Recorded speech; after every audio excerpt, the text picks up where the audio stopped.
Okay, thank you. Thank you very much for coming, Minister. Welcome to the initial public inquiry for the for the inquiry into budget estimates 2022-23. I acknowledge the Gadigal people of the Eora Nation, the traditional custodians on the lands on which we are meeting today. I pay my respects to elders past, present and emerging, and celebrate the diversity of Aboriginal peoples and their ongoing cultures and connections to the lands and waters of New South Wales. I also acknowledge and pay my respects to any Aboriginal and Torres Strait Islander people joining us today. I welcome Minister Mark Coure and accompanying officials to this hearing. Today, the committee will examine the proposed expenditure for the portfolios of multiculturalism and seniors. Before we commence, I would like to make some brief comments about the procedures for today's hearing. Today's hearing is being broadcast live via the Parliament's website. The proceedings are also being recorded, and a transcript will be placed on the committee's website once it becomes available. In accordance with broadcasting guidelines, media representatives are reminded that they must take responsibility for what they publish about the committee's proceedings. All witnesses in budget estimates have a right to procedural fairness, according to the Procedural Fairness Resolution adopted by the House in 2018. There may be some questions that a witness could only answer if they had more time or with certain documents to hand. In these circumstances, witnesses are advised that they can take a question on notice and provide an answer within 21 days. If witnesses wish to hand up documents, they should do so through the committee staff. The Minister, may I remind you and the officers accompanying you that you are free to pass notes and refer directly to your advisors seated at the table behind you. And finally, could everyone please turn their mobile phones to silent for the duration of the hearing. All witnesses will be sworn prior to giving evidence. Minister Coure, I remind you that you do not need to be sworn, as you have already sworn an oath to your office as a Member of Parliament. I also would like to remind Mr Michael Tidball that you do not need to be sworn, as you have been sworn in an earlier budget estimates hearing before this committee. Is Mr Fitzgerald here, or is he coming this afternoon? Okay, got that. All right. For all other witnesses, I ask that you each in turn state your full name, position, title and agency, swear either an oath or an affirmation. The words of both the oath and the affirmation are on cards on the table in front of you. Please begin with the first witness on my left, which is Mr Laposta. Good morning, Mr Chair. I'm Joseph Laposta, Chief Executive of Multicultural New South Wales. I will take the oath. I swear that the evidence now about to be given by me shall be the truth, the whole truth, and nothing but the truth. So help me God. Thank you, Mr Laposta. And Ms Norton. Good morning. Melinda Norton, Director, Disability Royal Commission, Disability Reform and Seniors at the Department of Communities and Justice. I solemnly, sincerely and truly declare and affirm that the evidence now about to be given by me shall be the truth, the whole truth and nothing but the truth. Thank you. Today's hearing will be conducted from 9:30am till 12:45 with a 15-minute break at 11am. We are joined by the Minister in the morning, and in the afternoon we will hear from the departmental witnesses from 2 till 5:15 with a 15-minute break at 3:30. During these sessions there will be questions from the opposition and crossbench members only. If required, an additional 15 minutes will be allocated at the end of the morning and afternoon sessions for government questions. Thank you for your attendance today, and we'll begin with questions from the opposition. Thank you, Chair, and through you, Chair. Welcome, Minister, Mr Secretary and officers, senior officers joining us today. Thank you for coming along. We should just start with some general questions, if I could, Minister, just to set a context for some of the questions that will follow over the course of the morning. Minister, approximately what's your understanding of the approximate number of seniors in New South Wales? Well, firstly, I begin by acknowledging the traditional owners of the lands in which we meet today and pay my respects to elders past, present and emerging. The number of people in New South Wales over the age of 60 is around 1.9 million, approximately 22.5%. And for those aged over 65, it's just over 1.4 million, which is around 17% of the New South Wales population. That is, of course, an increase of just under 1.5% since 2016. Thanks, Minister. Of course, that number of 1.9 is the number for 2021, which is reflected in the Ageing Well in New South Wales Senior Strategy 2021-2031, as you would know.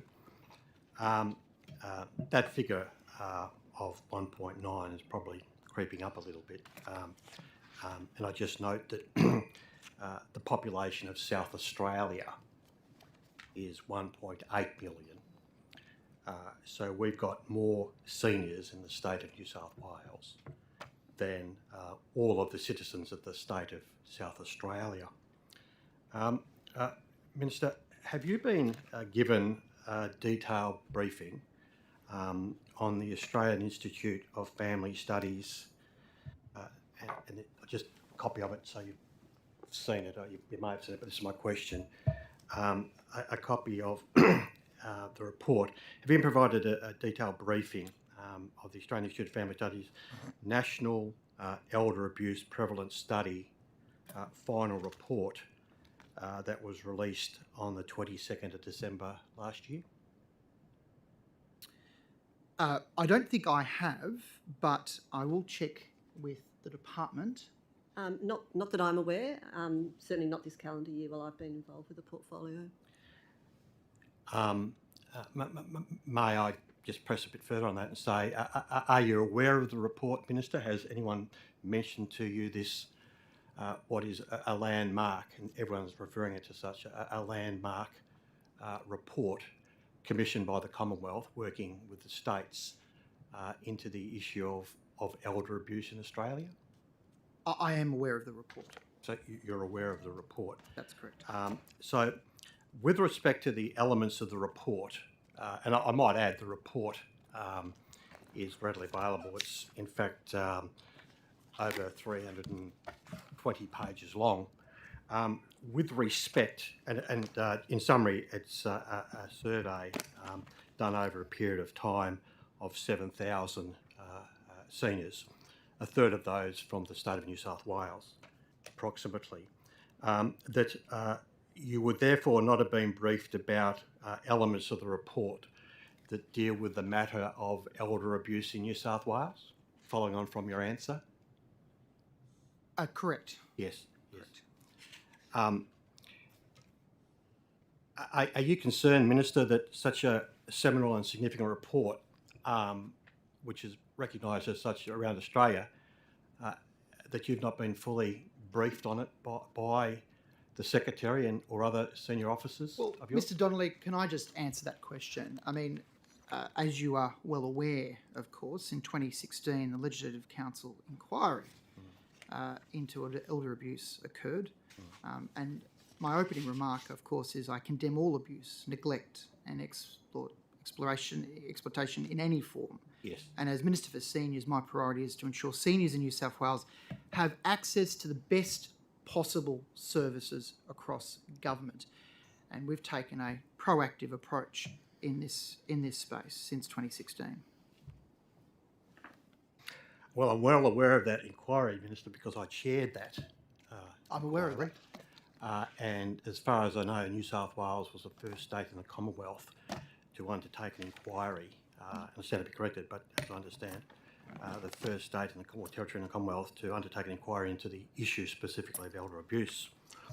Minister, at the budget estimates hearing on the 14th of March this year, in an answer to a question regarding your role as a Minister for Seniors in New South Wales, you said, and I quote, as Minister for Seniors, my priority is to ensure seniors across New South Wales are safe, have access to the best possible services, and are able to live happy, fulfilling and healthy lives. That's a description of your role. I gather that you stand by that description of your role as I do Minister indeed. for Seniors? Yep. Minister, how would you describe your ongoing working relationship with the New South Wales Ageing and Disability Commissioner, Mr. Robert Fitzgerald? Well, in terms of Mr. Fitzgerald, I've got a very good working relationship with him. I have met him on a number of occasions during the course of the year. both meetings in my office. I visited the Commission a couple of months ago in Parramatta. He is part of course, a monthly meeting that I have with senior peak bodies in New South Wales. So following on from that, your description, using your word or phrase, very good. Do you respect the opinions, judgments and advice given to you by Mr Fitzgerald on matters to do with seniors in New South Wales? I do, and I want to just, if I can, put on the record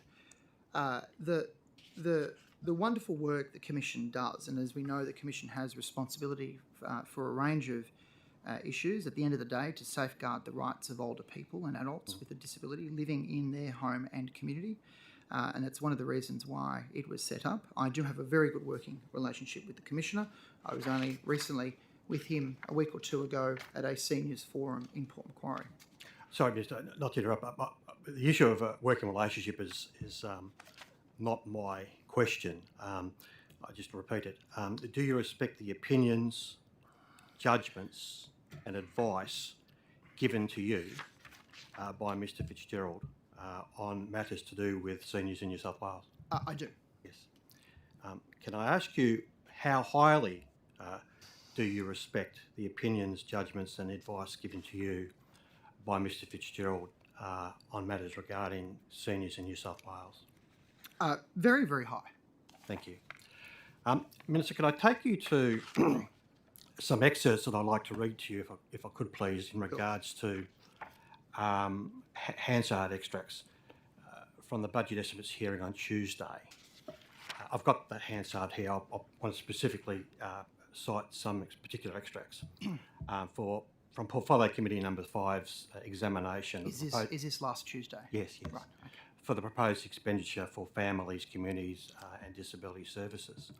And please bear with me if I could just read the particular excerpts, because my questions follow from the excerpts. But I will cite the pages.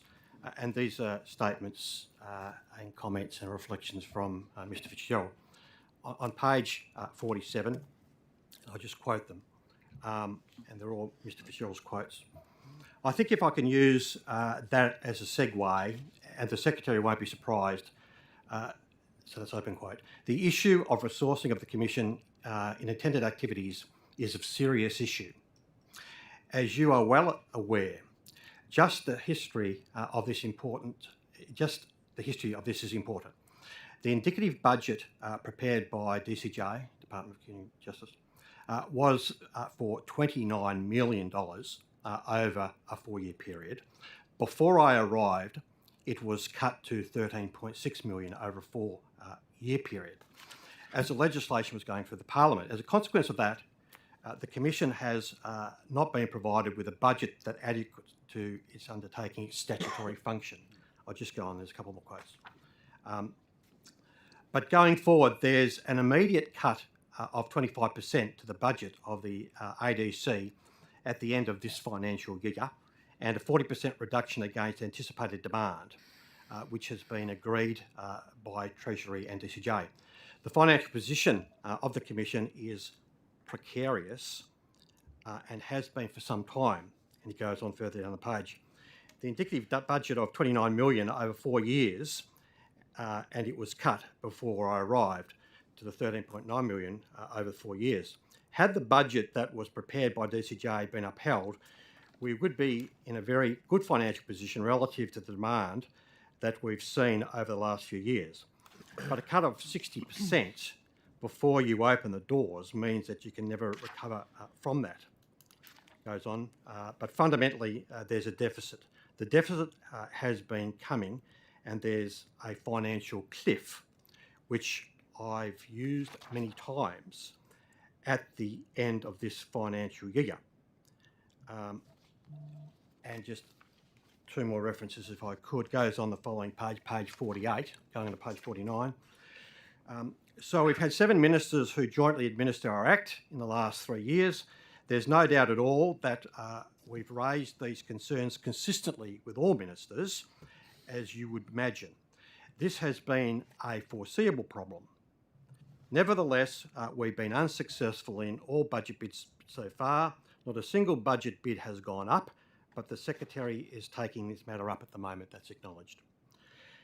Further, I've indicated to the government very clearly that in relation to the Commission's core budget, the Commission will be unable to fulfil its statutory functions to the extent that is expected by the Parliament unless the budget's fixed. And then finally, in the current budget is sustained as it is, it'll be a 40% reduction, which is mentioned before, in our capacity to deal with people through the helpline, community support functions, through investigation and through community engagement. Because we're a statutory agency, there is nothing we can do, not a single thing. Because the original budget was cut, there's actually no fat in the organisation because it was taken out before we opened. This is a story that we've done privately, I presume means talking to ministers and officers before, with the government for 3 years now. It is a matter that we've raised in each and every budget bid. We worked with Treasury and Finance and DCJ to come up with a demand funding model, which is used in other parts of DCJ, and again, that was unsuccessful. And then finally, it's the same message that it's been to you and everybody else. I'm open about this. It's not possible to maintain our performance in relation to the statutory function into the future on the budget that's now predicted. So, Sorry, Mr. Donnelly, can you just repeat the paragraph before that last one? Sorry, I just missed what you were just saying then. He was saying. If you can just quote that last paragraph again. no, I'm quoting specific paragraphs to you. No, I realise that. I just didn't hear the last. Sorry, there was a sentence there. Yeah, he missed the last sentence. Sorry, If you could sorry. repeat. Oh, it's the same message that it's been to you and everybody else. I'm very open about this. It's not possible to maintain our performance in relation to the statutory functions into the future on the budget that's now predicted. So, Minister, they're very forthright statements made by the Commissioner, statements that have been made clearly from his explanation over a period of time. We're talking about some of the most vulnerable people in the state, seniors and those with disabilities. What is your response to these comments, once again made most strongly and fervently by Mr Fitzgerald on Tuesday? Well, thank you, Mr. Donnelly, for that question. And I saw parts of the Ageing and Disability Commissioner's appearance on Tuesday regarding his future funding. The Commissioner and his team, as I mentioned before, do an incredible job, and you can see that in the annual reports. As I mentioned before, I visited his office in Parramatta and have seen the work that they do firsthand. I've also met with him on many occasions, as I mentioned in my previous answer, to discuss the issues affecting seniors and the work of the Ageing Disability Commission. In terms of the budget, I'm advised that the Ageing Disability Commission has adequate budget in this financial year of 2022-2023 to meet operational requirements. There are ongoing discussions between the Ageing and Disability Commission and the Department of Communities and Justice regarding the future funding arrangements of the Commission. I have personally spoken to Minister McLaren-Jones, and I've also spoken to the Secretary as well about the importance of finding a good outcome here. I will do what I can as Minister for Seniors to ensure that the Commission can do his job in future years. These discussions are active, and I will not let them stop until we reach an outcome. And maybe the Secretary of the Department might want to add to my response. Well, no, I've got some further questions to you, if I could, Sure. please, Minister.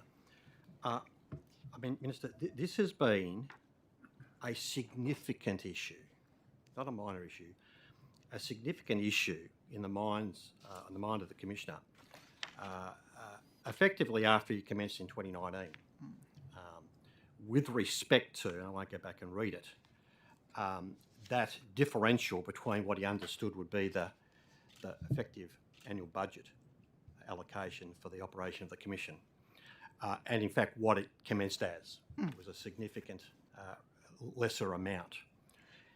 And I could read other quotes, but he is absolutely clear that he's been operating and the Commission's been operating with this fundamental pressure since then of that significant reduction in the money that he understood was going to be provided to the Commission, and what has been the expansion of the work done by the Commission.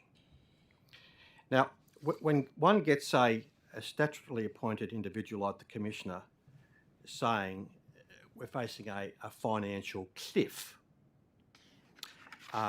it doesn't get much more clearer than that. And are you saying that you're satisfied with your own answer, that you're continuing to work with other ministers to resolve the matter?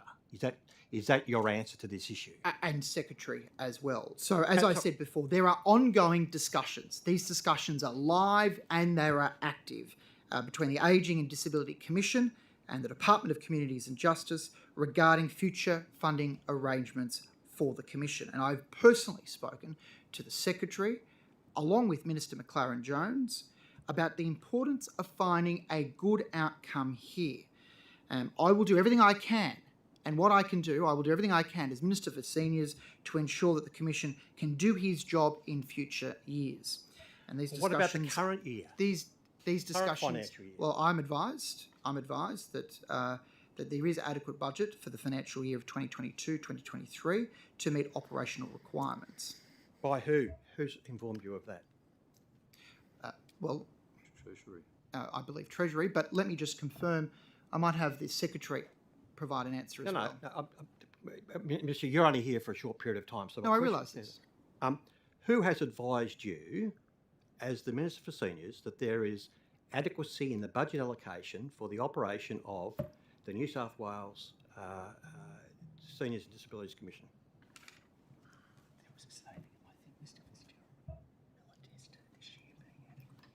My understanding is Treasury, but I will ask the Secretary of the Department to provide further response. Oh, well, no. I accept that answer. It's Treasury. I understand that. If that's your answer, that's your answer. Minister, do you know what the size of the expenditure of the New South Wales budget is this year? The total budget? Just approximately. I've got the budget papers in front of me. Sure. Well, it's not a trick question. It's $114.9 billion. $114.9 billion of expenditure in the New South Wales budget. With a budget of that dimension and size, which the government, which you're a member of as a minister, are very proud of announcing as the budget and expenses, what they're doing to fund a range of programs across the state. How can it possibly be the case that since the establishment of the Commission and successive years and successive strong advocacy by no one less than the Commissioner, that we have still in 2022, going into 2023, the Commissioner saying that the place has gone off the cliff, basically, can't do his job. The Commission can't do his job. How can it be, with a budget of $114.9 billion, we can't fund such a fundamental organisation protecting the interests of seniors and people with disability in this state? Well, I repeat my answer, but I will also add this if I can. Whilst I was not the minister at the time, when the initial budget of the ADC was being determined, let me say this. As Minister for Seniors, I will do everything I can to ensure that the Commission can do his job in future years. And as I've said on 3 separate occasions, I have already spoken to the Secretary of the Department, along with Minister Natasha McLaren-Jones, to ensure that we find a good outcome here. Have you rung the Treasurer? Sorry? Have you rung the Treasurer and had a conversation with the Treasurer about this problem? Spoken to the Secretary, and I've spoken to Minister Natasha McLaren-Jones about the issue. Have you spoken to the Honourable Matt Keane, the Treasurer, about this very serious problem in this very significant and important agency in this state? my understanding is those discussions have occurred. No, my question is, have you spoken to the Honourable Matt Keane, the Treasurer of New South Wales, about this diabolical problem that this important agency is facing in New South Wales? Look, perhaps my office has. No, Perhaps Minister, Natasha you know McLaren the Jones question. has. I've asked, have you?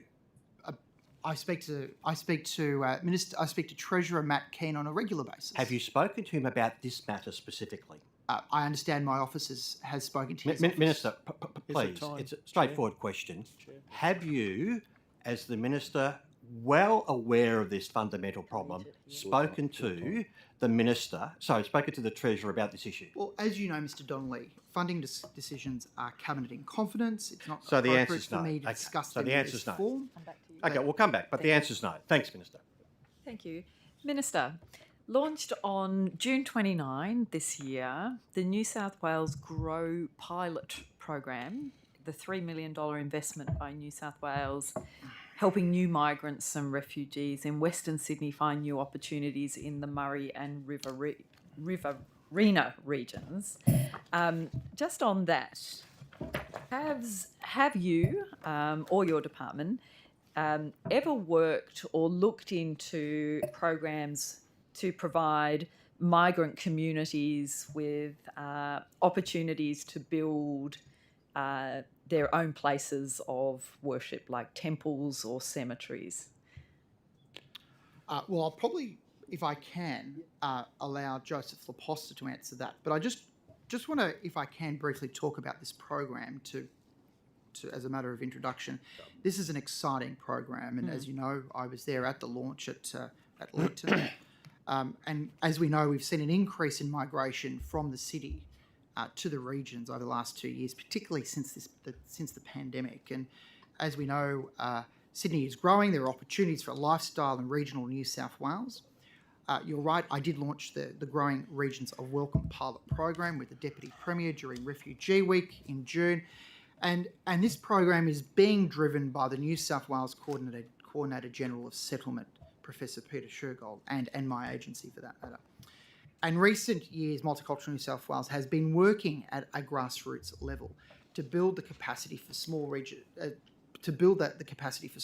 towns to attract and retain refugees and migrants living in Sydney who are keen to move to country areas.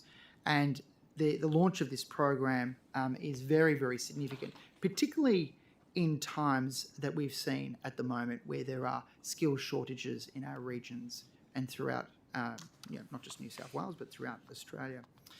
The two events that were held in Walla Walla and Leeton officially launched this program, connecting refugee and migrant job seekers living in Western Sydney with employment and lifestyle opportunities in regional New South Wales.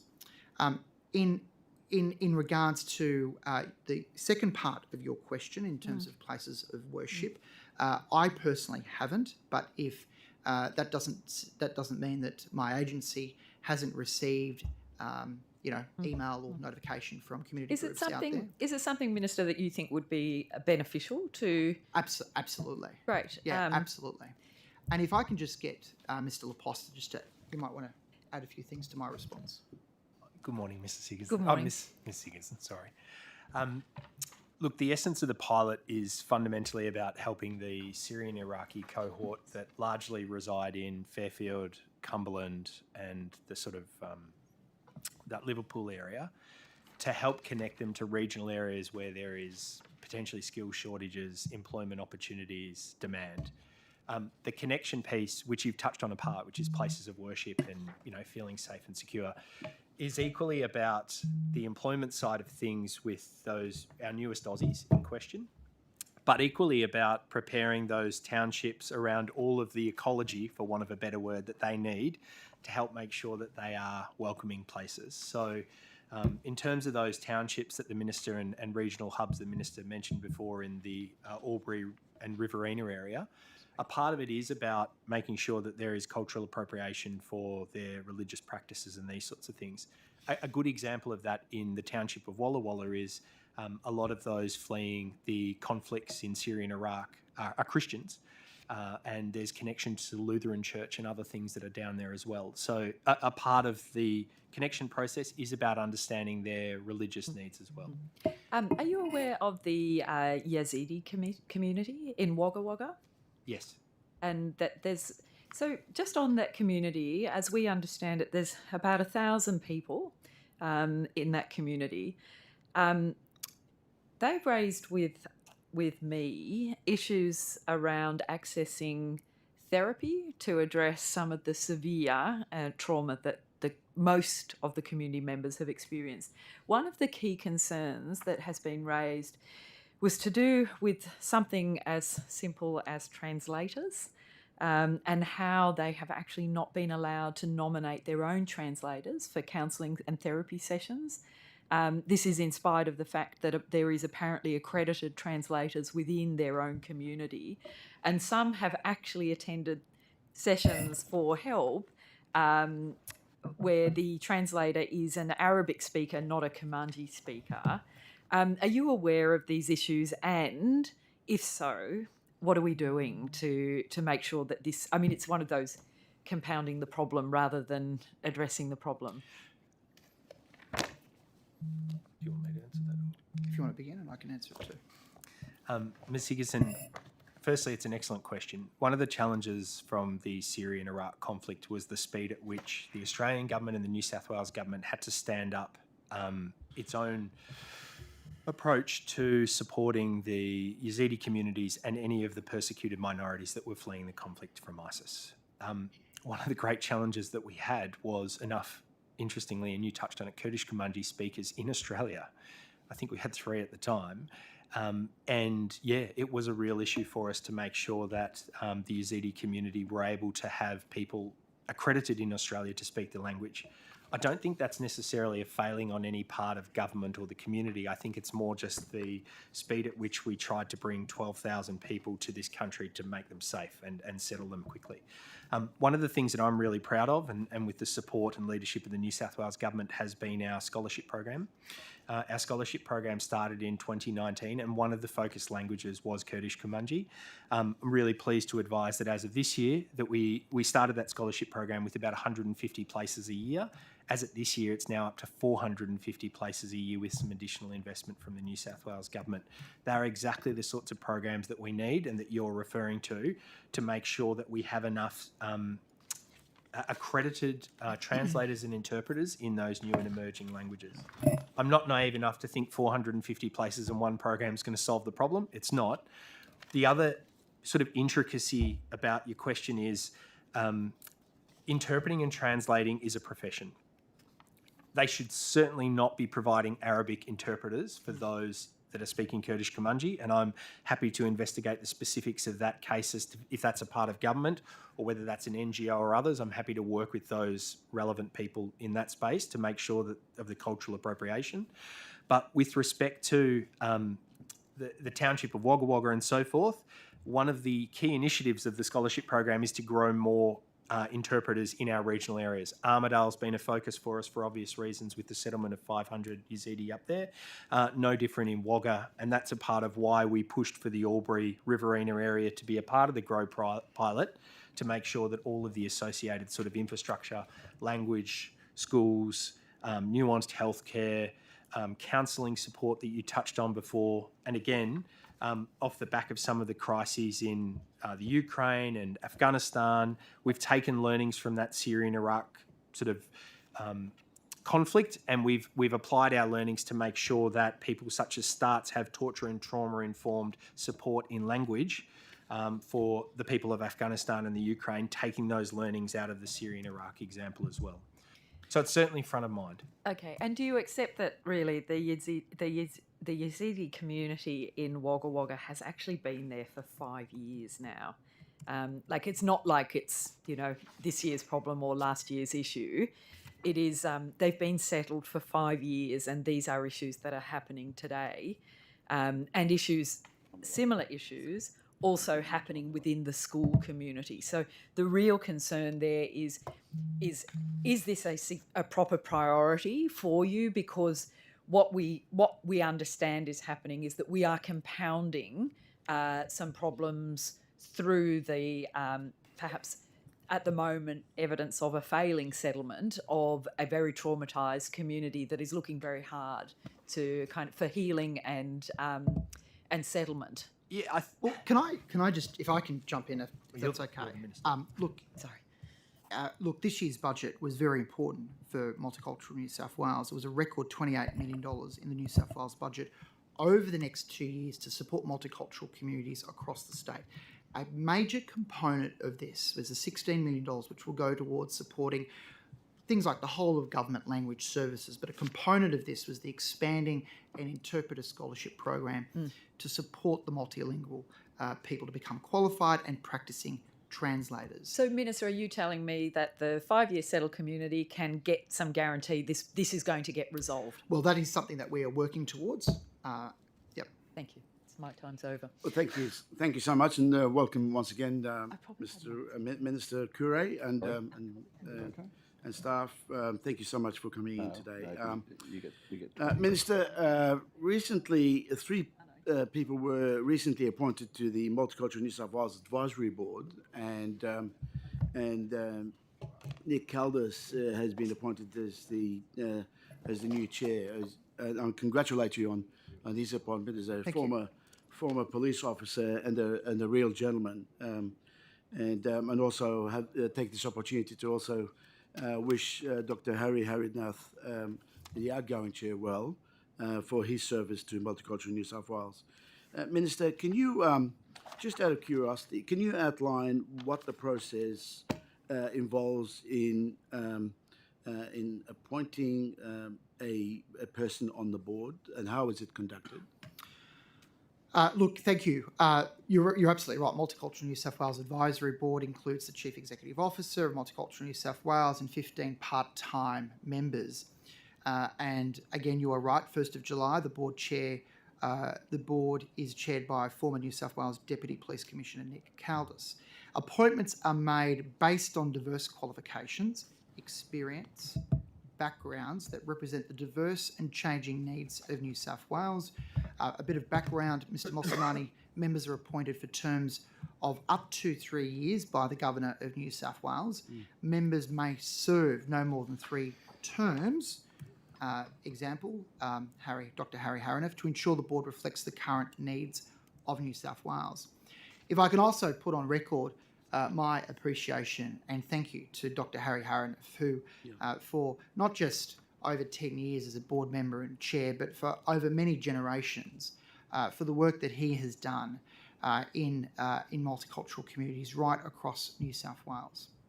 So 2 of those 3 people appointed as a result of the process you just indicated were Sam Elmere and Ms. Sally Betts.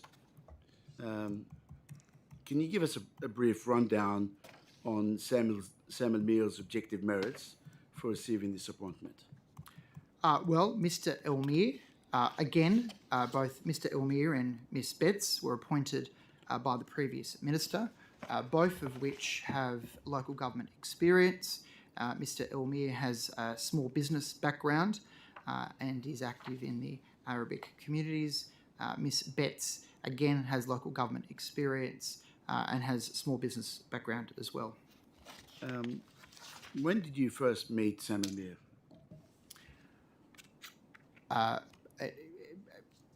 I would have met him 20 years ago. So you know Sam Elmere very well? I do. As I do. So you're a real friend of Sam Elmere? I'm friends with everyone. But in this instance, it's specifically about Sam Elmere. Are you a friend of Sam Elmere? I'm a friend of Sam Elmere's. I know Sam Elmere's. Sam Elmere. And is Sam Elmere a Liberal Party councillor on Georges River Council? I believe so. You believe so? Yes. Or you know so? No, sir. You know so. That's better. Have you ever attended the Liberal Party branch meeting with Sam Elmere? Branch meetings? Yes. Conference meetings? Liberal Party branch meetings. I have, yes. Has Sam Elmere ever sat on the Liberal Party State Electoral Council, State Electoral Conference for your seat of Oakley? Not that I'm aware of. It's your own seat. His branch is in the Coure seat, not the Oatley seat. So he hasn't. So you're telling us that he has not sat at the electorate conference of the seat of Oatley. That's correct. That's what I'm aware of, yes. All right. Has Samuel Meir ever campaigned to get you elected to Parliament? Samuel Meir, Yes, Samuel Meir. he might have been on a polling booth, or he might have done pre-poll. He might have. You've known him for 20 years, Minister. I'm sure you would know whether he might have or he has or he hasn't. I can look into it for you. Look into what, Minister? But did he? To answer your question, Yeah. Did he? The question is, has Samuel Meir ever campaigned to get you elected to Parliament? Has he ever helped you during your campaign to get elected for the seat of Oatley? look, he might have. He might have. So the answer is yes. I don't recall him ever being a booth captain. No, I didn't ask about that. I was just asking about whether he's ever campaigned to get you elected to Parliament. I'll take it on notice if that's okay. I mean, as a friend of yours for the last 20 years, I know my friends who would jump when they are helping me get elected. I'm sure I also have friends that wouldn't. that wouldn't. Okay, but is he one of those? If I can take that on notice. Is he one of those who would have supported your election to Parliament? Yes, possibly, yes. Yeah, okay, thank you.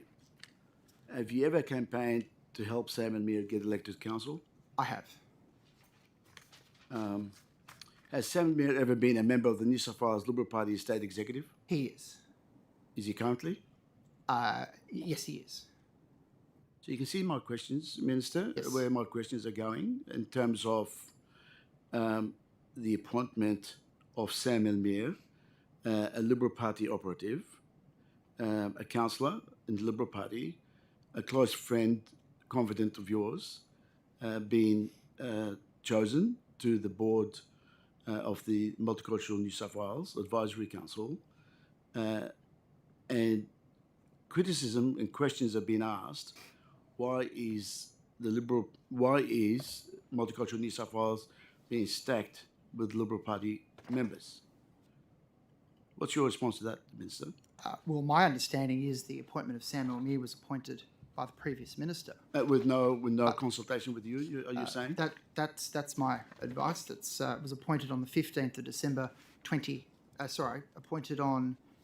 I can double check the date, but it was certainly December of last year. I was appointed as minister at the tail end of last year.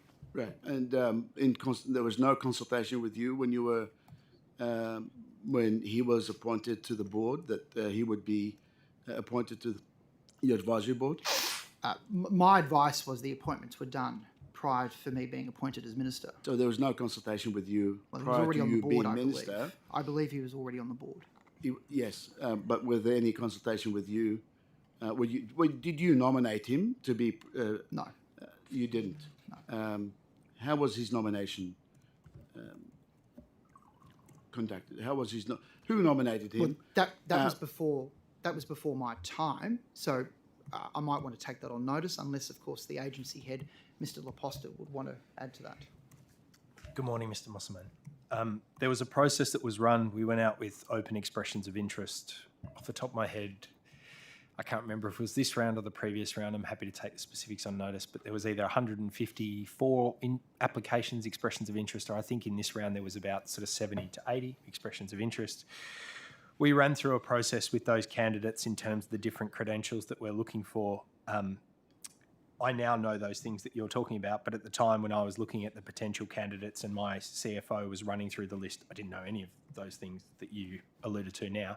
So we just stacked up each of the candidates. We went through a merit-based selection process based off a matrix. It was determined that there were 6 people who were shortlisted for interview, 6, maybe 8. I think it was 6, and I'm happy to provide the specifics on notice. We then went through a process in terms of that shortlisting process, ranking them a series of questions, and a recommendation went up to the minister. The minister then progressed that recommendation, made the final determination, took it to cabinet, the governor signed it off. And in fairness to Minister Coure, I think it was the first document that the minister signed, but he had no ministerial stewardship over it because it's an ex-co appointment made by the governor. So the Minister Coure actually signed the appointment. But the decision had already been made by Cabinet and the governor. Yes, but the Minister was aware what he was signing to. I can't speak to that. Well, you just said so. It was an exco decision already, I understand, made by the previous minister. But you could a few weeks earlier. But in terms of, what's the gist of your question? But you could have questioned the fact that he's a friend of yours, the fact that he was a 20-year friend of yours, member of the Liberal Party, a potential question mark could have been raised by the public that you're appointing a Liberal Party operative on the Multicultural New South Wales board. Well, many of these appointments are sort of arm's length of the minister, and my agency ensures, as Mr. Laposta has already said, that all applicants for vacancies on the advisory board are appropriately vetted. And this includes providing proof of qualifications, referees, who can be contacted about the work history. Before anyone is appointed, my agency conducts all necessary probity checks. Mr. Laposta, you mentioned that there was a number of applicants and there was a short list. Can we get a copy, a listing of that short list or the applicants, and so that we can have a look at the other applicants that were put forward? I have no reason to withhold that information from you, Mr. Mossamane, unless there's something that legally taking on notes precludes to me. provide- So unless there's something in terms of confidentiality that I can't, happy to share that. No, I understand that. If there's confidentiality, I understand that. So but take it on notice. Thank you so much. You and your time now. Yes. Oh. You were on the chair's time. You've got a whole 20. Keep going. Yeah, thank you. Yeah. Do you want to keep going? Please. Yeah, if I continue, if that's the case, if I may just continue with my questions to the Minister. So, Minister, you just signed off on Sam Elmira's appointment. Can I take that on notice? Because it was, I understand it was appointed by the previous minister, approved through EXCO already. But I will provide a response if I can at a later date. So I'll take that on notice. All right. And given that your CEO indicated that you've signed it, we'll wait and see what your Mr. response. Mossamane, the appointment was made by Cabinet and then confirmed by the governor. So Yes. it's not. But the minister signed off on it. He issued the letter to the successful candidate that the decision was made about. It would be unfair to say that the minister made the determination. He didn't. It was the determination of the previous minister in consultation with the cabinet and then ultimately signed by the governor. So in all these questions, I'm not questioning the integrity of Sam Elmira. He's a credible person and with credentials. But I'm asking about the process and the look that members of the Multicultural New South Wales, there's two positions on the board, and suddenly those two positions are Liberal Party operatives. If there were another two positions coming up, another two Liberal Party being put on the board, it becomes a branch of the Liberal Party. And you can see some of the criticism that would be developing as a result of what's happened. I mean, with regards to Sally Betts, can you give us a brief rundown on Sally Betts, for example, and what's the objective merits of receiving this appointment? Well, Miss Betts is active in her community, very active in local government and has been for many generations, previous small business background. But I come back to my previous response, Mr. Mossamane, and that is appointments are all made based on diverse qualifications, experience and backgrounds that represent the diverse and changing needs of New South Wales. Was Sally Betts in the same process, Mr. Laposta? In the same process? Yeah, Mr. Mossamane, Sally Betts was... So out of the 6 shortlisted, 2 members of the Liberal Party who are on the state executive were selected to be appointed on the Multicultural New South Wales. Well, does not look a bit questionable to you, Minister? Look, the matter occurred before my time as minister, as you know. But again, the appointments are merit-based, based on diverse qualifications, experience and backgrounds that represent the diverse and changing needs of New South Wales.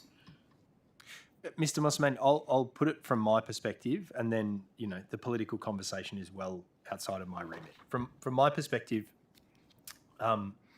Sally Betts is a former mayor of a very multicultural council and is still very active on that council. She had a strong and supportive reference from the Jewish Board of Deputies, and she had a number of other references which spoke very highly of that individual. In terms of state executives and these things, I honestly have no idea because I got bigger things to worry about in terms of social cohesion and community relations.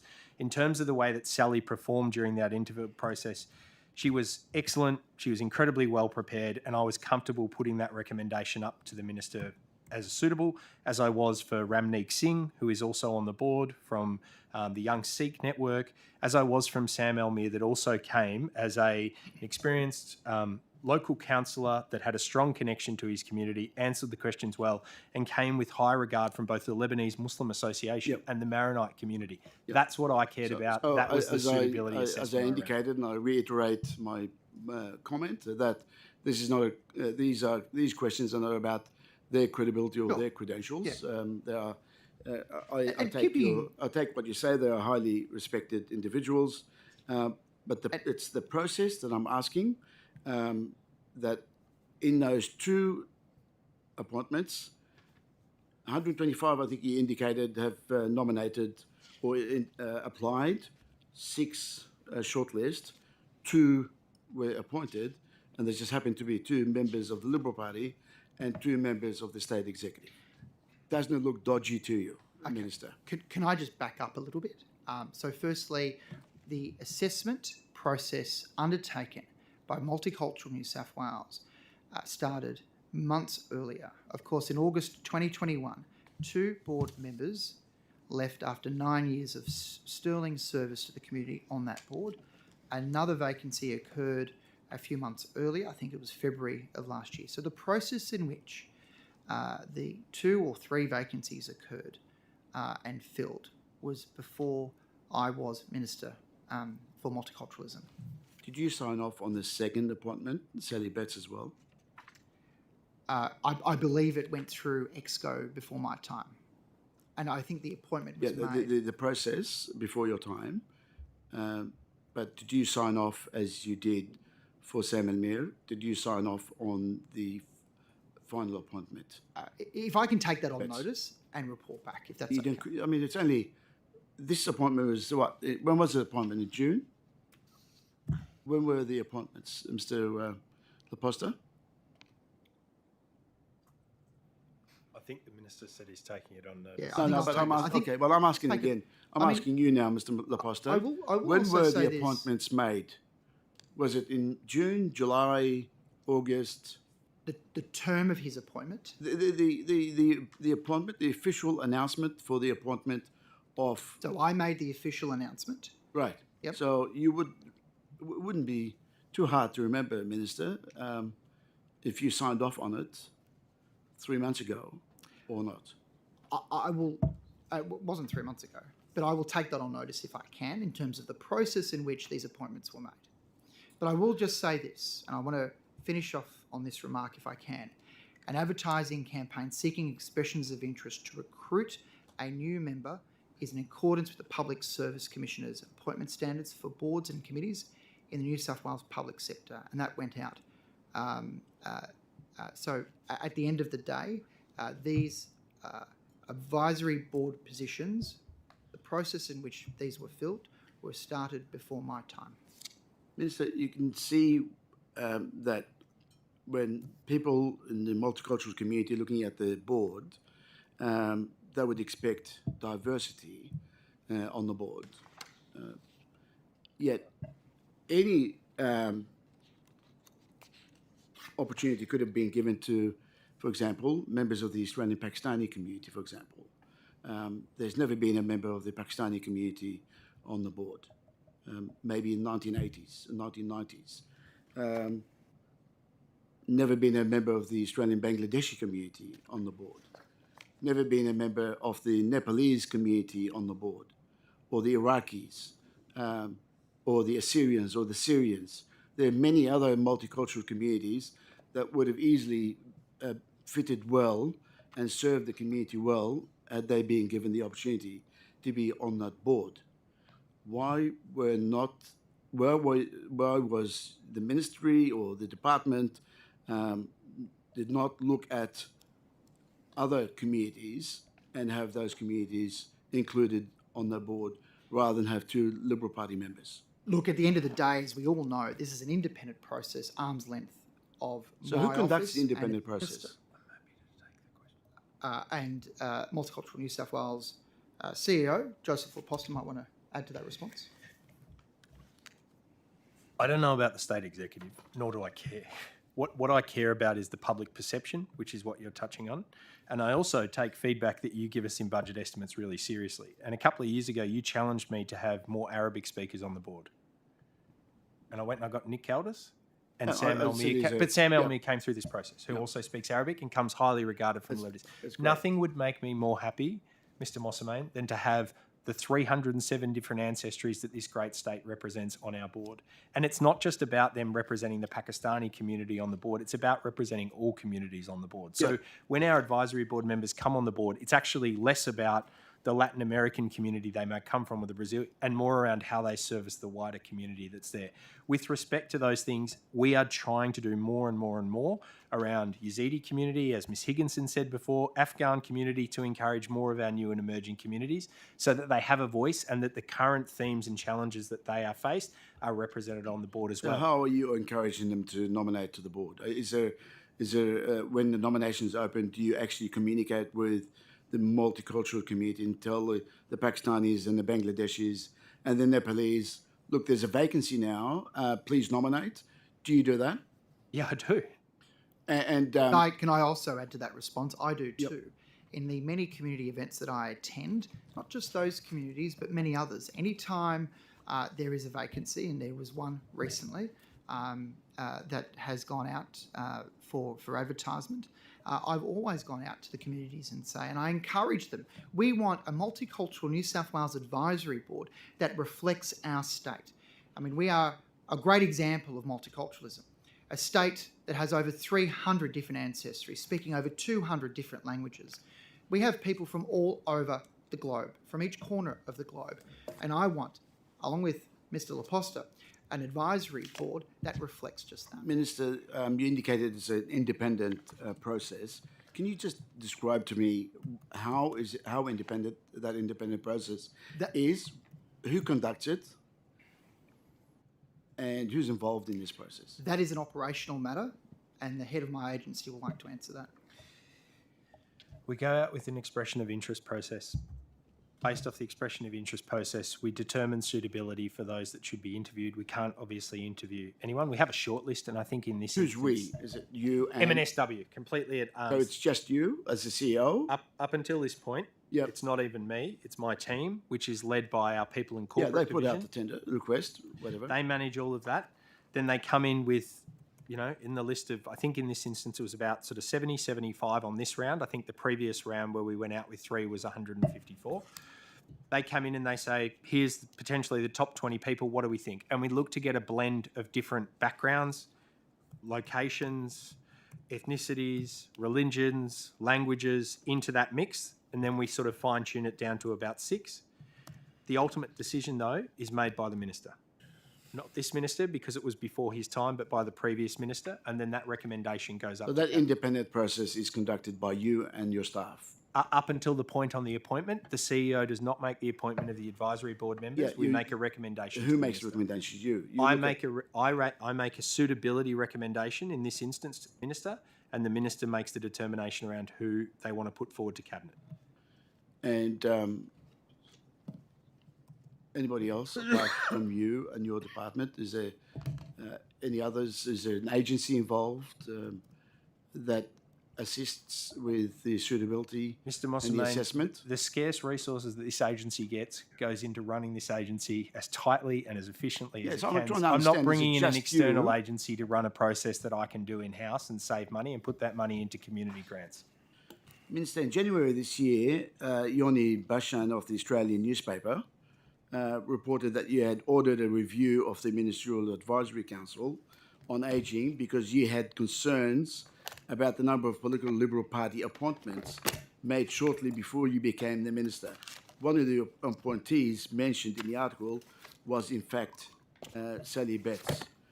A senior government official familiar with the discussions said you were, and I quote, livid, and that you viewed Liberal Party appointees as a problem that you were trying to fix.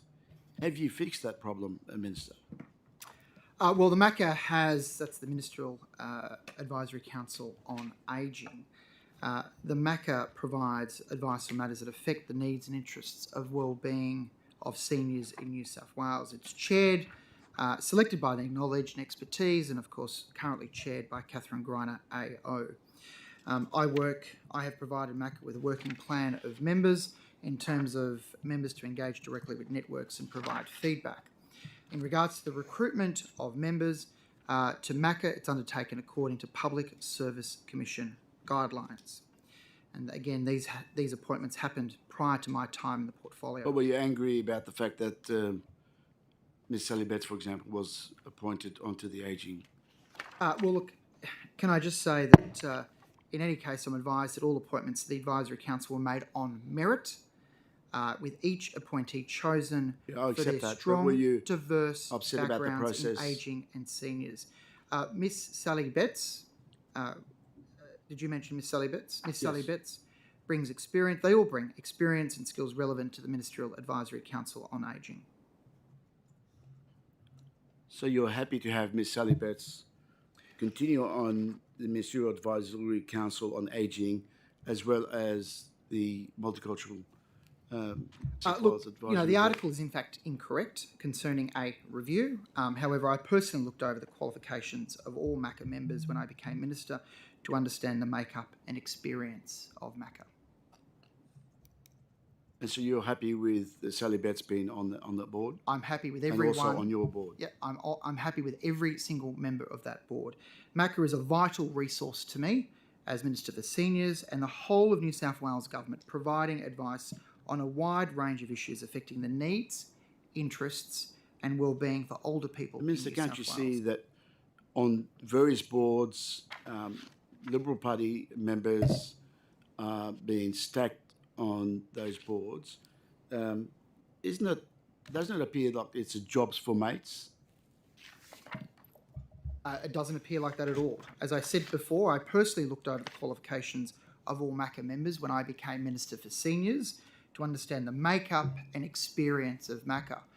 MACA meets regularly and I attend every one of those meetings. Every one of those board appointees were appointed to provide a vital resource to me as Minister for Seniors, and they're doing just that.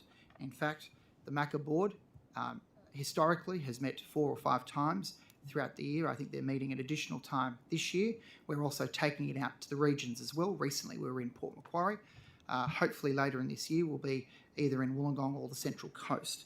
But they provide a very vital resource for me as Minister for Seniors and the whole of New South Wales Government, providing advice on a wide range of issues affecting the needs, the interests and well-being of people, of older people in New South Wales, and the impact of the ageing population. Minister, just before I hand over to my colleague, you indicated that the Yoni Bashan story in the Australian newspaper was incorrect. What aspect of it was incorrect, so I just understand? I didn't order a review. You didn't order a review? No. Thank you. Got about 60 seconds to go. Do you want to just ask another question? Well, that's going into Well, I'll jump in and just ask this final question. Minister, in light of, before I pass to my colleague, in light of the answer you gave in the final part of my questioning earlier with respect to you not having spoken to the Treasurer, Honourable Matt Keane, in regards to this grave financial difficulty that we discussed with our questions, do you undertake, or would you be prepared to undertake after this hearing today to convene a meeting with yourself, the Treasurer, and the Commissioner to specifically discuss and resolve the financial challenges and problems associated with the Commission? In regards to your in regards to your answer, as I mentioned before, discussions are already taking place with the head of Communities and Justice and, of course, Minister Natasha McLaren-Jones in regards to the funding of this moving forward. I ask you a question in regards to, would you be prepared, you as the Minister responsible for seniors, knowing full well of the problem, being fully appraised of the problem before today, and me providing some extra highlighting of the issue, would you be prepared to meet with the Treasurer and the Commissioner and, of course, the Secretary to discuss and resolve this most significant problem with respect to this most important agency after this hearing? I will do everything I can to raise these issues directly with the Treasurer. No, the answer is no. No, the answer is no. Minister and perhaps Mr. Laposta, if I could just go back just for a second to the Yazidi community.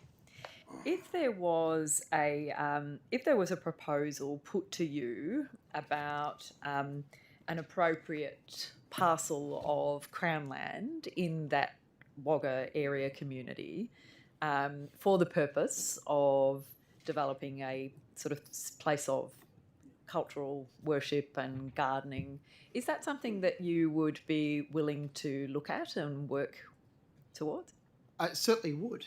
Certainly would. Thank you. Thank you. It's just something quite specific that community members have reached out, and it just seems like such an incredibly wonderful idea and project, and something that perhaps I can make an approach to you. We can certainly work together on this project. I'll have Mr. Laposta to add to my response in a second, but I've met that community down there. I've met it up the Yazidis community in Armidale as well. A fairly new established community up there. They're doing a wonderful job in Armidale, as is the case down south as well. I will certainly work with you and take that offline and see what we can do to help.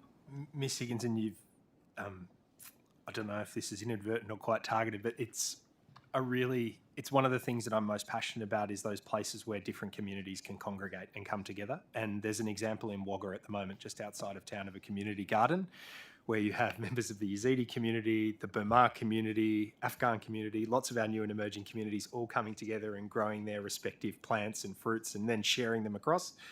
Nothing would make me more happier than to collaborate on a project like that. Wonderful, thank you. Just going back to translations, language in particular, what is the current time frame between government announcements being made and then translations being made available to culturally and linguistically diverse communities? Miss Higginson, that's an operational matter, so I might turn to Joseph. Thank you. Laposta on that. We got lots of feedback during the pandemic that it was not going as quickly as it could and it should. And we did two things. The first thing was we brought in SBS to help us with the live interpreting of the daily 11 a.m. press conferences. And unsurprising to me, and probably a number of members that come from non-English speaking backgrounds or speak languages other than English at home, it took off. And so it was wonderful to see those SBS 11 a.m., Premier Berejiklian, Kerry Chant press conferences live streamed in 10 different languages. They averaged 35,000. They reached over, per day, they reached over 2 million people. We took that learning to Minister Coure, who through the last budget process really pleasingly with premiers and ERC and others advocated for us to be able to do same-day translation services. And so now in our top 10 languages, we have the capability, and it's also a great employment opportunity. Mr. Mossamain and others has asked me previously about providing more work for our interpreters and translators, for us to explore ways to bring some of our casual interpreters in-house as part-time staff to come in and work for a period of time each and every day to make sure that any of the key government messaging or announcements, if there's funding coming out for, emergency pandemics or floods or any of these sorts of initiatives, that we can then translate that on the same day and then distribute that to communities. We can't do that in all languages yet, but with our new and emerging languages, or if there was key communities that were smaller communities but pockets we needed to engage, we can normally do it within at most 24 hours. Okay. And are you, Minister, are you satisfied with the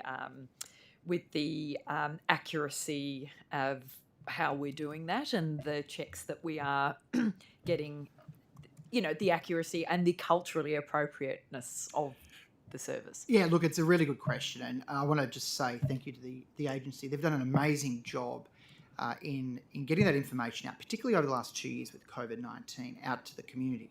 And it's been a collaboration between Multicultural New South Wales, Department of Customer Service, and of course New South Wales Health, their media unit, or Multicultural Media Unit as well, in ensuring that New South Wales Government's campaign to roll out to diverse audiences and communities, engaging with multicultural media, as Mr. Laposta just mentioned, SBS, and I do acknowledge my wife's mother-in-law, who's of Lebanese background, thought the SBS service was outstanding, including print, radio and digital. They've translated, we've seen a translation of over 3,900 resources covering public health information in more than 60 different languages since the start of the pandemic. During the height of the pandemic, as Mr. Laposta has just mentioned, we worked with SBS to translate the live daily press conferences during the height of the Delta outbreak, and Arabic was the first. I think Vietnamese as well was one of the first as well, where they were first to translate when it started as a pilot program. This was the first of its kind in Australia, and such a vital service for those communities. And again, a bit of a plug for my mother-in-law again, who tuned into SBS. The community was terrific, and we also saw 2 million views across the 10 languages, and Mr. Laposta mentioned some of those, Arabic and Bangla, Cantonese, Greek, just to name a few. But as an agency, they are regularly collaborating with New South Wales Health to conduct regular press conferences with multicultural media, which has been vital in getting out those messages as quickly as possible. I'm holding them on a regular basis. We're also holding, face-to-face larger community forums as well. The most recent one was in Blacktown, I think a week ago or 2 weeks ago. And we've backed this service with additional money in the budget, as I've mentioned previously. And is there a way, if messaging is being, if the perception or the experience is the messaging is not appropriate, is there a system for checking and improvement? Is that built in? Look, it's an operational matter, so I might just throw that to Mr. Laposta, if you don't mind. There's two challenges we have in this space, and again, your question's spot on. Am I confident in the accuracy? Absolutely, because no one would have been castigated more than me if we put up incorrectly translated material during the pandemic. The cultural appropriation piece is really tricky. So our qualified interpreters and translators are there to strictly interpret the terminology from one language to another.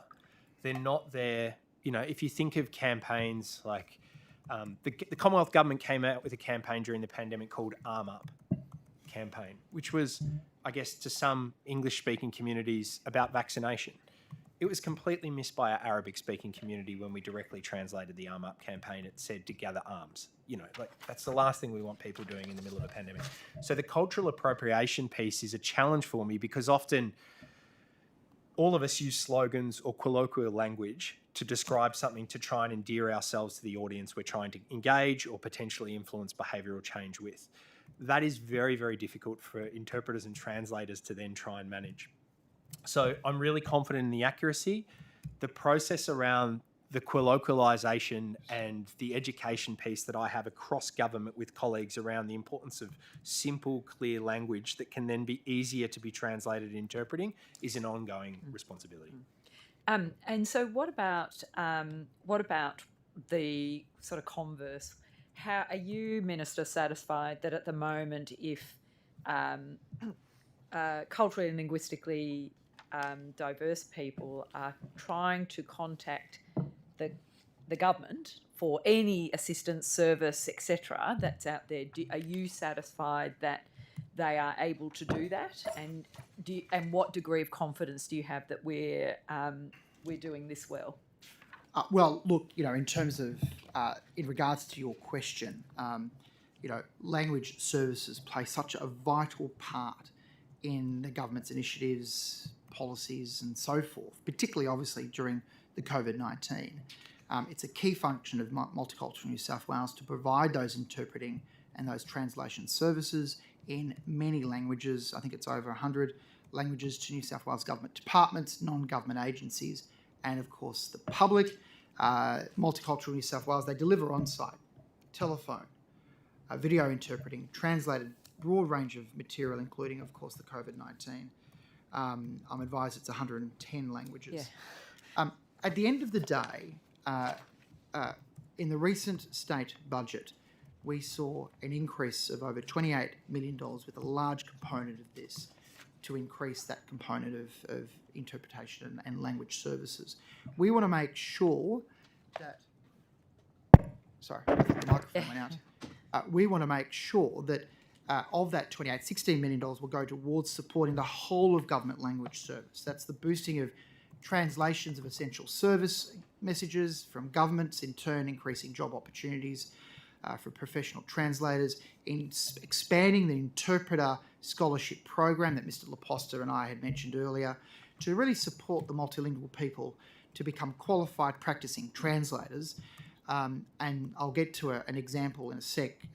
Creating that school-based language service career strategy as well, which is vital, I think, in developing and providing job pathways for young people taking a language to the HSC and beyond, for language learners with a focus on migrant students. And the example I just wanted to give for the benefit of this committee was, my wife is a teacher's English head of her department at a local school, Catholic school in the Shire, but is qualified, my point is qualified to teach Japanese and hasn't for a while.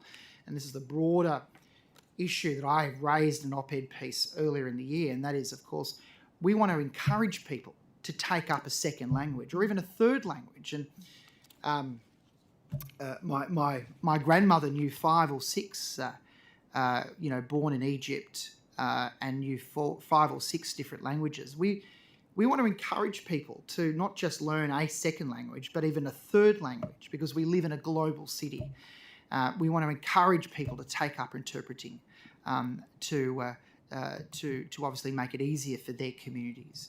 And this is a broader issue. We're assisting with additional funding, $16 million, that will go towards that whole of government language services I talked about before. Thank you.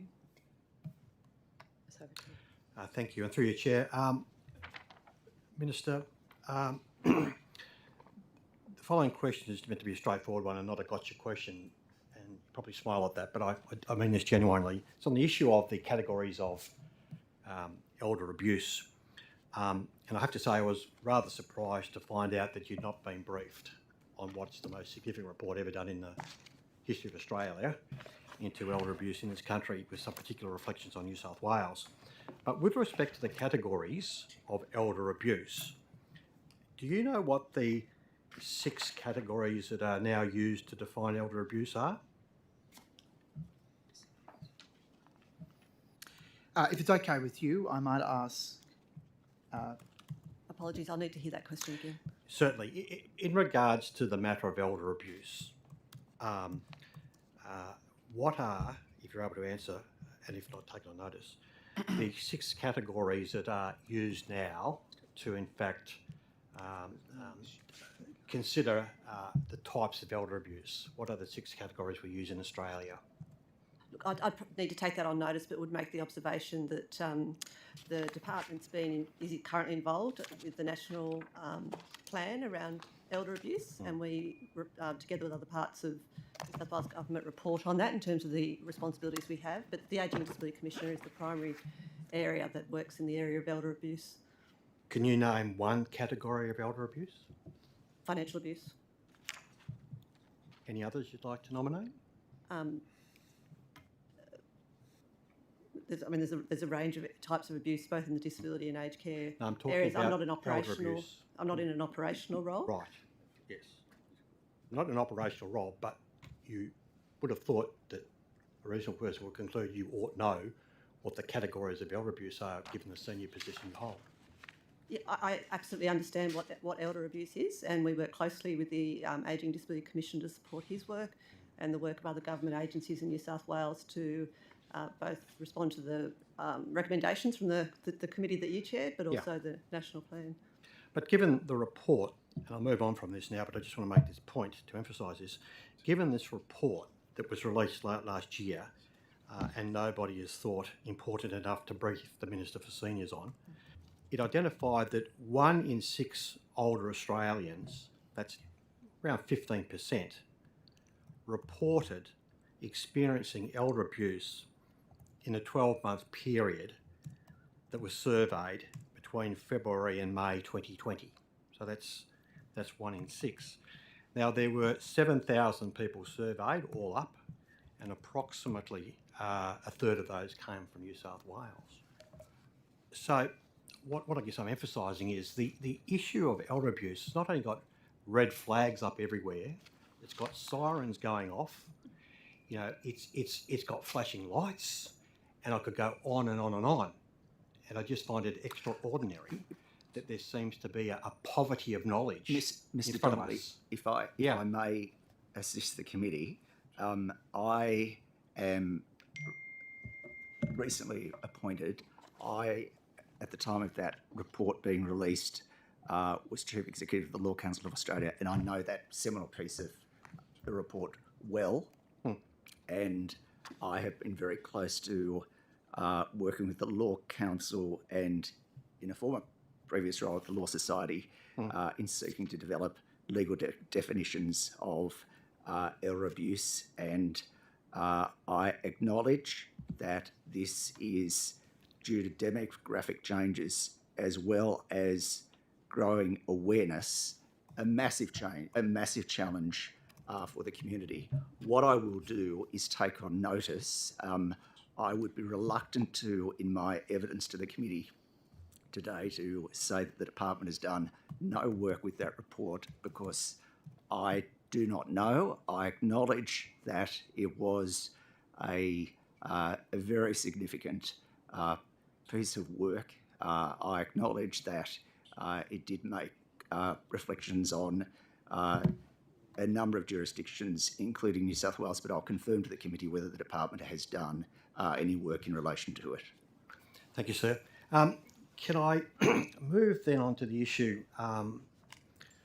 that goes back to the 2016 inquiry that's been mentioned already, and that's specifically around a recommendation 10, or the recommendation number 10. And can I just move from the 2016 inquiry report, which was tabled in June 2016, to the document titled New South Wales Elder Abuse Inquiry Final Report June 2020. So a document that's now a couple of years old or so.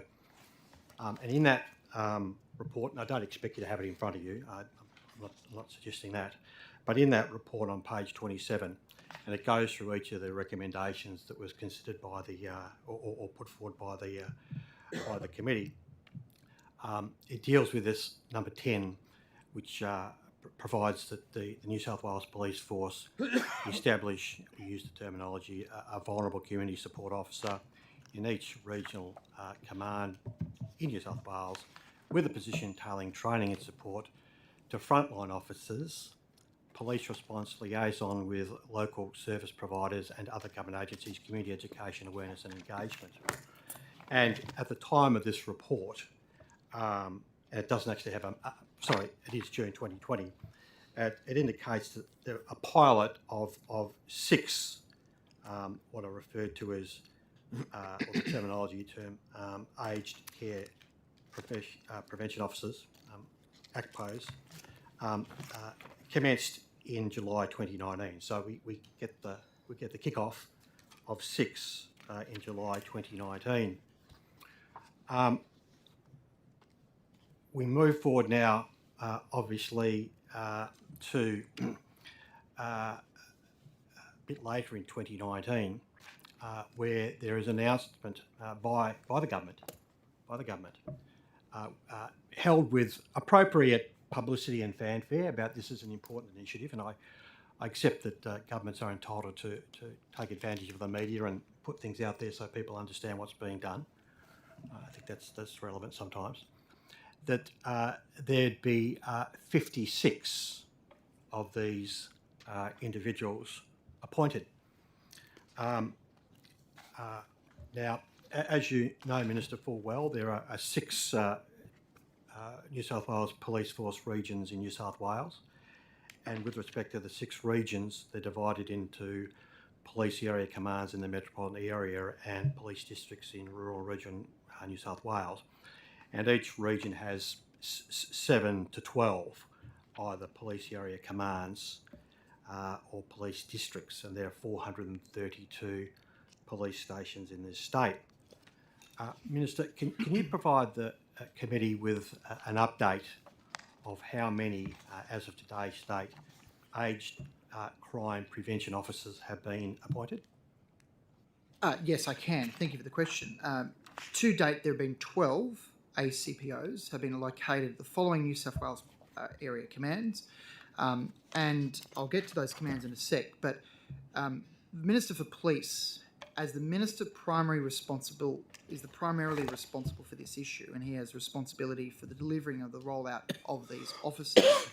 But as I mentioned before, to date, there are 12 ACPOs that have been located at New South Wales Police area commands across New South Wales. Further questions regarding the rollout should be directed to the Minister for Police. But I have, and no doubt this will be your supplementary question, Mr. Donnelly, I have made representations and personally met with the Deputy Premier to raise with him the importance of having aged crime, prevention officers in New South Wales. And I will continue to do what I can to increase the number of ACPOs. Well, would it be disrespectful for me to put to you, Minister, that whatever you have done thus far in your role as a senior minister in regards to the appointment of additional aged care prevention officers has come to naught? Well, I have spoken directly to the Deputy Premier and Minister for Police. I understand we've also written to the Police Commissioner on this issue as well. I have made strong representations on the importance of having aged crime prevention officers in New South Wales. I'll continue to do what I can to increase the number of ACPOs as Minister for Seniors. Minister, if the government came out in 2019 following the detailed evidence from a New South Wales inquiry, I'm not talking about the larger one, I'm talking about the specific inquiry in New South Wales, and you can go to the report and read the sections, the chapter, the sections and all the evidence that led to that recommendation number 10. And off the back of that, very specifically, the government consciously, deliberately making the decision to announce that it would appoint 56 of these individuals across the state to address what through evidence were heinous, I use the word deliberately, heinous examples of elder abuse right across the state, from the Tweed to the Murray, out to Broken Hill and everywhere in between. How can the people of this state accept the response that you provided, and that is that you'll continue to talk and advocate to resolve this matter? Well, Mr. Donnelly, I believe that it is important for all New South Wales police officers, not just ACPOs, for example, to have the ability to manage issues relating to older people and elder abuse. This is an issue that, as you rightly said, we announced. It's an issue that I've taken up with the Deputy Premier and Minister for Police, with him personally, and the importance of having aged crime prevention officers in New South Wales. And I'll do everything I can to ensure that these are rolled out. May I ask when you last took it up with those individuals, to the best of your recollection? Last time I took it up? Yeah, to the best of your it would have been a month or two ago. Now, you would be aware, Minister, because you were here at the budget estimates in March, of course, that Ms Smythe, who's not present with us today, but was there at the time giving evidence. We're at 11. Time for morning tea. I will put a full stop at that point and return later. We'll now break for 15 minutes and come back at 11:15. You have.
switch on. Okay, opposition.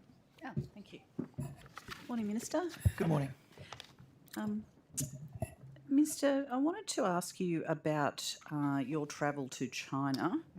And I'm just wanting to confirm how many times you've taken sponsored travel or hospitality while in China. I've travelled to China, so like all members of Parliament from all sides of politics, I've travelled from time to time to China. All my trips in my capacity as the member of the New South Wales Parliament have been disclosed. 5 in total have been declared, 1 personal trip. So 5, and there are no. You haven't taken any since the ones that you've declared. That's correct.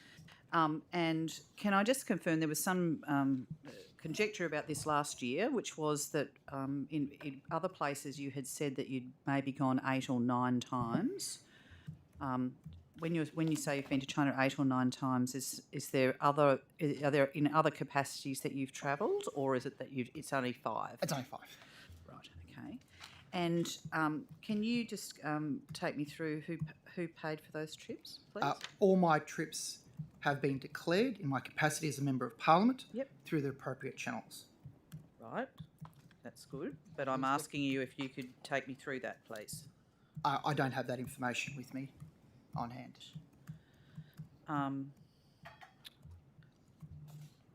You obviously thought we might be asking questions about that. I'm surprised you don't have that. But just, well, I'll just ask you this, and you can choose to answer. So, there was a trip in 2011, and I'm just trying to clarify what was paid for there. It says inbound travel, accommodation, and hospitality. Chinese People's Institute of Foreign Affairs. Is that correct? Again, that's what's been declared. That's correct. Yep. You've basically declared two trips. One a CETA, which was I think in 2015. Is that correct? Well, I don't have that information in front of me, but all of our trips have been declared. Yeah, Minister, that's fine, but I'm hoping that you're actually able to tell us. You're the Minister for Multiculturalism, and it's important that we understand these. And you have been asked about some of these before, so I'm a little surprised that you don't have the information. But what I'm trying to understand is, particularly in 2 of these, which was one to a CETA in 2015, which was to Fujian. You don't outline what contribution was made to your travel there, and I'm wondering if you can expand on that, please. Again, all my trips have been declared in my capacity as a member of Parliament, and those disclosures have been publicly available for many, many years. Right. Well, as I said, they're publicly available so that we can ask you about them, which is what I'm doing. If you're not wanting to answer, well, that's a problem. If you don't have it here, will you take on notice what the other contributions to travel were in relation to the trip to Fujian in 2015? I can take that on notice. You also, this is a similar issue where you went with Jinfeng Group, Fengmen district leaders and government leaders to, I can't read my own writing, I think it was in 2016. Can you provide information on what contribution to travel was made there? As I said, all my trips have been declared for many, many years as a member of Parliament and have been disclosed. Yes, that's not what I'm asking you. I appreciate that, and exactly the point of declaration is to then actually be examined on those, and that's what I'm asking. So if you don't have the details here today, are you able to take that on notice and provide information to the committee in relation to that? I can take that on notice. Thank you. And as I said, I'm seeking clarity on who paid for the trips and what other contributions were made in relation to that, because it's not clear on 2 of those declarations. You'll take that on notice and provide that to the committee. Thank you. Are you able to? Are you able to tell us? Will you also be able to provide information on who else went on those trips with you? I can do my level best to ensure that every single person who has gone on those trips will be. I can take that on notice. Great. What would be ideal is if you could actually provide the itineraries for those trips. Were you willing to provide those to the committee? If they're available, yes. Okay. You think they might not be available? There were many years ago, Miss Sharp. Yep. No, that's fine. Prior to becoming a minister, What's that? not even when you were a minister. Minister, how many times have you travelled with Con Hindi to China? I understand I attended a trip to China and Con Hindi was present, but again, all my trips in my capacity as the member for Parliament have been disclosed and declared. And when was that? I'll take that on notice. Again, you can't tell us. I'll take that on notice. Was it are you able to confirm whether it was the 2015 or 2016 trip? I'll take that on notice. Okay. So you don't know. So just to confirm, was it in 2015 or 2016? As I mentioned before in my previous answer, I'll take that on notice. When you came back from your trip in 2016, which was with the, I think I'm pronouncing it right, Jinfeng Group, they sponsored your trip, and you declared them as the sponsor for that. Is that correct? As I said, all my trips are declared as a member of Parliament, have been disclosed for many, many years. Yep. And just to confirm that you are going to provide to the committee what the extent of the sponsorship was. I.e., was it travel? Was it accommodation? Yeah, I'll take that on notice. That's right. Were you, and was it on this trip that Mr. Hindi was on that trip? As I mentioned before in my previous answer, I'll take that question Either that on you're not notice sure or that you so don't that want I to can tell get us. so that I can get you a correct answer. So is it not that you're not sure, or that you can't remember, or you just don't want to tell us? No, I'll take it on notice. Yeah, and provide you with an answer.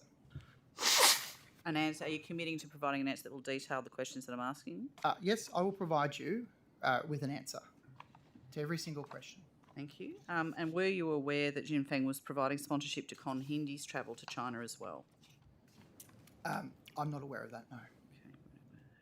Were you not aware at the time, or you weren't aware until I've asked this question? I'm not aware of what arrangement Mr. Hindi has.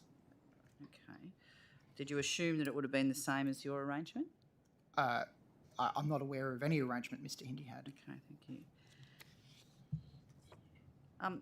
How many meetings have you had with, I think it's Qing Lu or Jinfeng employees?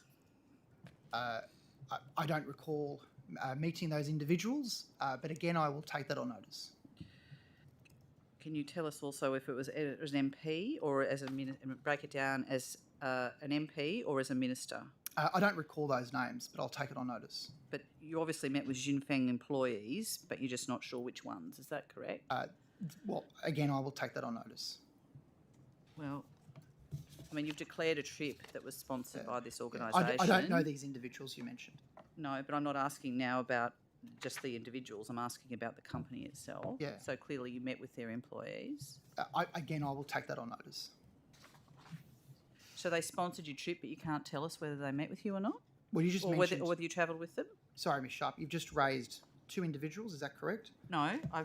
I've raised one individual, which was Yuqing Lu, and then more broadly, your trip, as I understand it, was taken with the Jinfeng Group in 2016, and I'm asking that, do you know, what does the Jinfeng Group do?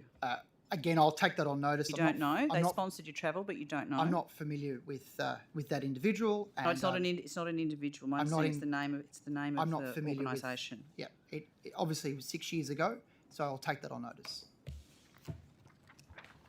Okay. And you'll take it and you let us know. Okay, thank you. I do find it a little bit unusual that an organisation that clearly contributed to your travel, you can't tell us anything about what they do. You're not going to tell us. You genuinely can't remember, or you're just taking it on notice because you don't want to answer. I will take it on notice and provide you with an answer. Point of order, Chair. I haven't been in here for the rest of the morning, but so I don't know if this has been raised before, but has it been made clear to the Minister that when he takes a question on notice, he can only do that if he is unable to answer the question without having information in front of him? You're not allowed to just take things on notice? I think he does know that, but he can also elect to take it on notice. I don't have the information in front of me. And surely these questions aren't remotely connected to his current role as minister. Well, they're absolutely connected to his role as current minister. He's the Minister for Multiculturalism, and the travel and work that he undertakes is important. Prior to his appointment.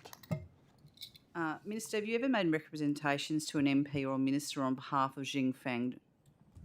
Not that I'm aware of, no. You taken on notice whether you have? Will you check? Well, I can check, certainly can, yes. And will you just check when I say representations, I also mean to local councils or to a federal government agency. I can check, yes. Just to be clear, you don't know what Xinfeng does as an organisation. I'm not aware, but I can take that on notice for you and provide. Well, have their representatives ever spoken to you about their business? Again, I can take that on notice and report back to the committee. So, Minister, just to be clear, my understanding is that this group has a range of different businesses that they're involved in, which is not unusual. One of them is development, and one of them is development in your local area. You're saying that you're unaware of who they are or what they do? I can take that on notice and provide. Well, sorry, Minister, you're not answering the question. Surely you can tell us whether you're aware of the work that's undertaken by this organisation. No, I'm not. I can take this on notice and provide a detailed response for the committee. Have you ever spoken to Con Hindi in relation to planning matters involving developments in Hurstville? Con Hindi was a previous councillor. Hurstville was part of my electorate, not anymore. There have been a number of changes to planning codes, most of which I've opposed. In fact, I have three petitions out there in the community campaigning against overdevelopment in my own electorate. So you're not denying that. So you have obviously previously spoken to Mr. Hindi in relation to development matters in what was your electorate. Perhaps, like I've spoken to Perhaps, yes or no? Perhaps I've spoken to many councillors over the years, over the 12 years, about Mr. Hindi, is he not a Liberal councillor? I beg your pardon? Was he not a Liberal councillor? That is correct. So you're saying that in the course of these events, I mean, it's not I'm not accusing you of anything. It's not unusual for local members to talk to local councillors in relation to issues that are happening in their area. I'm just surprised that you can't really tell me. Perhaps I have. Look, at the end of the day, I've spoken to many councillors from all types of political persuasions about the planning matters involving local communities. As I said previously, there are 3 or 4 perhaps petitions that I've got currently opposing overdevelopment in my own community.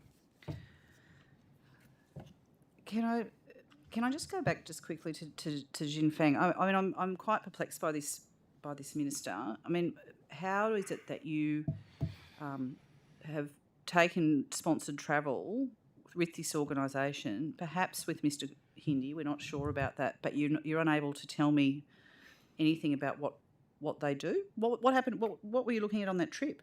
I can find it. I will provide you with a detailed response. It was 6 years ago. Yes. But normally, if they're official, there's itineraries. Chair, I'm going to raise a point of order, if I may. The minister has outlined that he intends to take these questions on notice. I also note that this is budget estimates related to his role as Minister for Multiculturalism and Seniors. I cannot understand where these questions are aligned with his current responsibilities. To the point of order, it's simply not credible that the Minister can't remember anything about this trip. I would encourage the Chair to take him on notice. to direct him to tell us what he can remember and to take the rest on notice. Any contributions? Well, my view is that these questions are in order and they basically do deal with what's in the purview of the minister's portfolio.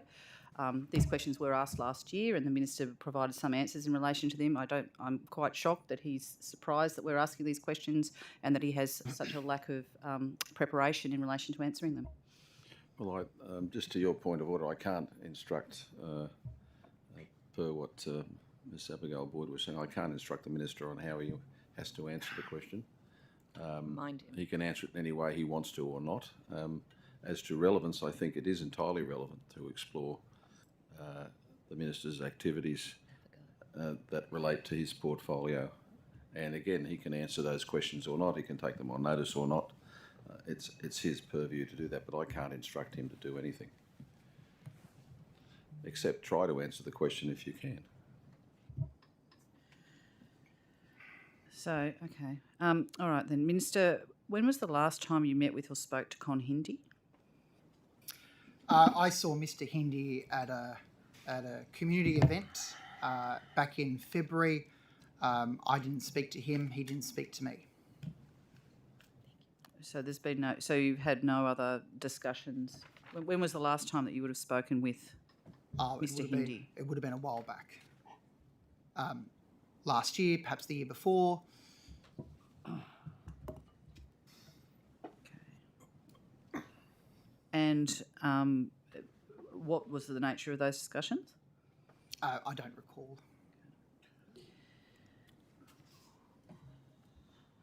Okay.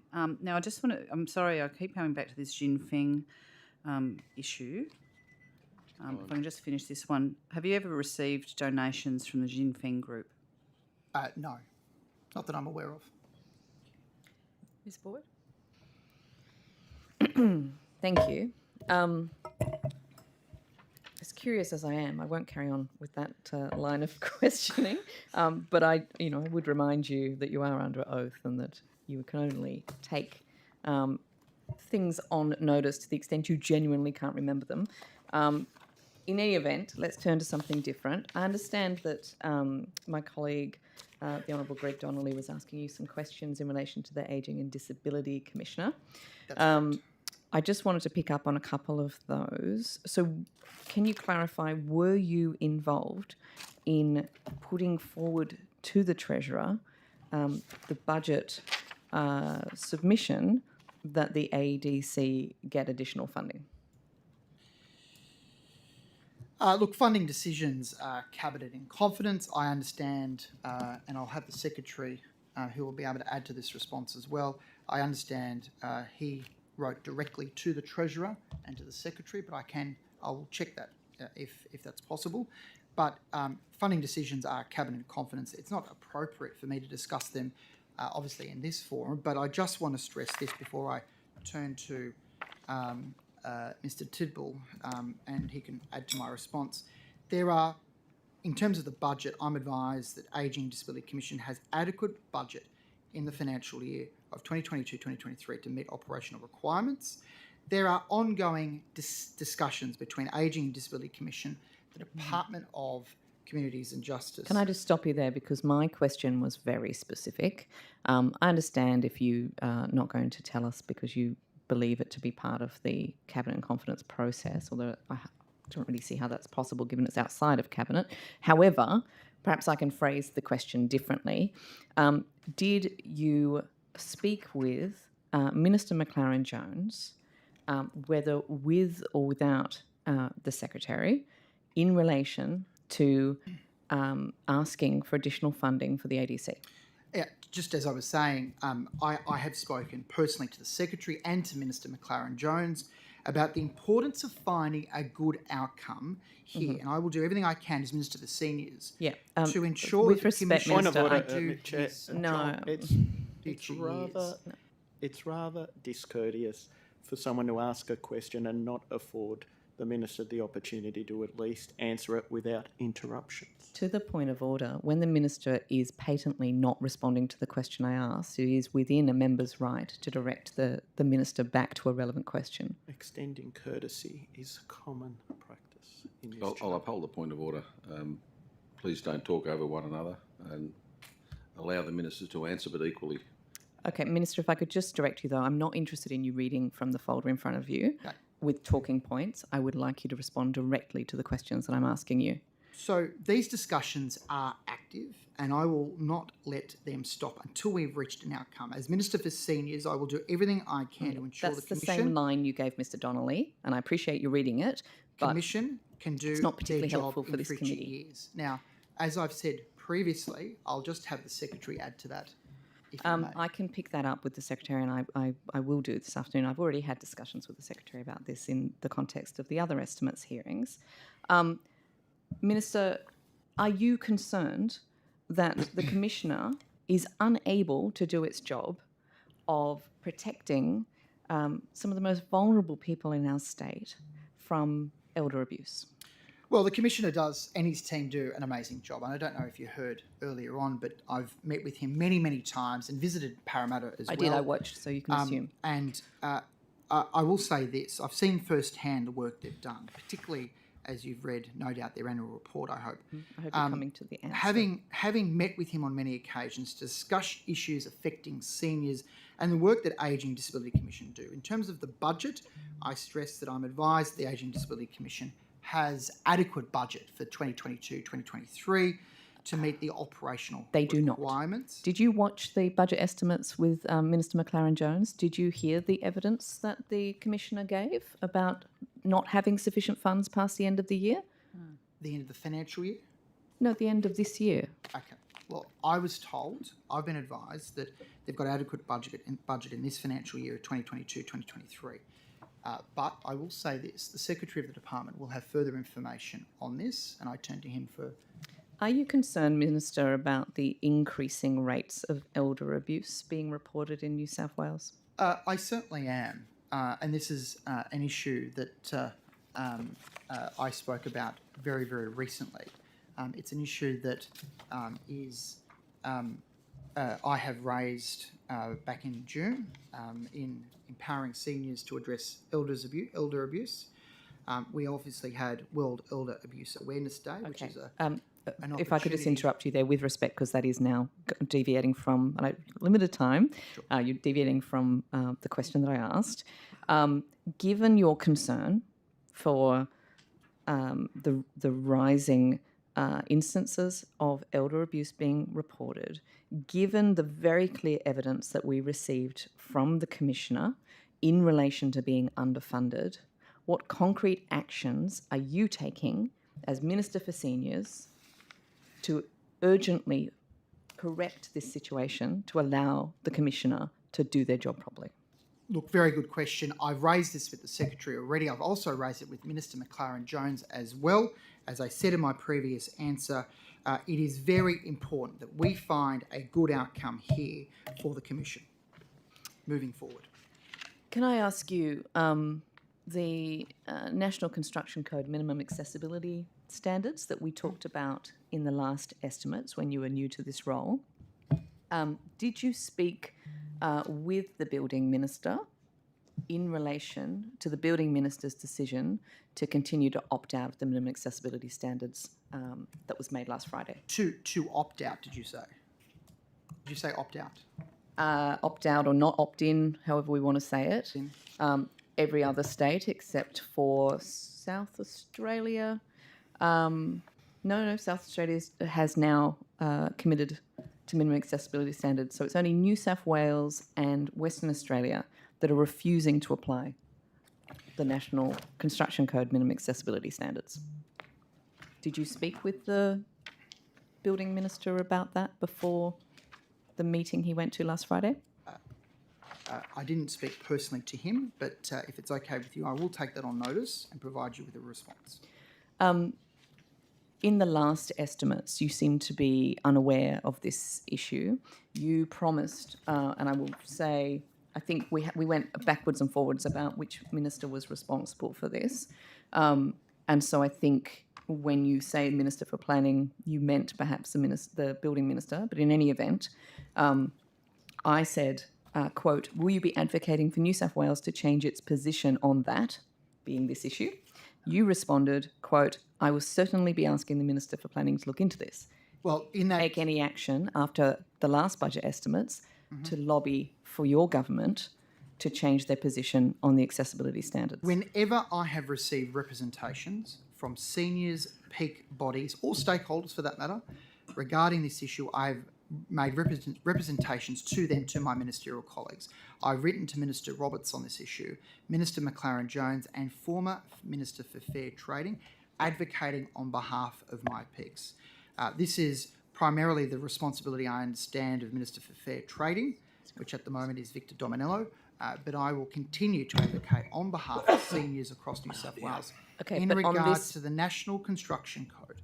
So on this particular issue that was decided last Friday, despite your evidence that you are actively advocating on this issue, you hadn't spoken with Minister Dominello about this.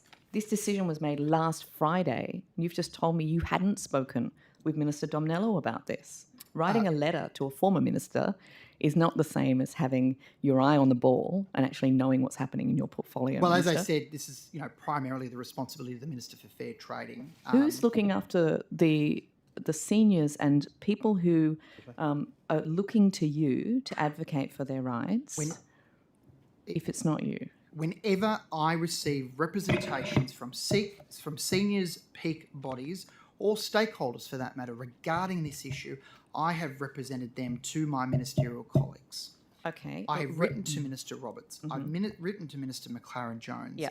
And former Minister for Fair Trading, advocating on behalf of my peaks. Can you This understand that looks is like you're a- just flicking the problem This off? is, can I just finish? This is a very serious issue, and it's something that I'm taking up with the relevant ministers. Okay, but you've failed, haven't you, Minister? If you've been advocating for your government to change its position on the minimum accessibility standards, you've failed. Well, I will say this, new social housing developments aims to best practice in access If I could stop you and there, 'cause livability. they're the same talking points that Minister McLaren-Jones gave us as well. I'll come back to Sorry, this can in I the... just finish? That particular talking point's already been read onto the record. If I can Let him finish his response. Mr. Chair, if I can just finish, please. Opposition?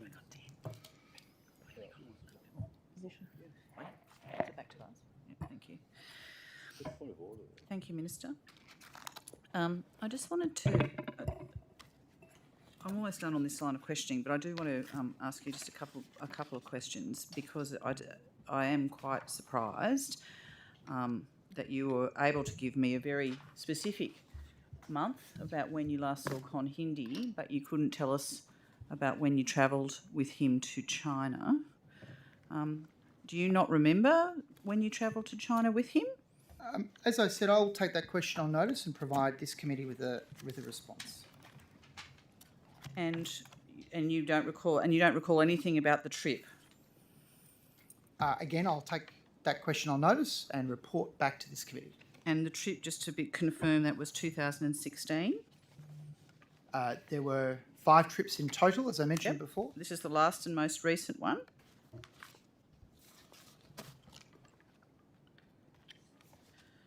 Sorry, repeat the question. Well, this was the last and most recent one.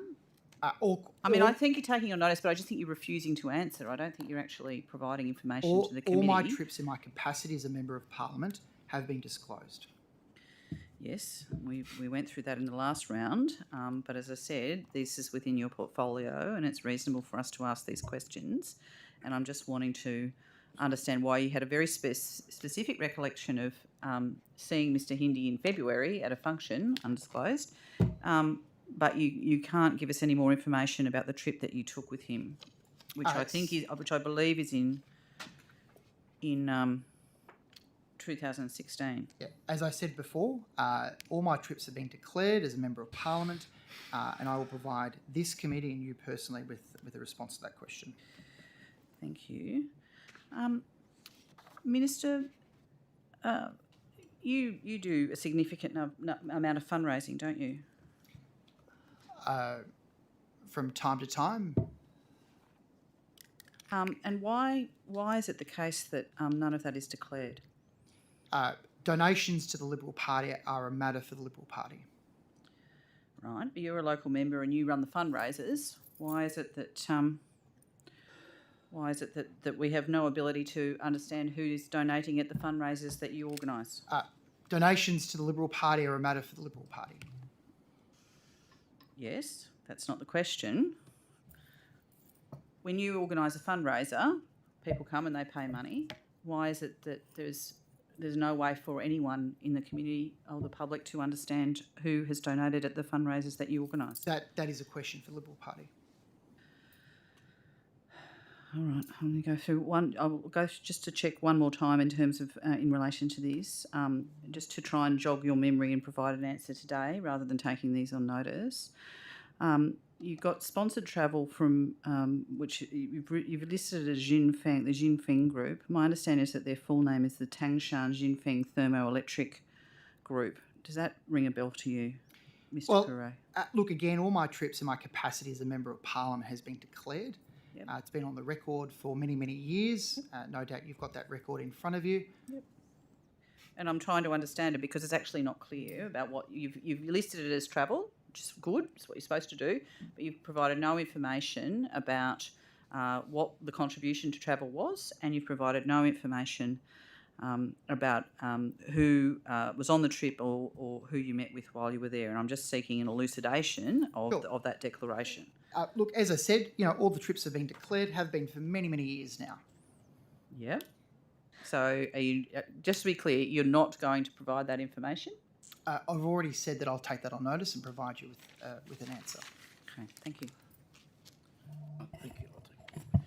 Thank you, Minister. Just take you to matters of Multicultural New South Wales.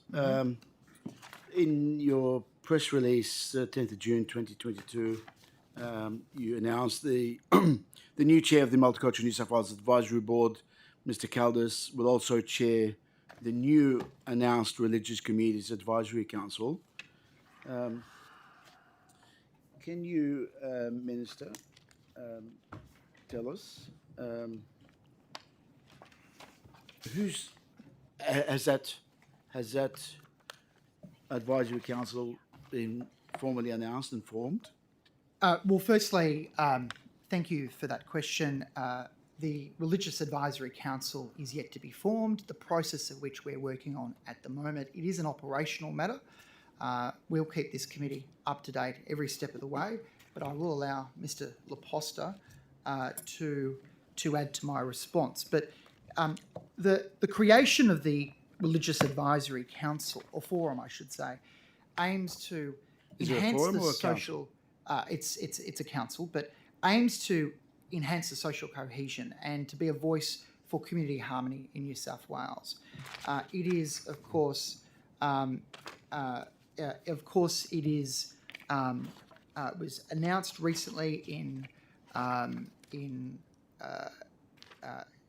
as you said, 10th of June 2022, as part of the New South Wales budget, and we've announced that record spending of $28 million invested in our state's multicultural future. But as part of that initiative, the New South Wales Government will establish the Religious Communities Advisory Council, chaired by Nick Caldas. The terms of reference, as I mentioned before, are being developed and further details will be provided in the near future. So it was just announced and there's nothing to it other than just a mere announcement. There was no content into what this Religious Advisory Council would look like and what it would do, what its initiatives. It will provide a voice around the table more so than what we've experienced previously. We're working on the success of the pandemic in terms of what our religious leaders have done and the job that they've done. This will provide them a voice around the table, chaired by Nick Caldas, to provide government on issues for the best advice as possible. Terms of reference haven't been developed yet, but stay tuned for announcement later in the year. And as I mentioned previously, I'll have Mr. Laposta to add to that. But before he does, you've created an advisory council. You've announced it, but there's not even a shell. There's nothing of real substance to it, and there's no indication as to when it will be formed.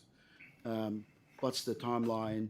How do communities get involved? How do they nominate their representatives? Is there such a broad spectrum of information It's- that communities ought to know? Look, it is exciting, the announcement of this. It will be a new formal consolidated body to the New South Wales Government, to myself as Minister, to the agency headed up by Mr Laposta, issues of interest and concern to the religious communities in New South Wales. The Council will consider a range of issues involving interface between the government and government policies, programs and religious communities. And while we'll be guided by the concerns of members in terms of what they've raised, some examples of issues that might be considered by the Council include the safety and security of places of worship, and this is an issue that comes up from time to time in terms of the groups that I have met over the last 9 months, and more recently was raised at the Southern Sydney Synagogue in Allawa, and you're familiar with that. You're obviously familiar with that synagogue. Other issues that could potentially be raised: chaplaincy services during hospitals and during emergencies, special religious education in New South Wales schools, which might have been of interest to Mr Donnelly, and many others. I mean, the council will be comprised of members of the existing Multicultural New South Wales Religious Communities Forum, which was established by the government in 2014. The network, and in terms of the council itself, it will have a formal time-limited membership, just like the Multicultural New South Wales Advisory Board. Successful nominees will be formally appointed after, obviously, a proper process is taken place. And I will now turn to Mr Laposta. Before you do that, just further questions response. arising from your commentary there, Mr Minister. You said members would come out from existing members of the forum. Which forum? And in other words, you're saying if the board is going to be from existing membership, so you're not really going out. Well, to the not community. necessarily, but we want to make sure that we have an advisory council Is it or is that it is not? best practice, providing advice to the government of the day on a range of issues affecting religious communities. And I've just mentioned some of them here. The reason I raised this before, just one final question, if I may, just because big organisations like the Australian Federation of Islamic Councils, ANIC, the Australian National Imams Council, I note that there was a statement from one of its representatives, and the Lebanese Muslim Association, as well as the ICPA, Islamic Charitable Project Association. Big Muslim organisations, Islamic organisations, are asking about this advisory council that it was announced 3 months ago, and have no information as to the process, the progress, the details, the inclusiveness of those big organisations in this board. Who will nominate and what's the process? So there's a lot of questions out there, Minister, because you've announced it 3 months ago, and people are waiting. And rightly so. And we will ensure that the framework of that committee, of that advisory council, will be announced in due course. And that's currently being... When you say in due course, Minister, in November, Parliament concludes sitting. Will you be announcing it in 2023? Well, that's an operation. Is that your hope? 2023, did you say? Yeah, is that your hope that it will be 2023 announced is a in long way off, 2023? I can tell you. That's an operational matter, and I will... No, but you as Minister... I will. Would it be in 3 months' time? So give a bit of certainty to those listening to this. I assure you, for those watching today on the World Wide Web, that this advisory council will be announced once the framework, and in which the framework is formed. So you don't have the framework at this point? So I will, as I said, for the fourth time, Mr Laposta will add to my response. My time is finished anyway, but yeah, Mr Laposta. Mr Mosamain, you know well we have 146 different faiths in New South Wales. Sure. Which makes us one of the most religiously diverse places on earth. And of each of those 146 faiths, I know there'd be numbers of people in each and every faith that would like to sit on this advisory council. What we're doing is we're co-designing how this council should be formed and the issues that they should discuss. I'm really proud of the work the agency's done. I know you mentioned it's 3 months. It staggers me that it's the 1st of September today. But this was only announced effective from the 1st of July. I'm really Just reading from the pleased. June press release. Yeah, but the funding was only available from the 1st of Yeah, but July. I'm just reading from the first June. Yeah, that's yeah, okay. yeah. That's okay. But so in the last 2 months, we've had a meeting with some senior religious leaders to help inform this. We're in the finalisation of the drafting of the terms of reference and also the processes around seeking expressions of interest. We'll take that to our Religious Communities Forum. Can I just say our existing Religious Communities Forum has done an outstanding job through the pandemic of helping lead this state past the Delta and Omicron waves. I am so pleased to have had that frank and fearless advice from all of our religious leaders throughout the pandemic. And one of the reasons that we're building this Religious Communities Advisory Council is to pay homage to the very important counsel that they give the government and across government. So I don't preside over all of those different areas that the Minister spoke of before, but one of the things I want to do is improve the conduit between our religious communities and religious leaders and the New South Wales government, which is why I think the formation of this forum is important, but it's also important that we get it right. Because if we don't get it right in terms of the composition of this group and the balance of different voices around the table and the thematic priorities they're going to discuss, then I'm not necessarily sure of what its value will be to government and potentially for the 15 or so people that we make happy by being on the forum, we've just polarised ourselves with 125 other different faiths and religions that aren't on the forum. So it's a delicate matter that requires due consideration. And like the Minister said, we're hopeful that once the co-design process is finished in the coming weeks, we'll then be able to take something out more publicly to the community. Thank you. Thank you. Thank you. Well, returning to thematic priorities, Minister, back to ACPOs. I'll put a full stop part way through completing our exchange on that. So if I can please return to that. And as I left off, I indicate to you, and I'm sure you're aware, that back in March, Ms Smythe confirmed that there were 12 ACPOs that had been put into place in New South Wales. Now, I just wish to return to this because I think it's important and it relates in some sense back to my previous line of questioning on a different matter, and that is delivering on promises and honouring undertakings and promises that are made to the public at large.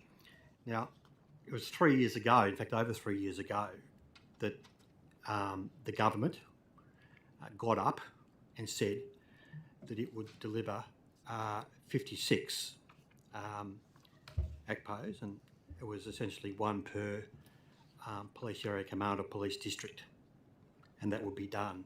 It was a clear-cut promise, no qualifications about it. It would be done.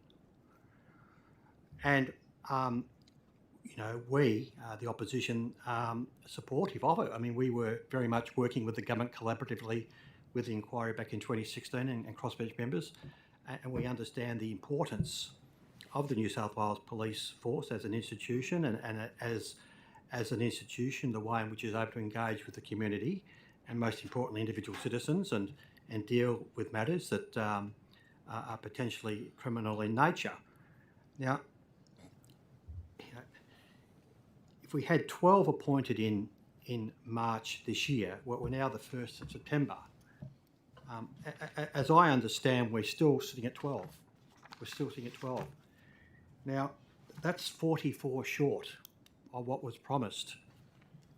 And it was a very clear, unequivocal promise, but over 3 years ago. Now, how can that be explained? To answer your question, I have made representations and met personally with the Police Minister on this, written to the Police Commissioner as well, regarding the importance of having aged crime prevention officers in New South Wales. I believe that, firstly, it's important for all police officers, not just ACPOs, to have the ability to manage issues relating to older people and elder abuse. You're absolutely right. There are 12 ACPOs that have been located in a number of police commands across New South Wales. I will do everything I can to keep lobbying the New South Wales Police to ensure this gets rolled out. It is the responsibility of the Police Minister, and I understand his estimates was yesterday. Correct me if I'm wrong. Well, Minister, you are, in your title, properly recognised and respected as the Minister for Seniors, amongst other things. You are the person who people look up to as the one to engage with and deal with matters senior. Now, when matters senior are announced, that is, matters to do with seniors in the state, wherever it might be, are announced by the government, they look to you to deliver on this. They don't. And you're absolutely right. And that's why I have taken. Can I just finish? And that's why They don't look to the police minister and say, we are going to follow this through with the police minister. It's the Minister for Seniors. And, the government, when it makes these announcements through its ministers, takes the credit for it and, the accolades and all the rest of it. That's fine. They have their media events and their community consultation. All that. But when it's not delivered, we're talking about over 3 years since the promise was made. And as I mentioned, I've taken this up personally with the Police Minister, who's the Deputy Premier. I met with him, wrote to him, and wrote to the Police Commissioner. I mean, obviously, it's an operational matter, and it's something that the Police Commissioner is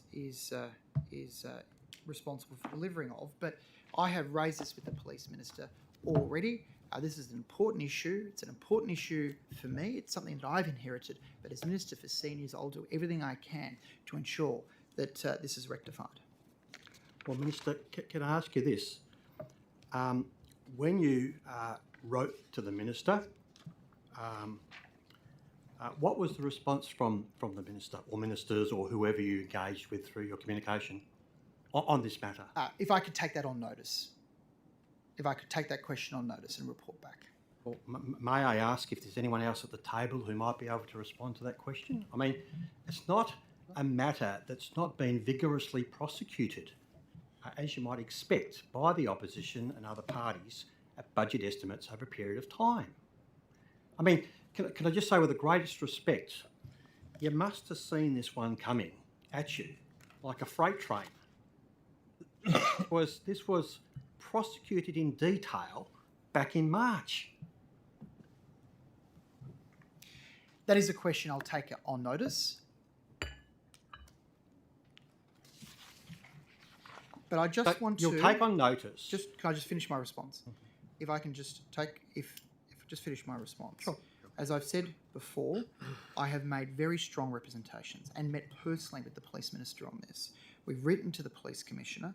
The importance of aged crime prevention officers in New South Wales is very important to me. I will continue to do what I can to increase the number of ACPOs across New South Wales.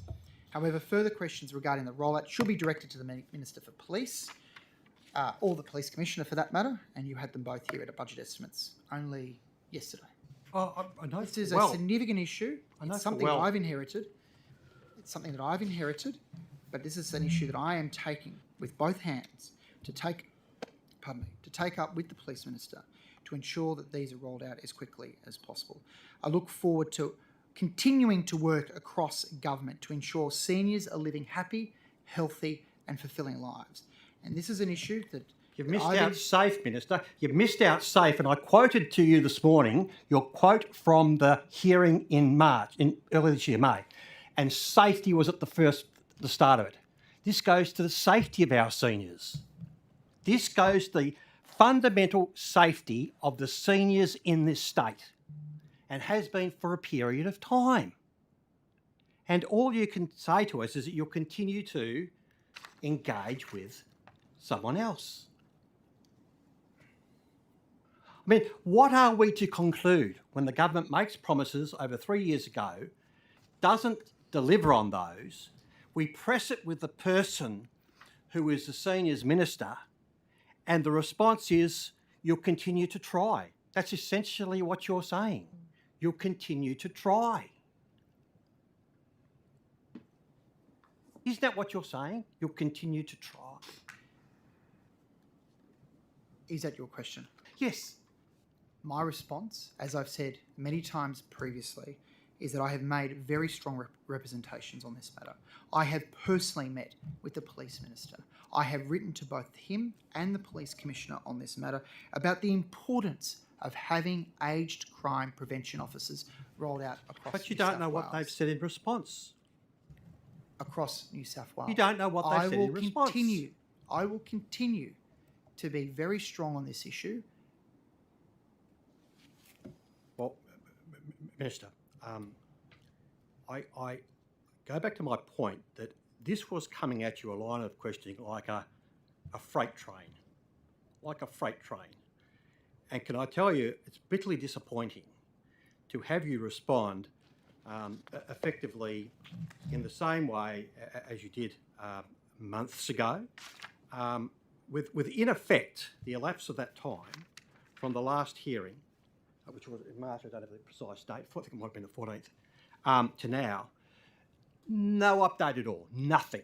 There is nothing you can add to your or the government's position on this critically significant issue, an issue that you acknowledge is important and major with respect to our seniors in the state. You can add not even a dot of information. Now, do you think that's good enough for the Minister for Seniors? I'm not too sure, Mr. Donnelly, if that's a question or It a is a comment question. or a Yes. statement. No, it is a question. But I can report, as I have before, For the long many run-up. times before, and that is, of course, I met personally since the last budget estimates with the Deputy Premier and Minister for Police on this matter. Yep. It's an issue that I take very, very seriously, and it's an issue that I want to see rectified. Well, if you met with them, what is your recollection of what they said to you in response? There is no doubt formal correspondence as well, and I will. I'm not interested in the formal take correspondence. that on- Minister, you're a minister because you're a smart guy and you've got some memory. So you would remember essentially the exchange that took place when you spoke to those two individuals. What's your recollection of what they said? I understand New South Wales Police is looking into the matter. It is an issue that I will continue to raise with the appropriate people, including the Minister for Police and, of course, the Police Commissioner, and report back to this committee or to you personally. No, it doesn't need to come back to me personally. This is a budget estimates hearing and it's back to the committee. But More than happy for it to be reported back to you. oh well, I'm grateful for that, Curtis. It is an important issue, and I just want to stress this, and maybe it hasn't come across. But again, since March, I've made very strong representations on this matter to both the Deputy Premier and Minister for Police and the Police Commissioner on the importance of having aged crime prevention officers rolled out. And they have done collectively diddly squat. And that's your evidence today. I mean, my word, my phrase, diddly squat. We are talking about a period of months, a lapse of months between the last budget estimates hearing and this one, and you are not able to add anything, not even some hope of it might happen or it may happen, or in fact, that there has been suggestions that. No, I disagree, Mr. Donnelly. Sorry, I don't mean to interrupt, but I disagree. So I have already said a number of times, and that is, of course, I will continue to do everything I can as Minister for Seniors to increase the number of ACPOs across New South Wales. I've said that a couple of times. This is an issue that's important for me. It's an issue that's raised through peak bodies on a regular basis. It's an issue that I will continue as Minister for Seniors to continue to fight for. Well, may I say... And I must say, the premise of your question to suggest that I have not done anything since the last budget estimates is in terms of listening to your answer today. Is incorrect. I have already said that I met personally with the Police Minister on this issue and informed him the importance of these police officers being rolled out across New South Wales.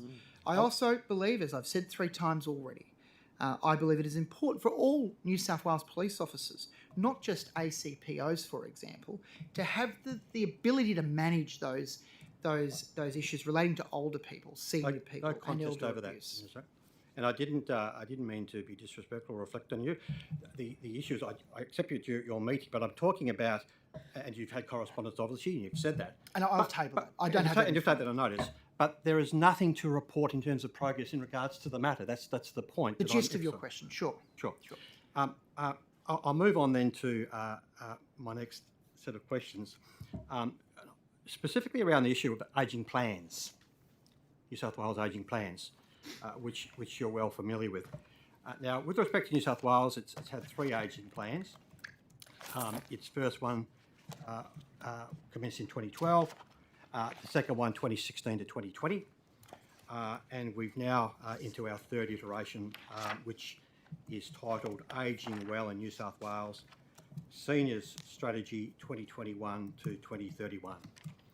Now, with respect to the second iteration, the 2016 to 2020, can I draw to your attention, and you probably know this anyway, but I'll just be quite specific about it, that document was reasonably comprehensive. It could have been better, I have to say, in my view, but nevertheless, it was 39 pages long as a document.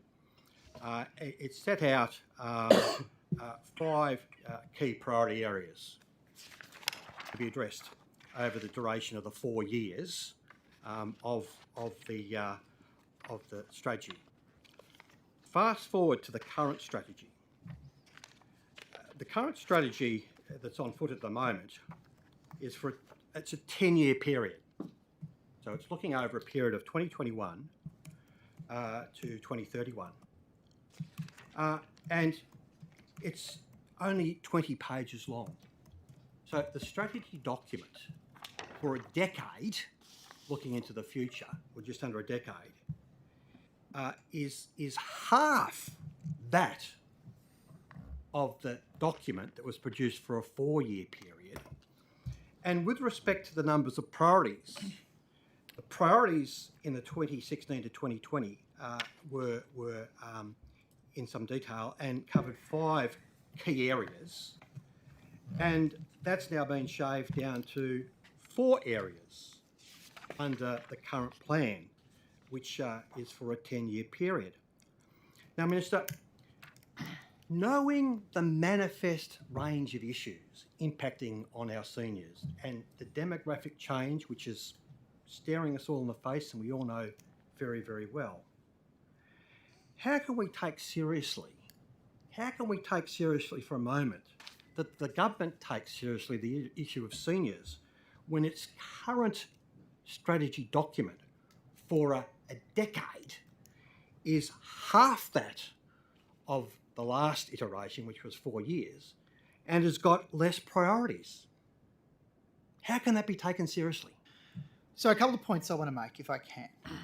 And there were quite a few questions there, so I'll take a bit of time if I can. There's a midterm review. I think it's 24, 25 or 25, 26. So there is a midterm review in terms of the Ageing Well of New South Wales Action Plan and Senior Strategy. So that will occur, no doubt. 24, 25, I think it is. There are, you're absolutely right, 4 key focuses or pillars, and we can obviously get to that in a second. Importantly, I'm advised that 90% of the items in the action plan of 2021-2022 are either completed or progressing as planned. The Director of Seniors will add to my response just in a very quick second. But it is very, very important to make it very, very clear, and I'm sure this will be your supplementary question, but it is important to make clear that the Ageing Well strategy and action plan cuts right across government. That means that representatives from from different departments all work together to achieve the outcomes for older people. And these clusters and agencies are Department of Communities and Justice as chair, Premier and Cabinet, Treasury, Health, Planning, Transport, Industry, Environment, Health and Ageing as well. You've got to mention, Minister, after all we've been through this morning, you've got to mention police. Please mention police. Well, Stronger Communities is in the same cluster as police, I believe. But the point I want to make is the 90 initiatives in the first action plan. There are of the 90 initiatives of the action plan, many of them have been delivered already. But I might allow the Director of Seniors to provide a more detailed response as well. Perhaps we can come back to that this afternoon. If I could ask you, Minister, just coming back to this minimum accessibility standards issue, are you aware of what these minimum accessibility standards actually are without reading from in the National Code? Yeah. In the National Code? On what we're asking, what the advocates in this space have been asking for and asking you for in relation to providing minimum accessibility Not all of them, standards? but certainly some, and that's the wider of door trims, for example, little or no steps into a property at level, in terms of accessibilities of PowerPoints and windows for that matter, and many other things. Yeah, so they're pretty modest requests.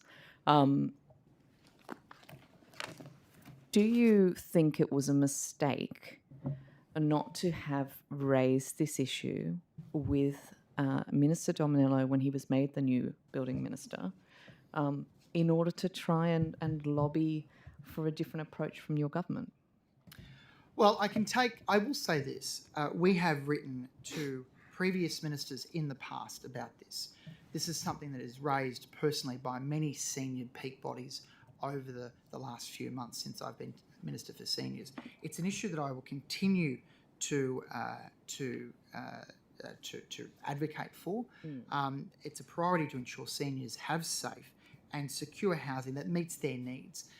It is an issue that I have raised and will continue to raise. Okay. The answers you've just given me are very similar to the ones you gave me before. And at that point, that's when I asked you whether you've just simply failed then to achieve this outcome, this incredibly important outcome for the older people of New South Wales, and not just older people, but anyone who might want to age in place, and for everybody with a mobility issue. This is having these minimum accessibility standards implemented in New South Wales would have such a tangible impact on older people. Have you just failed to actually advocate for seniors in this state? No, not at all. And I disagree with the question. As you've heard already, I have received representations from Sikh bodies. I've actioned those representations. It is an issue that is very close to my heart. It's an issue that I will continue to lobby on and lobby for. And I've already said, I've written to both Minister Roberts and McLaren Jones and former minister advocating on my behalf, on behalf of the peaks on this particular issue.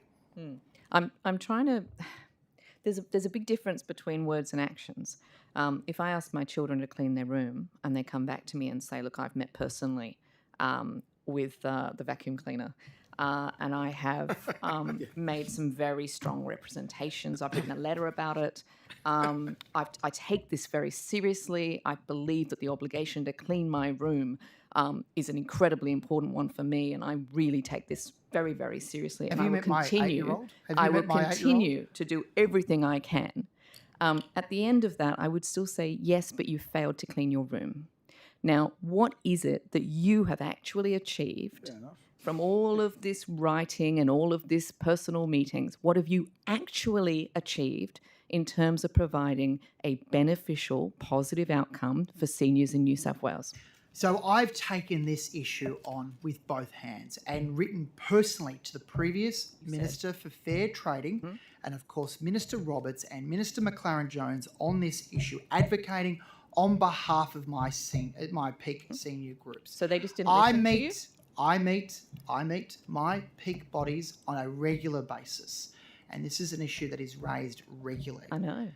The MACA board has also raised this as well. Yeah, everyone's raising it. Everyone wants it. This is an issue that I have taken with both hands. Well, you haven't, because you didn't even speak to the new minister before he went to a building ministers, whatever that is, party that they had last Friday, meeting last Friday, where your government, your colleagues, said they weren't going to do this. So you failed. That's not taking it with both hands. Writing a letter is not taking it with both hands. Having a personal meeting with one of your colleagues is not taking it with both hands. You failed to actually achieve this. So if you've not achieved this, what tangible outcome have you achieved for seniors in New South Wales? I'm not the minister responsible for the National Construction Code. You're the And already, well, it's a fair trading issue. Already I have, as I've said to you many times before, written on behalf of our many peak bodies. You have said that. What is the point of your role if it is not to do more than simply writing letters and having meetings that have no actual tangible outcome? My role as Minister for Seniors, I take very, very, very seriously. And certainly it's the rollout of our ageing well strategy across New South Wales. Obviously, items that were delivered in our seniors budget. Obviously, it's to advocate on behalf of seniors across New South Wales, and that is exactly what we're doing. Again, my daughter takes her role of cleaning her room very, very seriously, and yet the room does not get cleaned. You are the Minister for Seniors. You say you take this role very, very seriously. What actual tangible outcome have you achieved in this role for seniors in this state? My role is delivering a brighter future for our seniors across New South Wales. Our vision is for a healthy, active, vibrant, ageing population. And safe. It's hard to imagine and how it we're can be safe delivering when the quality services for Commissioner's New South underfunded. Wales seniors in doing this. And of course, we've got a number of grants and programs, and I'll go through some of them just for Miss Boyd's No, I really question. You've asked the wish question. you wouldn't. You've got to I've allow me asked the question of what your actual tangible outcomes are. If I'm a person in New South Wales, if I'm looking to you to make an actual significant, tangible impact, improvement in my life, what have you done personally? Well, there are a couple of things that we've done, and certainly in this portfolio, we've seen a number of rounds of funding programs for combating social isolation during the COVID pandemic, reducing social isolation for seniors groups and so forth. Perhaps you could table your speaking notes, Minister. Money, you're not going to allow me to finish? That's okay. Well, I just think maybe you want to table because it's not really relevant to what I'm saying You've asked the or what I'm question. asking. You don't want me to answer? Let's just recap though. You have, despite taking an issue with both hands, you have failed to get your government to put in incredibly modest accessibility standards for new builds. You have failed to achieve the level of funding for the Commissioner, for the Ageing and Disability Commissioner, that would allow them to get on with their job. And your response to these failures in front of budget estimates, which is our opportunity to hold you accountable on behalf of the people of New South Wales, is just to keep repeating statements from the folder in front of you. That's not true. About all of the words that you've said and all of the letters you've written and the meetings you've had. Well, that's What incorrect. point That's incorrect. Well, That's now let him engage finish. with the issue? We've got a number of programs right across New South Wales, and you've asked me a question. You haven't allowed me to answer the question. I've asked you but what I you will- personally have done, not what the but I will department was answer- doing before Miss- you came along. Allow him to. Miss Boyd, you can't keep interrupting. I I'm can, sorry. I You keep am. interrupting. I'm not being provided an opportunity to answer some of these questions. There are a number of programs that you we wanna are answer doing directly. right across New South Wales for seniors. Tech Savvy Seniors Program, a number of other programs in terms of combating and reducing seniors isolation, for example. Digitalising the seniors card, for example. This is funding in addition to being spent to support seniors across government in portfolios of transport. Miss Boyd? What about keeping Transport, seniors safe? health, What have you done and to customer keep seniors service. safe? And customer service. We have a number of programs in regards to helping our seniors with tech-savvy programs and so forth. As I've said previously, to answer your question about the National Code or ACPOs, for example, my previous response stands. Thank you. Do you think that you have been a massive disappointment in this role, Minister? Very objective question. Let me say this. As Minister for Seniors, I take my role very, very seriously. You and have I said. disagree with the notion of that question. My role is delivering a brighter future for seniors across New South Wales, ensuring that seniors right across New South Wales are safe, vibrant, active and ageing population. and continue to be healthy. And we're delivering quality services for seniors, New South Wales seniors. Sorry, because you have said this already. I need Can to- I I just need to ask you, finish what this. do you do with your 8-year-old when they don't clean their room? I need to finish this question. I think I will hand over to my colleague. Okay, I'll just take a couple of minutes. I think we've only got 5 minutes left.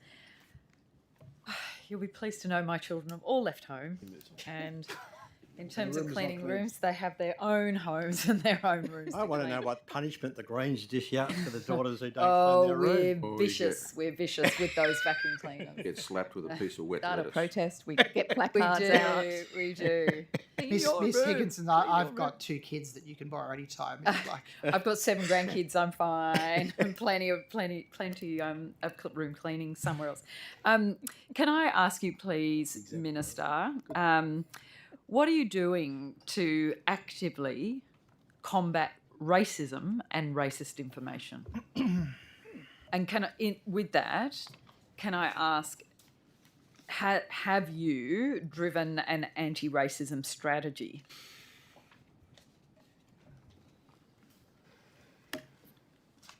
Answer is no. I'm just going to shuffle some papers. If that's okay. Okay. You can freewheel, Minister.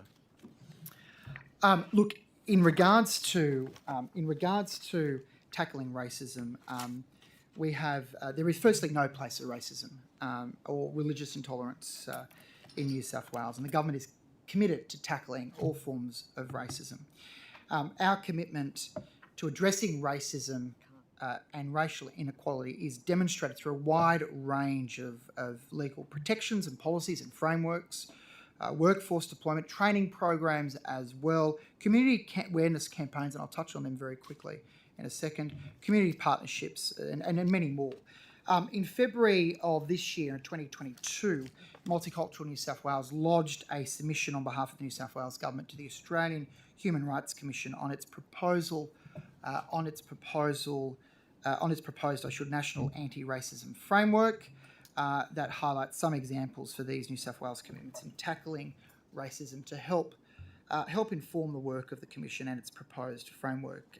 So, Minister, do you see, is that your strategy to sort of just rely on this kind of mix of things that are happening, or like do you accept as a minister that actually one of your roles is to have a strategy, a clear strategy to achieve outcomes with key performance indicators and measures, and we can monitor our success in achieving the outcomes? Resilience and Response Plan, COM Plan, led by Multicultural New South Wales, draws together New South Wales agencies, details coordinated whole of government approach, and identifying, assessing and addressing risks to community harmony, including risks arising from racist instances and intercommunal tensions. And Minister, what are you doing to address racism towards Asian Australians? Yeah, Very good question.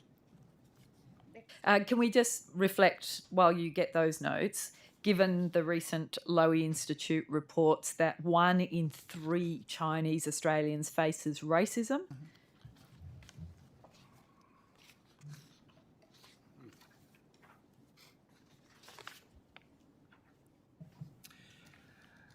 There is strong evidence that a clear majority of Australians support multiculturalism and recognise the benefits of multiculturalism, that cultural diversity brings out a way of life. Are we doing anything to address racism towards I'm aware Asian of a number of other Australians? reports that raise concerns about anti-Asian or anti-Chinese sentiment.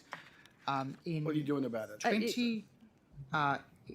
think the issue is really well known, and more to the point, Minister, the issue is really deeply felt by 1 in 3 Chinese Australians.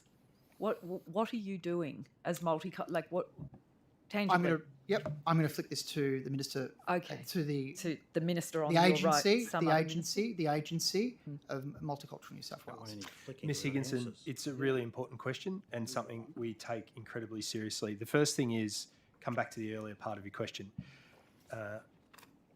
I was hoping for stronger leadership from the Commonwealth so that we as a state could dovetail in with a national framework and a national plan to be able to have a really strong and united position on racism. we do note, and I've met with the Commissioner, as has the Minister for the Race Discrimination Commissioner, Chin Tan, that there's been some funding challenges, which I now understand the Commissioner at a Commonwealth level has been able to rectify. Regardless, I'm really pleased that this agency, which isn't a central government agency, mind you, but this agency was able to collect right across the government a submission on behalf of the New South Wales government that was endorsed by the Minister and the Premier to take to the Commissioner on what our stance is around racial discrimination in New South Wales and the tangible actions that we would like to see made to that. And I'm happy to table that report in due course. With respect to our agency, we are incredibly proud of our anti-racism campaign, which is focused on hate, not so much on racism, more of an active word around this. It's called Remove Hate from the Debate. It is an online campaign that has generated over millions of views from young people, and it was pivotal during the pandemic to help give young people the tips and tools to be able to negate online hate and racism and give them tangible things to be able to address these things, not lose their cool, not get caught in these rabbit warrens or the sewers of hate or any of those things that happen. In addition to that, we've also got an incredible program called Compact, which has now engaged over 50,000 young people in this state, which helps build awareness and also skills around leadership credentials, helps them not be marginalised by divisive forces and all of these other things. So as an agency, and certainly under this Minister, we've done an incredible amount of work on this, and it's something that we are very passionate about. I also note that the Lowy report was raised at the last budget estimate, so it's now we're talking about this from March, and there are a number of other conflicting reports and research documents that have come out since that about the sentiment of xenophobic behaviour, and a lot of that xenophobic behaviour was largely linked, unfortunately, to the former President of the United States that was driving a very divisive force about things such as the China virus, etc., etc., etc.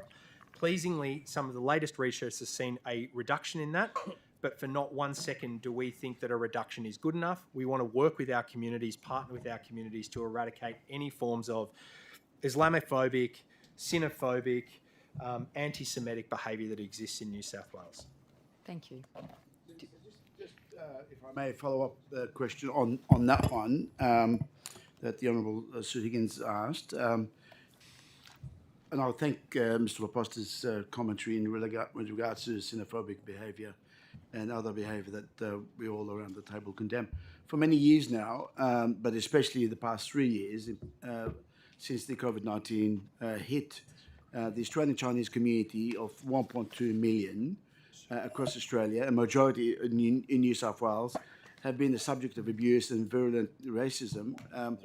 And the critical question here, Minister, is what action have you taken to address the racism that's targeted specifically at the Australian Chinese community?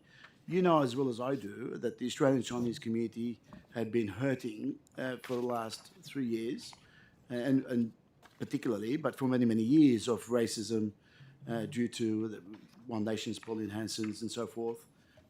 But what action, what constructive action have you taken with the Australian Chinese community to address their wounds? Look, there's a couple of things there, and addressing racially motivated hate crime, racial discrimination, racial vilification in New South Wales is something that I'm committed to. And Multicultural New South Wales works very closely with New South Wales Police Force, the Anti-Discrimination New South Wales, and other agencies on issues relating to racial hate. One thing that I do as Minister is meet regularly with our many multicultural groups on a regular basis, and most recently through Zoom, but now community forums right across Sydney. We've had community forums in Blacktown, in Oatley, in Parramatta, Liverpool, I should say. With the Chinese Australian community? With everyone. Everyone gets invited. No, but it's an issue not just specifically.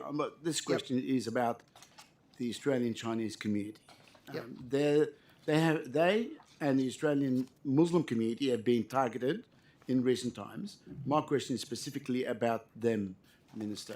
I understand that you meet, and I know you're involved with many different communities, but specifically the Australian Chinese community, because they have been under the pump, as they say, and they've been hurt, and they continue to be. And during the COVID period, they were spat on, they were abused, and they continue to fear to speak out.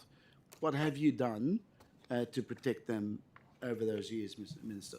I meet regularly many of our community groups and associations, and not just the Chinese community groups, but many community groups and associations, I can report that in July 2020, Multicultural New South Wales worked with the Chinese Australian Forum to organise Reporting Racism and Know Your Rights online forum.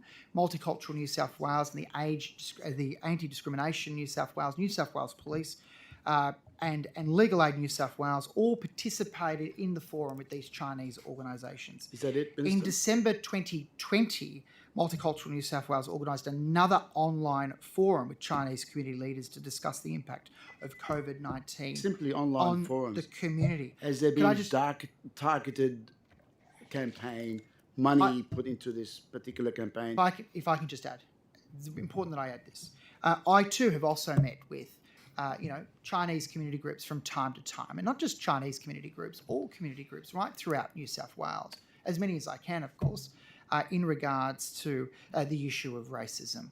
This is an important issue. It's an important issue that MNSW is addressing through many of their programs. Of course, we've got the Remove Hate from the Debate, which is an issue that Mr. Laposta has just mentioned, and of course, compact programs and other things. I mean, Multicultural New South Wales, as we know, has a program to remove hate from the debate, to access online content, to address the online hate. And the program aims to champion community harmony, counter hateful and diverse narratives and influences, and amplify positive voices online.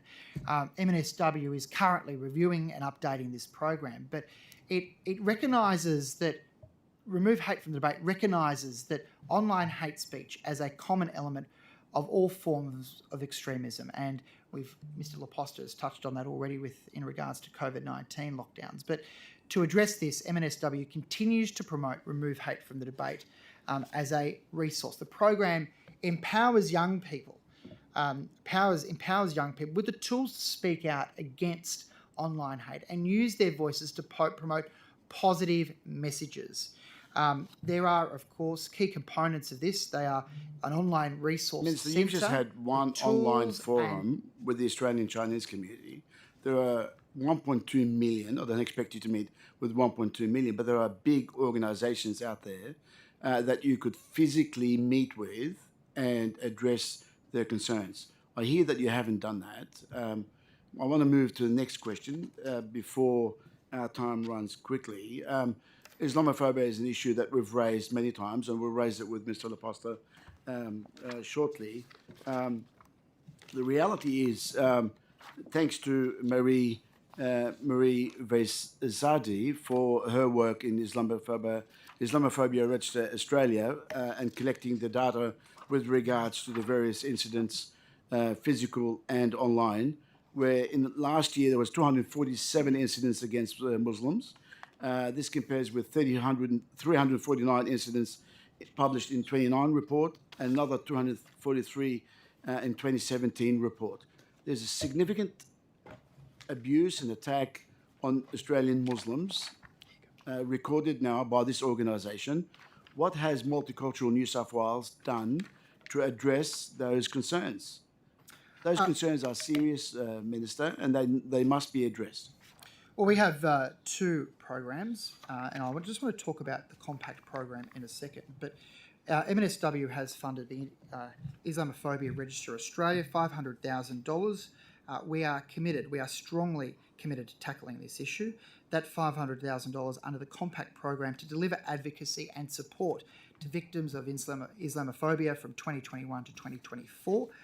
This project will also work with victim groups as well to develop shared strategies to combat racism and hate. The register that you've mentioned already, a project is one of 24 compact partnership projects funded to 2024. Islamophobia Register Australia, the Charles Sturt University, are both members of the Compact Alliance. And that alliance is now at a statewide network of allies made up of over 80 partners, organisations who are all committed to standing up united against racism, hate, fear and division.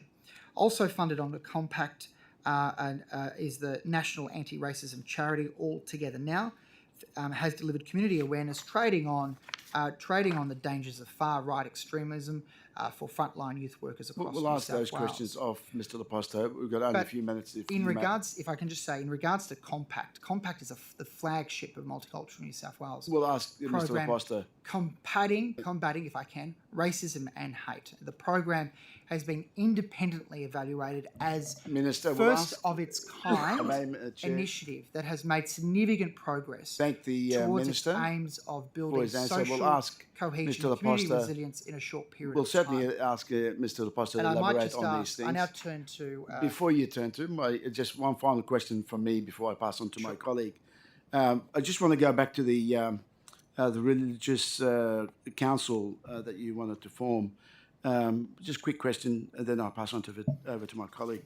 Do you expect that the religious council to report to you, Minister, or to the CEO of Multicultural New South Wales? Look, it'll be reporting to Nick Caldis as chair. I, from time to time, will be meeting Nick Caldis personally. I will certainly be taking a very You'll active... be reporting to the chair. Yeah, I'll be taking a very active But interest. he's the chair, so the chair would have to report to somebody. Who does he report The to? chair will report to Mr. Laposta, and of course I'll get Well, under the briefs as well. framework, will it be to the minister? This is something that or I'm to- taking. This is something I'm taking very, very seriously.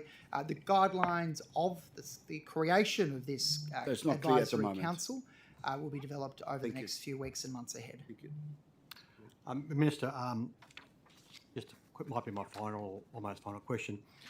Minister, are you prepared to organise, following today's hearing, a meeting with the Treasurer, Minister for Police, the Police Commissioner, Secretary and yourself to finally resolve this outstanding issue, this long outstanding issue of the failure to appoint the outstanding 44 ACPOs in New South Wales? I make this pledge that I will again raise this with the New South Wales Police Minister. I will raise this with the Treasurer as well. If I've got to organise a meeting with those individuals that you have raised, I will certainly do that. And what would be your timetable for doing this, can I ask? As soon as possible. You finished? I think probably for the moment, yes. Probably for the moment. Questions from the government? Thank you, Chair. Good afternoon, Minister. I'm just wondering, just before we wrap up for lunch, did you wish to update the committee with any further information on an uninterrupted basis? Thank you, Mr. Poulos. And you've got 15 minutes. You've only got 15 minutes. Yeah, you go for it. The Secretary has one issue, and then I'll have a further issue as well. Thank you, Chair. If I may elaborate on my earlier evidence in response to a question asked by Mr. Donnelly in respect of the Australian Institute of Family Studies in respect of the National Elder Abuse Prevalence Study. It is the case which, and I apologise for this, Mr. Donnelly, I was unaware of the MOU that existed between the Department of Justice, now the Department of Communities and Justice, which was executed at the time when that study commenced, and the department provided $200,000 of funding to contribute to that study. I've briefly read the MOU during the morning tea break, and I think part of it was very much focused on jurisdictional input, and I will certainly follow up and be able to expand on what participation took place, as well as any briefing processes which were initiated. Thank you, Mr. Secretary. Thank you. If I've just got one item, Mr. Chair, MNSW Advisory Board appointments of Sam Elmere and Sally Betts were made by Cabinet before I was sworn in as Minister for Multiculturalism. I did not sign off on the appointments of Sally Betts and Sam Elmere. The previous Minister for Multiculturalism and the Governor signed the exco minute on the 15th of December 2021. I can confirm I did sign a congratulations letter to all three new appointments on the 17th of January 2022, and Mr. Laposta has addressed the process of board appointments earlier in the hearing today. So it is a mischaracterisation for Mr Musselmain to say that I signed off on the appointment of these two individuals. Okay, thank you, Minister. Thank you for coming today. I know you've taken a lot of questions on notice. You'll have 21 days to respond to those. Thanks very much for coming, and we'll start again at 2 o'clock.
Let's crank the wheel.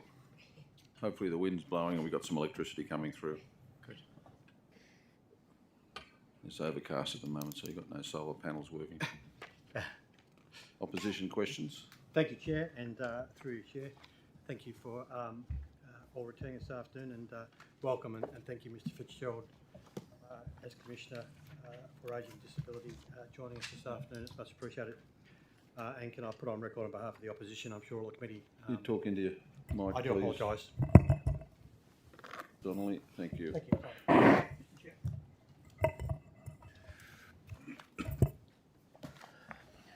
As I was saying, I'm sure, Commissioner, I speak on behalf of all the committee, that we're most grateful and appreciative of all the very important work you do for on behalf of some of the most vulnerable people in the state over the course of your term, but well and truly before that, over a number of years.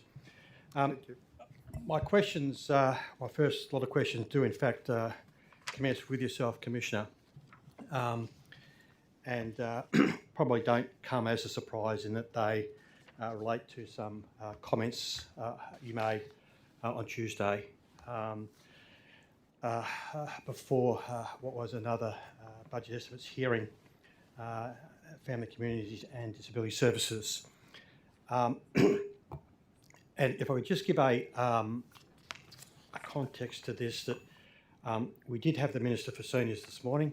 You may or may not have had an opportunity to see or hear some of that or none of that, or receive some briefing, but it doesn't much matter. My questions do primarily go to matters covered on Tuesday, and I will touch on some of the Minister's reflections today, and I'll identify them with you to either comment if you wish, take on notice, or deal with as you see fit. Commissioner, with respect to the comments made earlier this week by yourself, I'm going to be drawing specifically on some pages from Hansard that you may or may not have in front of you, but they're on pages principally 47 to 49 on Hansard, and I think you would probably have a pretty good recollection of the exchange. The Honourable Abigail was asking you some questions, and the questions went back and forth. The conundrum we find ourselves in, I think,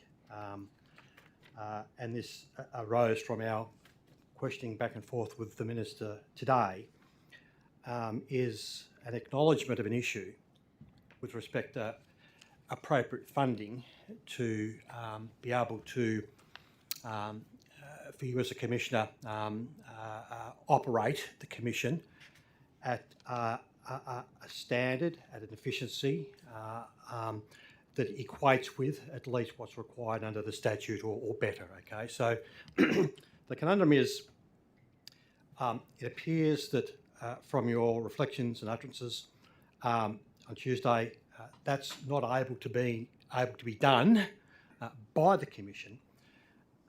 But in response, we heard back today from the Minister for Seniors that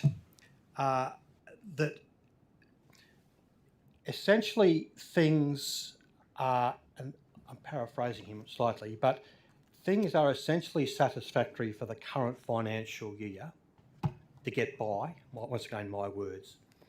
The current financial year, the budget year at 22-23, and the issues appear to be beyond that.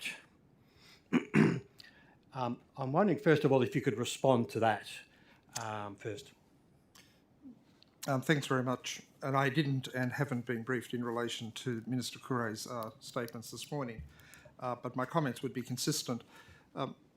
Just going back a little bit, if we understand the budget that was ultimately approved for the Commission was always inadequate for the fulfilment of the statutory functions to the level required by Parliament in relation to both older people and people with disabilities.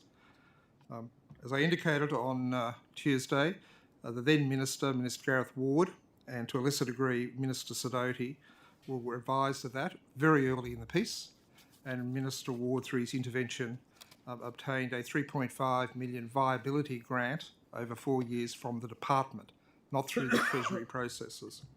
That grant finishes at the end of this year, and DCJ is advised that that grant is not forthcoming.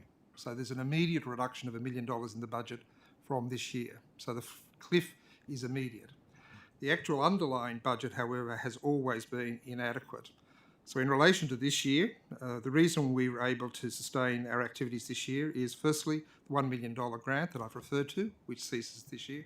And secondly, we've got carry forward funds, which we've prudently managed in the anticipation that we would not have been successful in the budget bids last year. And we've been unsuccessful in every budget bid that we've put up, no matter what it's been for, over the last 3 years. So this year, absolutely, it is the case that I've indicated to both ministers and to the Secretary that we will be able to operate the Commission on the basis of the $1 million grant from the Department and carry forward funds. However, going forward, at this stage, there is no guarantee of $1 million grant going forward, and there will be no carry forward funds. So the cliff becomes real, but the cliff has been known for 3 years. Thank you, Mr. Fitzgerald. That's helpful. May I go back to the start of what you've just described, and that is the shortfall or the deficit in the amount of funding which was, as I understand, was understood to be the funding that the Commission would receive to be able to operate and carry out its statutory responsibilities. That with respect to the original amount and then the discovery of a lesser amount, were you consulted over that process of the movement from a figure which you understood would be the figure to the lesser figure? No, I arrived on the 1st of July, Monday morning, and at 9 o'clock an official of the DCJ came into my office and welcomed me, and then we've got bad news. And the bad news was that the indicative budget of $29 million over 4 years had been reduced to $13.9 million, whilst the legislation was going through Parliament and without any consultation or knowledge by me at that time. And so on the very first day, in the first hour, I was made aware of that budget. We proactively dealt with both the ministers and the department to try to put in place what I then believed would be a stopgap measure. I had no expectation that 3 years later, a new agency fully supported by all members of Parliament and meeting a clearly emerging need would be struggling for its effectiveness in terms of its finances. That was never contemplated by me, even when I heard about the reduction in the budget. May I ask, and if you're not at liberty to say so, you may in fact make that point, but in terms of being informed about the reduced quantum that you would have before you to operate the Commission, was there any explanation given to you beyond the fact that, and I do find the actual explanation curious, that as the bill was passed through the Parliament, that amount was fixed, using perhaps my own words. There was no explanation beyond that? There's been no explanation at all. At all? Not at all. And no one in DCJ has tried to support the reduced budget. After all, they were the ones that put forward the substantial budget. So at no stage during the last 3 years have I been advised as to why that occurred. Nobody believes that it was an appropriate decision. Nevertheless, it was the case. And as I say, the legislation passed on the Thursday before I started on the Monday. So the reduced budget was well known to government at the time that the legislation was being passed by both the lower and upper houses. I'm wondering, so thank you for that. I'm wondering if you could, and I don't mind if you move through this reasonably quickly, just a summary of what has been your attempts as the Commissioner in that subsequent period. So we're talking about, I guess, the end of 2019, 2020, 21, and now into 2022. Your efforts as the Commissioner to seek essentially a recovery of, if not all, a good part of that to enable, and I presume this is still your judgment, that amount of money or thereabouts necessary to carry out the role as the Commissioner and the Commission. Well, just in very brief terms, I've briefed the 7 ministers that I've dealt with who have joint administration of my commission. As you know, the Ageing Disability Commission, or my act, is jointly administered by the Minister for Seniors and the Minister for Disability. So in relation to each of the 7 ministers, I've advised them of the circumstances in the terms that I've advised you on Tuesday and today. Secondly, each and every year we've put in budget bids to enhance the budget. Last year we worked with the Finance Division of DCJ and Treasury in developing what's called a demand funding model. The demand funding model is a predictor of growth agreed to by Treasury, and therefore future budgets should be determined in accordance with our pre-approved growth rates. It doesn't apply in most parts of DCJ, but it does apply in some aspects of justice. I was unfortunately over-optimistic in the belief that if you'd worked it up with Treasury and Finance in DCJ, you had a reasonable opportunity of success. Again, the demand funding model in relation to the Commission and the official visitor scheme failed. So we've been trying to work, and thirdly, of course, I've had discussions with the previous Secretary and the current Secretary in relation to these matters. So as I've indicated to you, this has been a 3-year task, and on that KPI I failed miserably because we haven't had any sustained solution, notwithstanding the fact, and I acknowledge that the Secretary is working on that at the moment, but that's been the history so far. And I acknowledge the Secretary's work in that respect. That there's definitely a cognizance and understanding of this predicament, and effort being exerted, as I understand and explained, to try and recover the situation. Perhaps if I invite the Secretary to make any comments that flow from the reflections of the Commissioner about trying to resolve this, because we have an insoluble problem that's now running into its 4th year. And we heard the Minister's response today. I'm not going to reflect on his response, but clearly it seems to be Treasury primarily that needs to grasp what needs to be dealt with here. Thank you, Mr. Donnelly. I have the advantage of having known Mr. Fitzgerald for a number of years, and we early on, after I commenced in February, in the first, I don't know when it was, Robert, it was very on, we met, and I understand the issues. Fundamentally, in terms of the priorities that, as Secretary Mr. Donnelly, that I regard as sacrosanct, a statutory responsibility pertaining to people who are vulnerable, abused, exploited, is fundamental. It's a fundamental duty in the decisions I make and the oversight which I exercise as Secretary.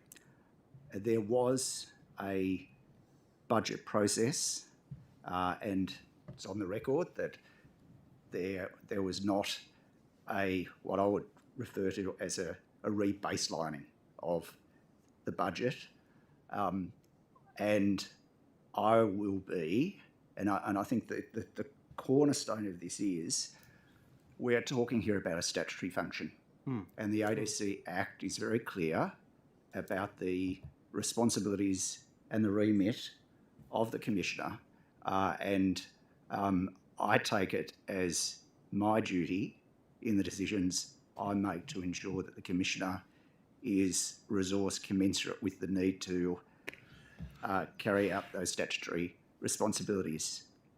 So there will be, and there is, an absolute focus on working with Treasury to ensure that the organisation beyond 22-23, which I'll come back to, is appropriately resourced.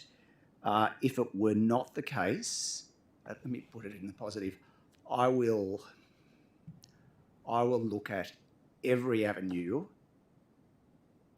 beyond 30 June 2023 to ensure that the additional for core operational funding, and there's a slight reworking of the figures recently, between 6.75 million and 6.9 million, that those funds at least are made available to allow Mr. Fitzgerald to carry out and fulfil his statutory responsibilities. Thank you. We're going to share questions around. My colleague, would you like to Yeah, sure. change, and we'll come back to... Yeah, thank you, Mr. Donnelly. Thank you, Chair. Back to Mr. Laposta. Mr. Laposta, at last occasion when we asked questions at the last budget estimates, I raised with you the dilemma and the issues that concern the community in Griffith, and in particular the concerns that were raised by Carmen La Rocca. Yep, You indicated that you will talk to her or meet with her, I did. Yes.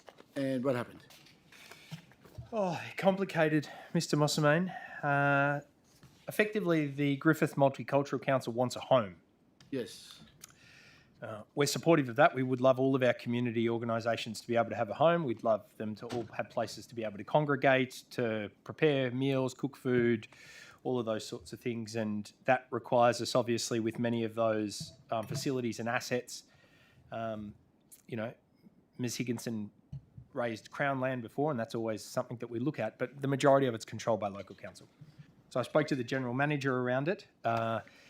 It would be fair to say that the general manager had some similar points of view to Ms. La Rocca around the process that had been potentially followed, and also some reasonably different points of view around where they had sought to provide access for the Griffith Multicultural Council to some of those facilities, but those facilities were either deemed by the Multicultural Council or Ms. La Rocca as being too expensive or unsuitable for her. So I don't really have a satisfactory outcome to be able to report to you on, but I'm also very mindful that it's not really my responsibility. It's more a matter for local council, but I'll continue to advocate for her and continue to work with her and also the local council. What I am pleased to report, though, Mr. Mossamane, is that Carmel and the excellent volunteer team down there have their Griffith Multicultural Festival coming up.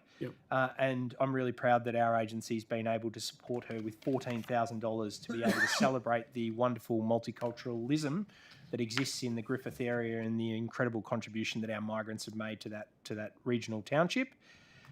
And both the Minister and I confirmed to go down there and obviously go to that festival, but also meet with the relevant stakeholders as well and make sure that their broader needs are being understood and met. I thank you for that report back with Ms. La Rocca. She is very frustrated about the fact that the multicultural community groups there cannot get a home, as you say, or a centre. The council has not been so helpful. She tells me you may have a different interpretation of things, but certainly nothing has been delivered to them. And she tells me that they only now operate from makeshift place. I did meet with her a few times, and when I did meet with her, it was at her own office. There's no facilities. I mean, the multicultural communities there is really and truly growing. I mean, we not just New South Wales, but federally, we ask all those migrants that want to apply to come to Australia to go to the regions. So we push them to go to places like Griffith and Wagga and everywhere else. My family included, Mr. Mossamane. Yeah, but we don't have provide the facilities and the services to them that we ought to. I mean, it's not just the state government, but it's all the local government and federal as well. So they are in desperate need of facilities and services. I just happened to have an opportunity to visit the local mosque there. It's called the Al Ariaz Mosque in Griffith, and I had the opportunity to meet with a cross section of members of the community, whether Arabic speaking, from the subcontinent. There was about 7 or 8 different backgrounds that I were able to speak to, wonderful. and they all had problems. They all had issues. They're all happy that they are in Australia, but had issues in terms of settlements, housing, translation, interpreting, health, and the whole spectrum of things. I know you can't resolve it, but certainly the volunteers that are there, the multicultural volunteers that are there, could help a lot to those members of those communities if a facility and some supporting facilities, some supporting resources is provided to people like Ms. La Rocca to be able to assist. Yeah, I think one of the things the agency does well is provides festival and event funding, which is good because that's a part of the story of multiculturalism in terms of the continuum, and also project and program funding, Mr. Mossamane, which is another part, part-time resources, language services, all of those different things that we collaborate with our communities. What we don't do is, and I think is an opportunity for the future, is partner on, small community infrastructure projects. So we rely on things like the community building partnership or infrastructure projects more broadly across government to be able to sort of meet that need and cater for that need. Now, I can't talk with specificity about Carmel's scenario because, like I said to you, the local council provided a very different story, that they did try and interject and help, and the terms they offered weren't suitable to Miss LaRocca, rightly or wrongly. It's not my place to judge. But I did advocate on Carmel's behalf with the council and the most senior members of the council, including the CEO General Manager. So I guess in a sense, what I am open to is a broader conversation around how the agency can look to partner more with some of those community infrastructure projects, community halls, so they've got kitchen facilities or food prep facilities or small offices to be able to meet all those things. But it's a bit of a work in process. Is Multicultural New South Wales in a position to, for example, have a placement officer or an officer that would assist the multicultural communities, but based in, say, at the Griffith Local Government Department or Local Government Building? Yeah, so it's a good philosophical question. At the moment, we partner with organisations like the Ethnic Communities Council that are based in Wagga and Illawarra and Hunter and Sydney and Waterloo. So you could partner with Griffith. Well, the interesting thing again about Carmel, and I mean we could talk all day about this specific example, is they're not actually a member of the Ethnic Communities Council Forum, so they choose to sort of sit out on their own and work under their own auspices. All the other ethnic communities councils, like the four that I just mentioned, we actually do have ongoing partnership funding with. So if they were to join the Ethnic Communities Council, that would help them? That potentially would help them, but it's not my place to say whether that is a worthwhile or otherwise exercise. That's really the committee's decision to make. But there are examples where we do provide funding to those ethnic communities councils, such as the Wagga one, to help supplement exactly what you're talking about, which is salaries and wages that then help them deliver the services like the Wagga Community Garden and some of the other things that are happening down there. Likewise, in the Illawarra, some of our funding goes to help them support refugee and asylum seekers in that region. Some of the program funding, grant writing, capacity building, supporting organisations to become non-government registered or not-for-profit organisations so they can apply for funding and that sort of stuff. I will send her the transcript of this conversation. Please. But what can she take out of this? Is there some light from Multicultural New South Wales? Is there something that you've provided elsewhere in other local government areas where you can replicate in Griffith? Well, Mr. Mossamane, she can take out of the fact that she's got now $14,000, which is, I think, the largest funding investment we've made in her organisation, is the first thing, to support them with the Multicultural Festival. If that's a fundraising opportunity for that council, that's wonderful, because that'll hopefully help them and support them into continuation. And you have my undertaking that when I'm out there in October, at her request, even though the Griffith and Wagga festivals are on the same day, which I can't explain, but they are, that I will meet with her, work with her, and continue to advocate on her behalf with the local council. Thank you so much. Appreciate it. Not a problem. Just going on to general questions, if I may. Yeah. Can you tell me whether you as a CEO report to the Premier or do you report to the Minister? Been reading the Act, Mr. Mossamane. Section 7. Yeah. Mr. Mossamane, it's a joint report. So the Premier holds the Act but delegates the responsibility to the Minister, unless I am incorrect in that regard. So my direct report is to the Minister for Multiculturalism. However, there is also a direct conduit into the Premier's office and a delegate in that office that we also engage with frequently. It is a specific minister, if I may assist the committee. It is a specific, as I understand it, relationship with the Minister pursuant to Section 7 of the Multicultural Act. Right. So where does the Premier then come in?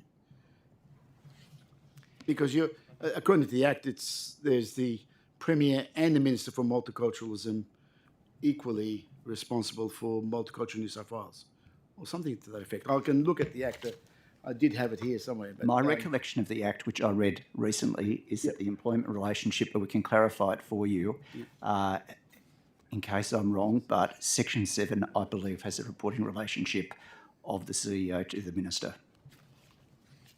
That's my memory of it. Okay, it's. I mean, just take it on. I'm notice. happy to take it on notice, and I think, Mr. Mossamain, what you're referring to historically is there's some examples in previous governments where the Premier has assumed the responsibilities as being the Minister for Multiculturalism, and there are examples you're probably familiar with in that instance. In this instance, that's not the case. The Minister for Multiculturalism is clearly Minister Coure, but there is an element of our Act where the responsibility is shared, and to be frank, the former and the current Premier's office are obviously very interested in the work that we're doing and very engaged, and at times, to be honest, have been very supportive as well. And the board is answerable to the Minister. The advisory board provides advice to the Chief Executive and to the Minister. Advice. Right. It's an advisory board. It's not a judicial board. That's no. Okay, so it's not to the Premier as well. So what would typically happen, and this links back to your question about the Religious Communities Advisory Council before. We have an advisory board meeting.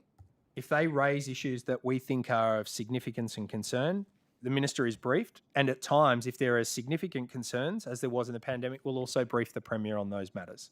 Similarly, with the Religious Communities Advisory Council, one of the things that we don't want to do is tell our religious leaders what they should and shouldn't discuss. So what we're trying to do is build a co-design process with them to allow them the opportunity to pick up the thematic priorities that they think are important. Some of those, Mr. Mossamain, are going to be under our direct responsibility. Many of them aren't.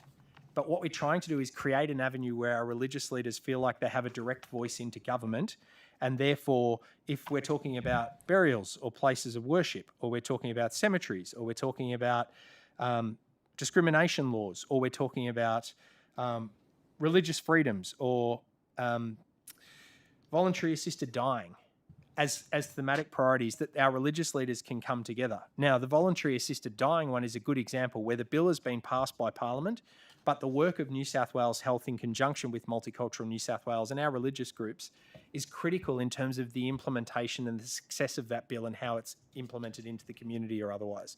So that is one of the many reasons why we've set up this council, is to help with that. Now, on issues of significance, what we'll do is we'll then brief the Minister and brief the Premier on what the concerns of that council are, because some of the themes are beyond the remit of our Minister, but they would be considered to be whole of government challenges or issues.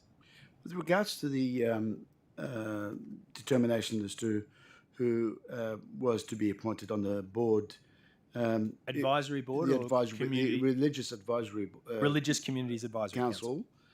you indicated that you ran the process. I haven't run the process yet. Right. So we're talking about But the advisory that you board? were, right? So where we're up to at the moment is there are a select number of stakeholders from many different faiths. They've done a significant amount of work. I'm sure you're familiar with some of the people that have been involved. Many members of Parliament are. What we need to do is respect the very important work that they've done to date and pay homage to that. Build on that thinking and make sure with our mindset that we can apply an objective lens that some of them wouldn't have the responsibility to think through. And my team and I have already met with that group, and we've explained to them some of the thinking that is probably better than what we thought, and then some of the challenges that we see as an agency if we proceeded with that version going forward. That meeting was really productive. They gave some strong suggestions about what they think the terms of reference should be, and also the selection criteria of the council members, which we've now sent back to that group for their feedback. Once we get the feedback of the group, we'll take that to our broader Religious Communities Forum, which has a composition of over 250 members from 150 different faiths, and make sure that they see a reflection of themselves in that, regardless of the people that are appointed onto the board. Once that's done, we'll brief the Minister. We will run an expression of interest process at arm's length from the Minister's process, and then Chair Caldas, myself, and other suitably qualified personnel will then go through the selection process and put a recommendation up to the Minister for the Religious Communities Advisory Council. What about the process where you engaged those two councillors, for example? That's the advisory board. Yes. So it's a separate matter. And you ran the process yourself as the CEO? So open expression of interest process, and just for the, Because the reason why I'm asking, so you get to the point of it, is that it's said as an independent process. How independent is that process when it's done in-house? well, Mr. Mosman, I appreciate the optics, and I can't contest. Yeah. I can't contest the point that you made before. What I need to be clear on is I make a recommendation to the minister. I don't appoint the advisory board. Yes, but based on your recommendation, the minister accepts or rejects. Correct. Obviously, but it's labelled. We're told. I mean, for example, I'll just look at the press release. Merit-based selection process, and elsewhere he says it's an independent process. So it's not.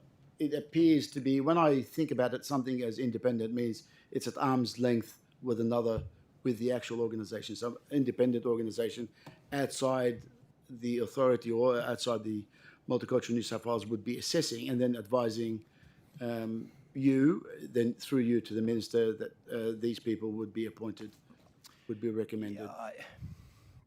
That's your view, and I respect your view, and I respect you. My thinking is the independence is the public servants who are there, who are apolitical, and it's their obligation to find the appropriate people. If you're saying that you think the public servants that are there to find the appropriate people are clouded, or that their judgment can't be objective, I'm just asking a question, not Well, implying anything. No.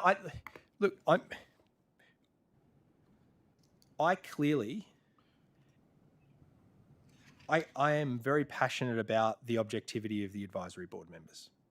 The fact that we are having this discussion, I understand why we're having this discussion, but I also think the people that are on the advisory board are eminently qualified to be on the advisory board. There's no one that I sit on that board and think, goodness gracious me, how did they get there?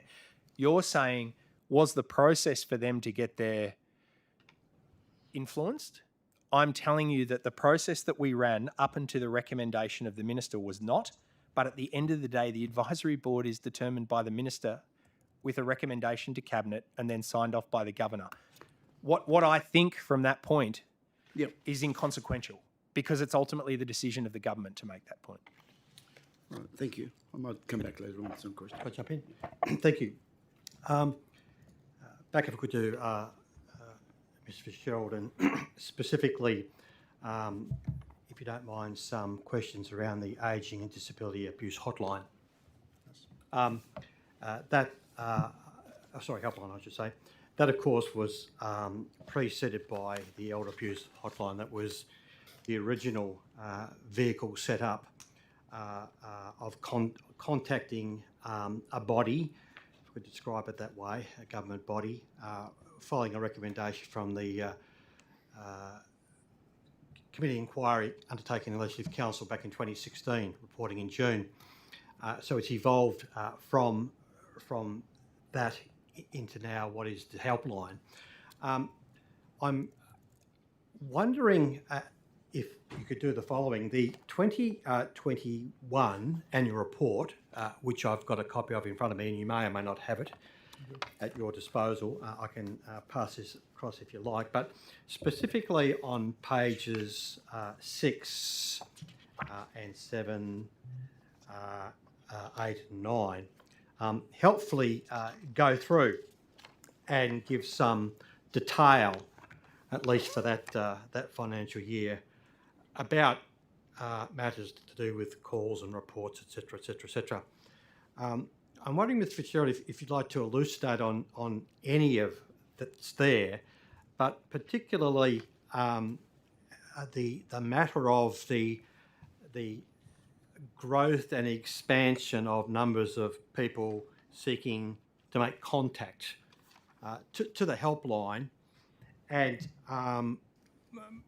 may I say what you think may be the necessary capacity to expand that over time to deal with what appears to be a growing, shall we say, inclination, desire, impulse to report matters of elder abuse. And can I just say the matters of abuse with respect to people with disability, I'm not wishing to dismiss for a moment, but we're particularly focusing on elder abuse for the moment.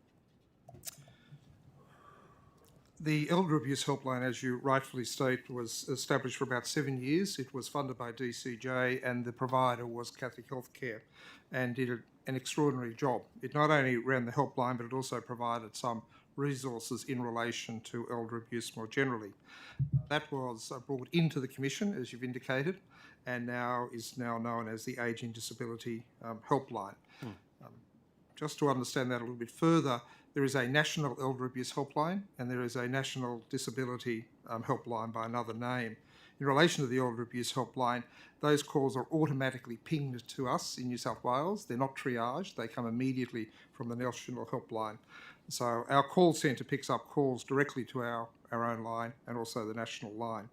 There's been an increase in relation to helpline calls. In the first year of our operation, it was 10,000, I'll just round these, 10,500. The next year was 13,000. And this year it's back to 12,500 rounded, largely because of the pandemic. To understand the helpline is exactly what it says. It's not an intake line per se, although it has that function. About 78% of the matters at the moment are in relation to older people, the balance in relation to people with disability.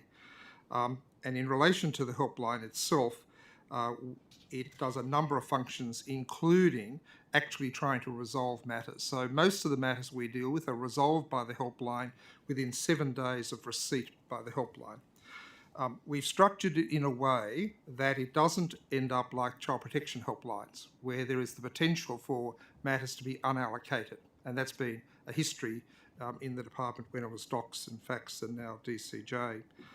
So our aim is when a person calls that line, they will actually receive assistance immediately, either the answering of inquiries or the formalisation of a matter into what's called a statutory report, and we'll try to resolve that matter if it is possible. I'm not at all sure we can sustain that. I'm not at all sure that if the resources doesn't keep pace, we can do that. I've indicated to the ministers throughout that I will not allow the Commission to go down the line of child protection, where you end up with very substantial matters being unallocated or barely allocated. Nevertheless, that's simply a resourcing issue. In relation to the helpline, the other point that I'd make is we can't control demand. No. So if the government establishes agencies such as ours, as the Secretary's indicated, frontline agencies with statutory functions, where you cannot control the demand, then you have to, in fact, simply resource it accordingly. Otherwise, you do go back to what happened in the early days of the child protection arrangements, and none of us want to go back to that point. So we expect that the helpline matters will continue to increase. We believe it will increase by about 10% per annum after the pandemic, while we're still in the pandemic, settles. But I have no way of determining what that growth rate will be. Without trying to go on, the most important figures, however, are not the actual helpline calls.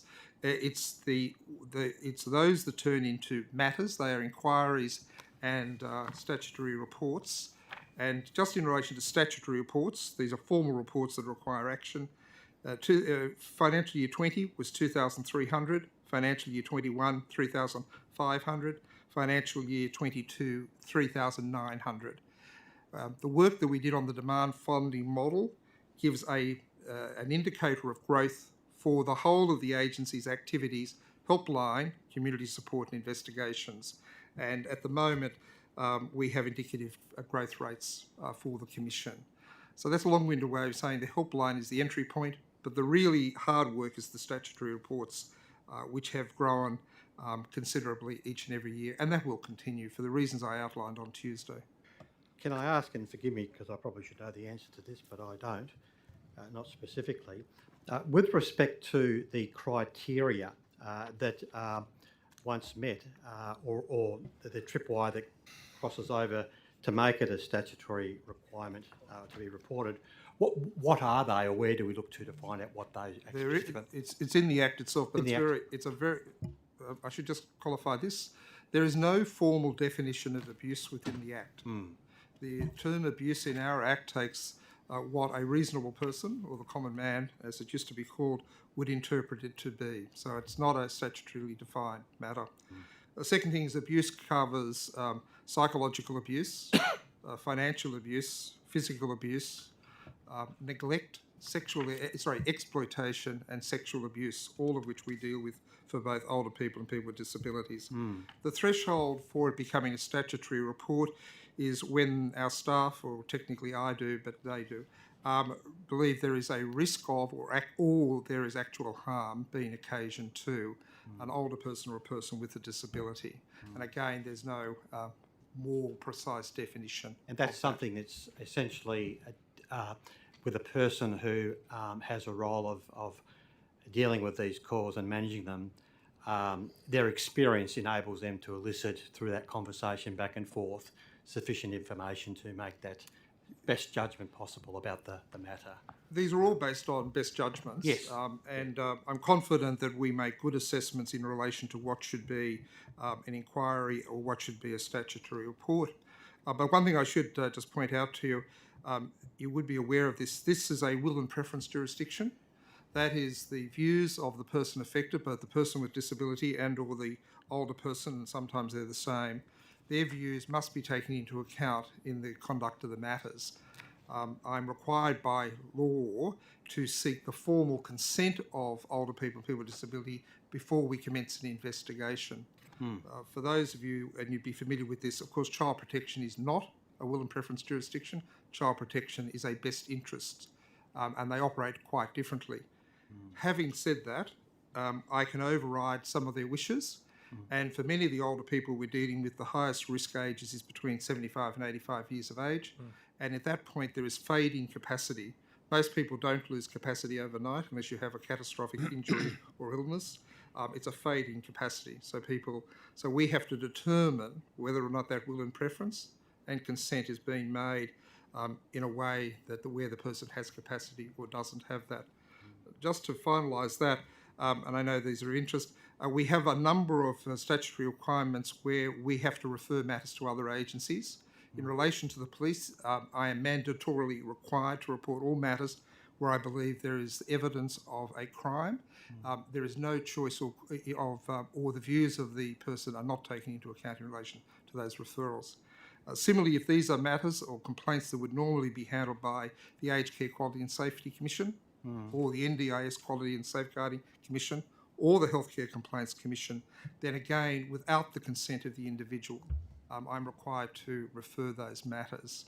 But I just want to go back. It is a will and preference jurisdiction. And one of the complications, but good complications, is you've got to go and often visit the persons. And 50% of our matters are now in the regions. And I've put in a separate budget submission, independent of the ones we've been talking about, in relation to how we might handle. So 50% of the matters we're dealing with are in the regional areas.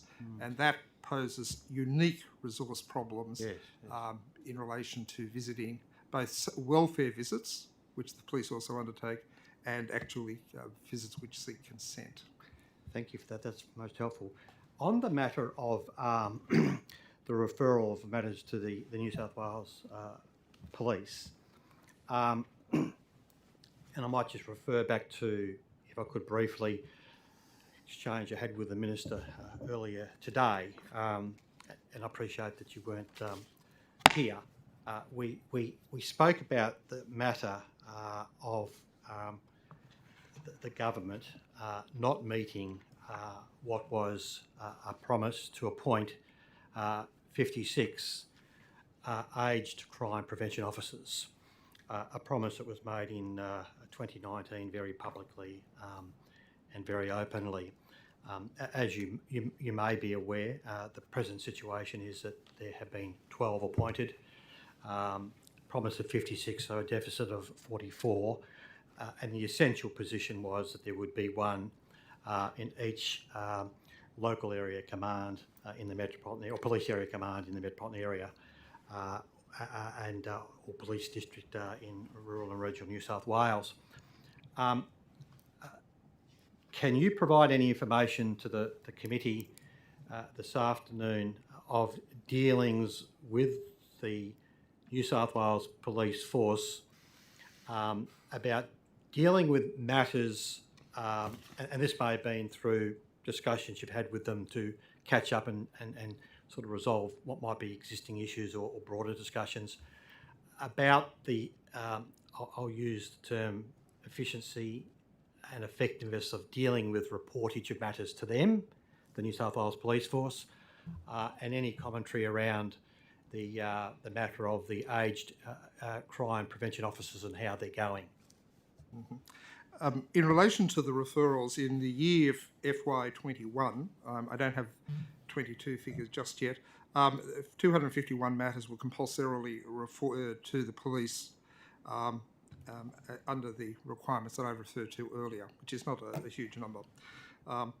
In relation to the response by the police, generally it's variable, but it's been improving. One of the reasons why it's been improving is that the aged crime prevention officers and their sponsoring assistant commissioners, whom I've dealt with, we're on to our third one at the moment, have been very, very, very enthusiastic about the role, very enthusiastic about the work that role facilitates. As you know, the name is a bit of a misnomer because aged crime prevention officers deal with crimes against older people, people with disability, and people experiencing homelessness. They don't necessarily investigate the matters we refer. What they do in the areas that they're located is to make sure that issues around the abuse of older people and people with disabilities and people experiencing homelessness are being properly attended to. They are part of the 17 collaboratives that the Commission supports throughout New South Wales, and they are integral to being part of the training of police generally. Beyond those commands, the responses are more variable, as you would imagine. And the reason for that is that we're in the very earliest days of this abuse area as a public policy issue. I've indicated to everyone that we're aware child protection was about 30 years ago. We're aware domestic violence was about 20 years ago. But I've also indicated we won't have 20 years to get this right. The abuse of older people is increasing. The knowledge and understanding of it is growing, and the reports will rise substantially. And as I indicated on Tuesday, there are societal factors that will certainly increase dramatically the level of financial abuse within our society. The aged crime prevention officers, as you said, there's 12. We've worked very closely with them. We've worked with the assistant commissioners who are the sponsoring commissions. It was an integral part of the suite of measures put in place by the government to address elder abuse and the abuse of people with disabilities. It was an integral part of that setup and took place at the time the Commission was established. The undertakings by Premier Berejiklian and former Commissioner Fuller were unequivocal. 12 were appointed.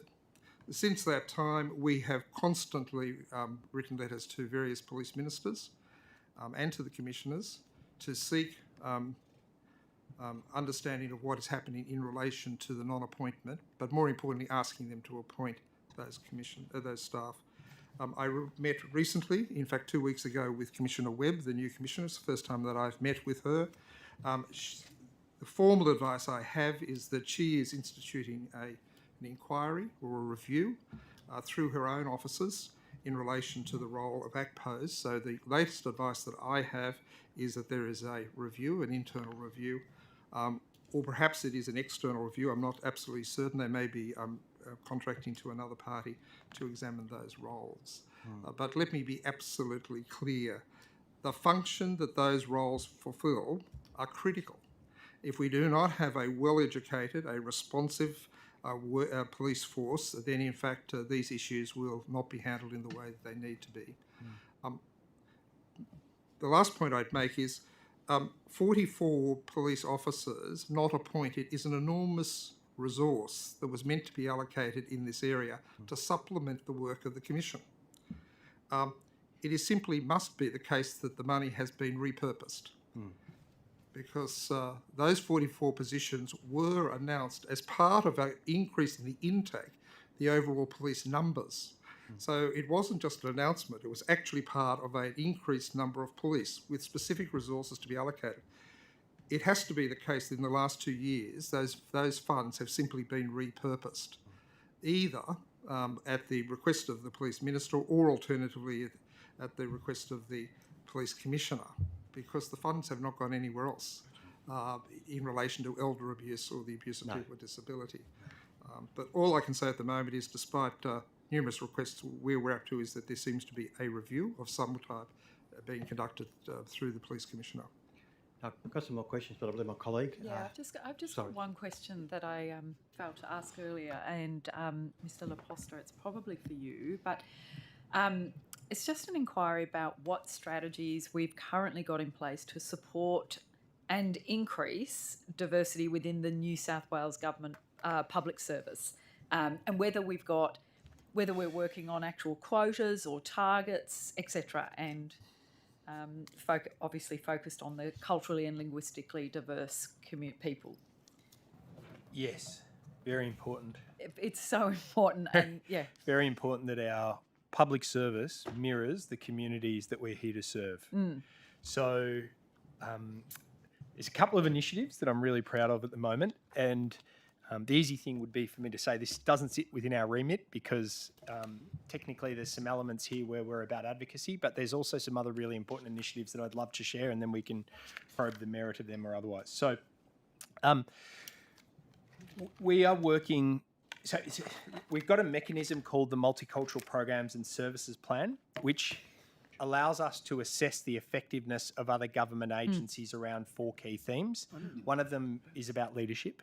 And I guess under the auspices of leadership, we looked at the voice of lived experience and their capacity to be able to craft policies or decisions that are in tune with the people that they are there to represent. And one of, I think, what would come as no surprise is one of the things that we're really passionate about is that sometimes we, as government, make decisions through the lens of English proficient, digitally proficient, and there's probably similar themes that Mr. Fitzgerald would be extracting in a number of other cohorts right across the vulnerable groups that the government works with, where we make an assumption that they are like us. And therefore, if we communicate in a way that we would understand, or we craft policies in a way that we would understand, that therefore it will serve them well.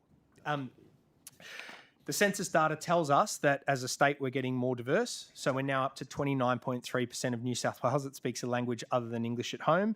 In suburbs such as Auburn, we're at 60% of people in Auburn that speak a language other than English at home. Parramatta and Cumberland and some of those other areas aren't far behind. We know as a state that largely our population growth will come from migration, and it's a balance. We need to strike the right balance between organic population growth and obviously migration. But in a sense, that gives you a bit of a snapshot in terms of the constantly changing face and the complexities that are associated that as a state. The government workforce profile at the moment estimates that about 18.5% of the public service, or the respondents to the public service survey, I should say, spoke a language other than English as a child. So you can see they're roughly, it's a crude metric in terms of the census data. They don't directly correlate. One assesses households, one assesses individuals. But there's roughly about a 10% gap, and it's estimated that about 13.1% of respondents as a part of the public service survey data, the PMES data that comes out, are from racial, ethnic and ethno-religious minority groups.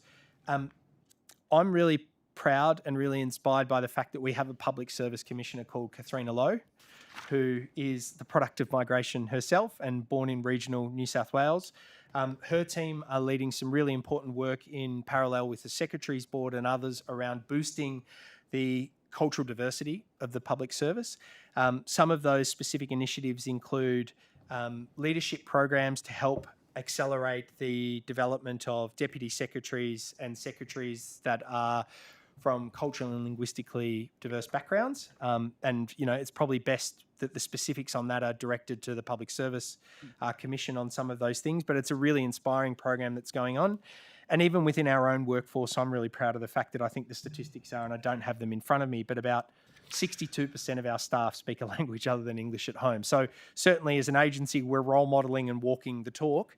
I think the challenge and the opportunity for all of us is to extrapolate that right across the public service, but it is certainly front of mind for the Public Service Commission Secretaries Board is to make sure that we work to a point where we mirror and truly can be reflective of the community that we're there to serve. Ms Hickinson, if I may just supplement those comments, the Department of Communities and Justice, and I think in the case of DCJ, given the communities and the individuals that we serve, there is a heightened need for diversity and inclusion with a workforce that really does connect with those that we're seeking to protect and support. The organisation has a strategy, an inclusion strategy for 4 years, 21 to 25, which was launched in August of last year.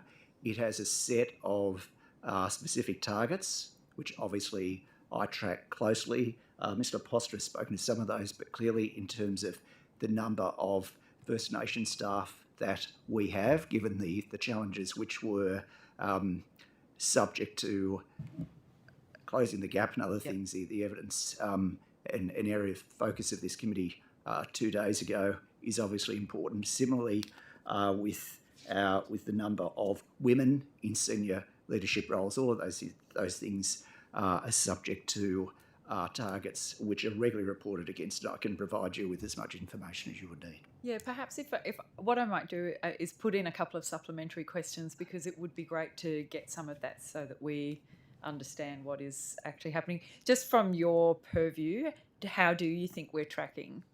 Obviously, there was some feedback there that we are tracking quite well, but in terms of your, I know it's, relatively new. You said I think it's a really look. So in terms of hard statistics, I know that we have 53.7% of women in senior leadership roles, and I could talk through. So I think there is a need for obviously monitoring of the data and the analytics. So I'd make the comment that areas such as racism and the type of staffing and support community that we build for our staff, certainly also in the regions, that is very, very important. So we can never be complacent, and it's not just a matter of looking at the data. We've got to be aware of the pressure points that are building and anticipating them. Mm-hmm. And so just given, the entry point is, actually having the success is having the people in the sector and the service. That's the evidence of success. Are we looking at things as straightforward as how we're appealing to people to come into the public sector workforce, and ads and things like that about what we're putting out there? Absolutely. So if you look at, for example, and there are some areas at the moment where we're doing specific recruitment in correctional facilities, for example, we very sadly have, as you know, a real challenge with the closing the gap targets. Clearly, we want a workforce that is able to relate to and work alongside the people in those systems. Our advertising and our promotion can also, given the supply chain and labour market challenges, which are incredibly real at the moment, we are going to really struggle to recruit staff if we are not speaking to those things, and having a work community which matches our client community is very important. But at the moment it's very, very challenging. Thank you. I think it's well overdue. I think we've made some significant progress in terms of women, and I think the Indigenous focus has rightly been a focus. But I think the reality is I've got the fastest growing customer base in the New South Wales Public Service and in the New South Wales Government. So if we're not thinking about strategies around recruitment and retention of every single line of our public service, we're falling behind with what it would be to mirror our community. And there's some wonderful initiatives going on. I don't for one second deny any of the great initiatives that are going on. But if I'm to do my job honestly and truthfully, I think that there's a lot more work that we need to do as a collective in this space to reflect and mirror the community that we are here to serve, and make sure that on every line of our decision making, any line of our policy crafting, any of those different things, our engagement processes, that we have all of the different ingredients that make New South Wales the incredibly cohesive and diverse state it is. And there's some really good examples, and I'm sure the Public Service Commissioner in supplementary questions can pick this up, but even the New South Wales grad program that they've just run, 32% of that grad program speaks a language other than English at home. So you're seeing some really exciting initiatives at the ground up that are coming through, but I think it's incumbent upon all of us to continue to prioritise what are the barriers potentially from getting a public service that mirrors its community.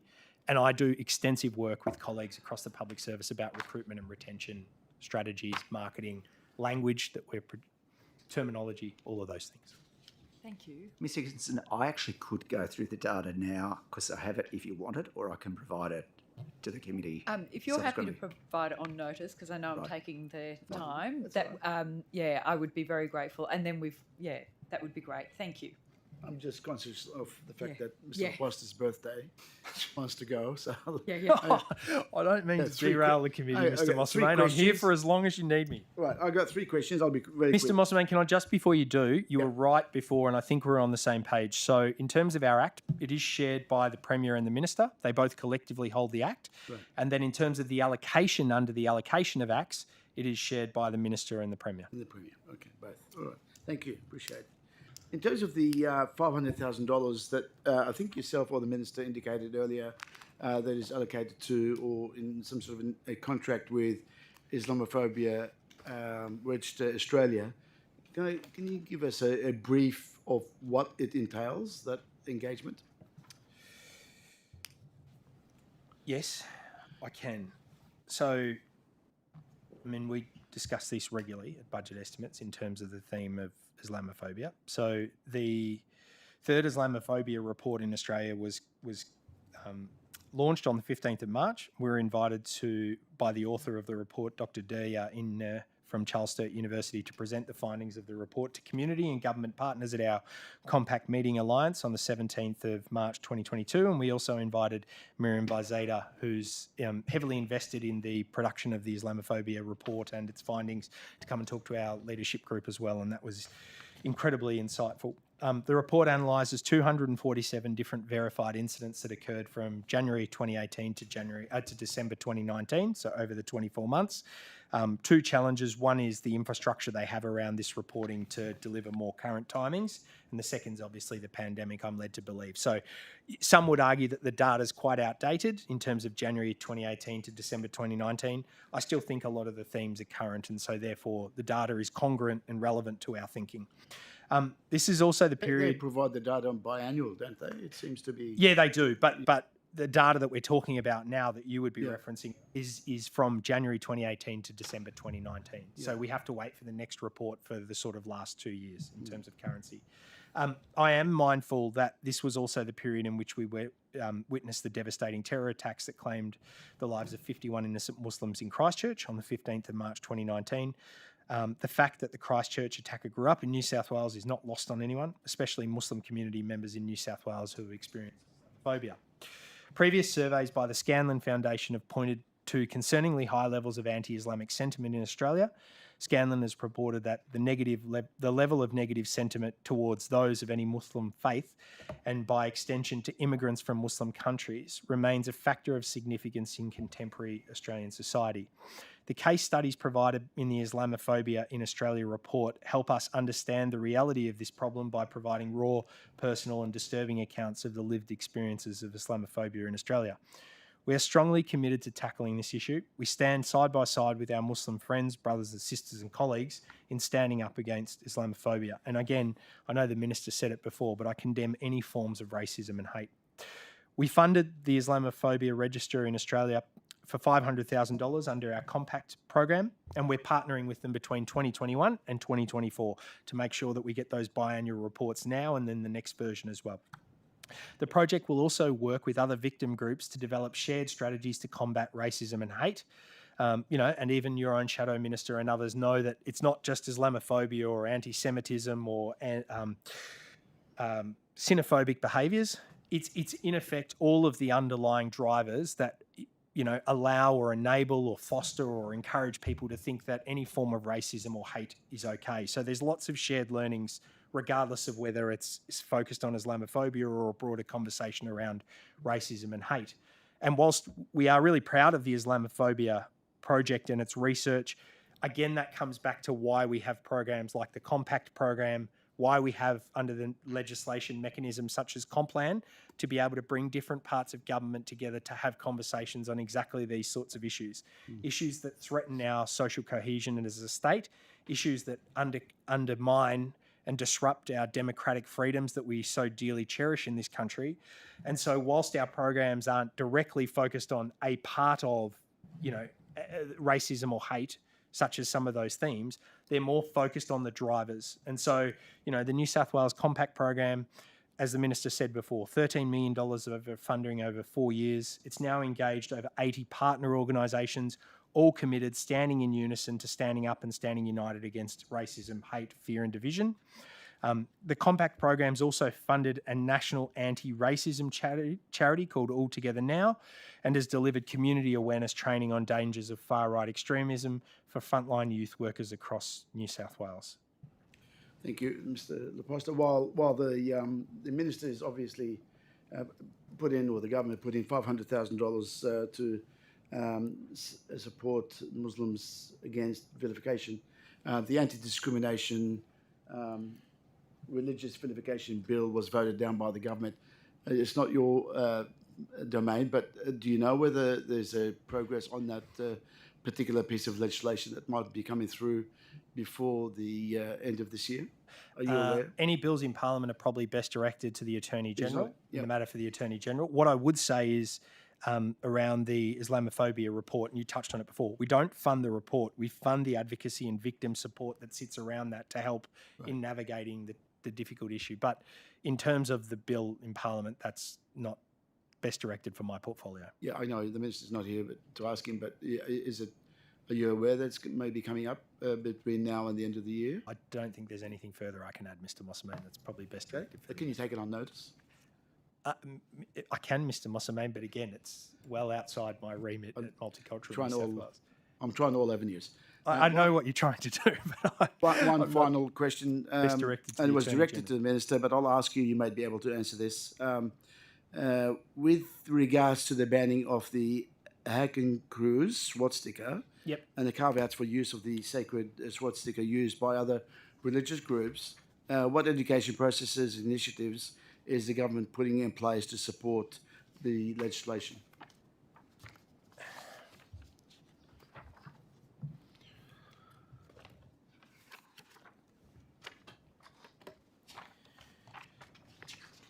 I don't like reading my notes, but on these ones you have to, because they're really tricky, nuanced issues. And if I use the wrong terminology, I get reminded by the community all the time that I slipped up and said the wrong thing. So please just bear with me. So the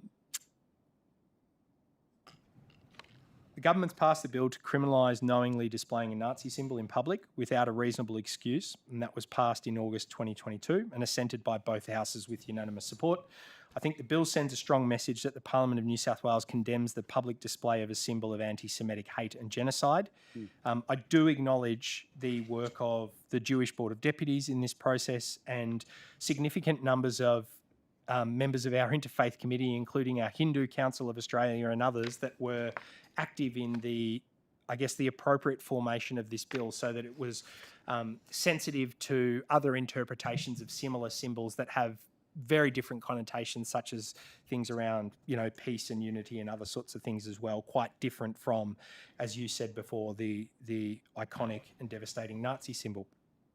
The bill sends a strong message to neo-Nazis that their brand of hate has no place in our society. The bill makes it clear that the offence does not apply to a swastika used in connection with Hinduism, Buddhism, Jainism, and we know the swastika is a traditional religious symbol used in these faiths for thousands of years. I'm glad to see the Hindu and Jewish communities working side by side on the issue. As I mentioned before, I've been impressed by the level of interfaith cooperation and their collaboration across these things. It also says to me that the people of New South Wales are standing up and standing united against hateful and divisive influences. The government's bill strengthens existing protections against vilification in New South Wales, whilst also fixing some of the administrative problems from the previous bill that were, creating challenges for anti-discrimination in New South Wales to implement as well. And I guess I admire the multi-partisan support for this bill in terms of its application and its approval. So I know in terms of its sorry, go. That it was just passed, but are there plans for educational initiatives? That's the core of my question. Can I take the specifics of that on notice, only because it's a cross-agency responsibility. So it doesn't rest with one agency. There'll be parts that will rest with other members of the Stronger Communities Cluster, Department of Premier and Cabinet and others. So if I can take the specifics on notice and come back to you, that'd probably be the best. And if I may just say as a matter of general principle, when it comes to legislative reform, speaking more as the Secretary of DCJ and with the proximity to legislative reform, any new legislation, particularly those with criminal provisions, need to be supported by awareness and education campaigns. That is a given, provided at both institutional and broader community levels. So that is understood. It is a guiding principle with all of these statutes as they pass. We should and will provide you, the committee, with information. I appreciate that. That concludes my questions. Thank you. Through you, Chair. I do have some questions on matters to do with budgets and cost of living and related matters, which I'll come to shortly. But before I leave the matter of elder abuse, I'd like to return to some discussion around what will be the commencement of the Voluntary Assisted Dying Act on the 27th of November next year, and the matter of elder abuse. Can I commence by saying that I understand it's not within the remit of, as witnesses, commenting on policy, but my questions, as you will see, go to the operation of the legislation. I'm not asking for a legal opinion either, but if you deem fit to answer now or take on notice answers about particular considerations I raise about the impacts on or relationship with elder abuse. Can I hand up or make available to our witnesses a copy of a submission that was made to that inquiry through the committee secretariat? I've got a copy here for you, Chair, and I've got a spare one for the secretariat. My colleague, Mr. Musselman. You just have to share mine.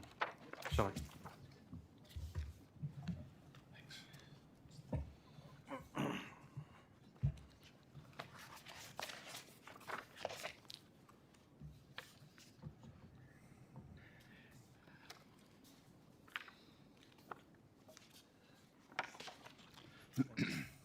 Now, it's not my intention, quite obviously, to go back and revisit all the arguments both for and against the matter. A piece of legislation now has passed through the Parliament, received royal assent, been proclaimed, and will and has commenced. It is fully operationalised on the 27th of November next year. The time between now and then is essentially a period of preparing the full operationalisation of the legislation, and New South Wales Health is the primary body in New South Wales, which is going to essentially, I'll use the word, use the word broadly, control over the operation of the practical implementation and the ongoing operation of the legislation. Now, with the inquiry we had into the bill, which was last year, I'll just make this as a general comment. Individuals and organisations who could be probably best described as those concerned about voluntary assisted dying, or otherwise known as physician-assisted suicide or euthanasia. On the 10th of December, that was a day for them to present their evidence before an inquiry conducted by the Legislative Council. On the previous Wednesday, those who are probably broadly defined as proponents in support of the legislation had a day with respect to the presentation of their evidence.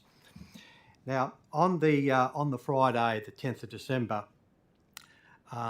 we had a number of representatives, but we had representation from the Australian and New Zealand Society for Geriatric Medicine, New South Wales Division. And this is their submission to the inquiry. And I'd like to just take you to, if I could, pages 1 and pages 2 of the submission. And I've highlighted 2 paragraphs. I'd like to read them, if I could, please.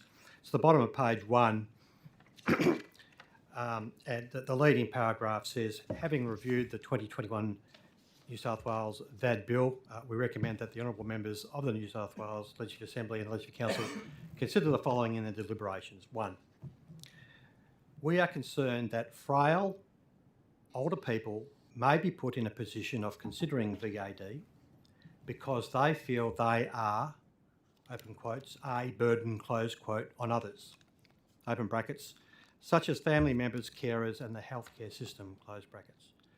Such feelings are often due to underlying depression, lack of availability of community services or family dynamics. It is possible that someone may consider an older, frail, older person eligible on the grounds that they have a limited life expectancy.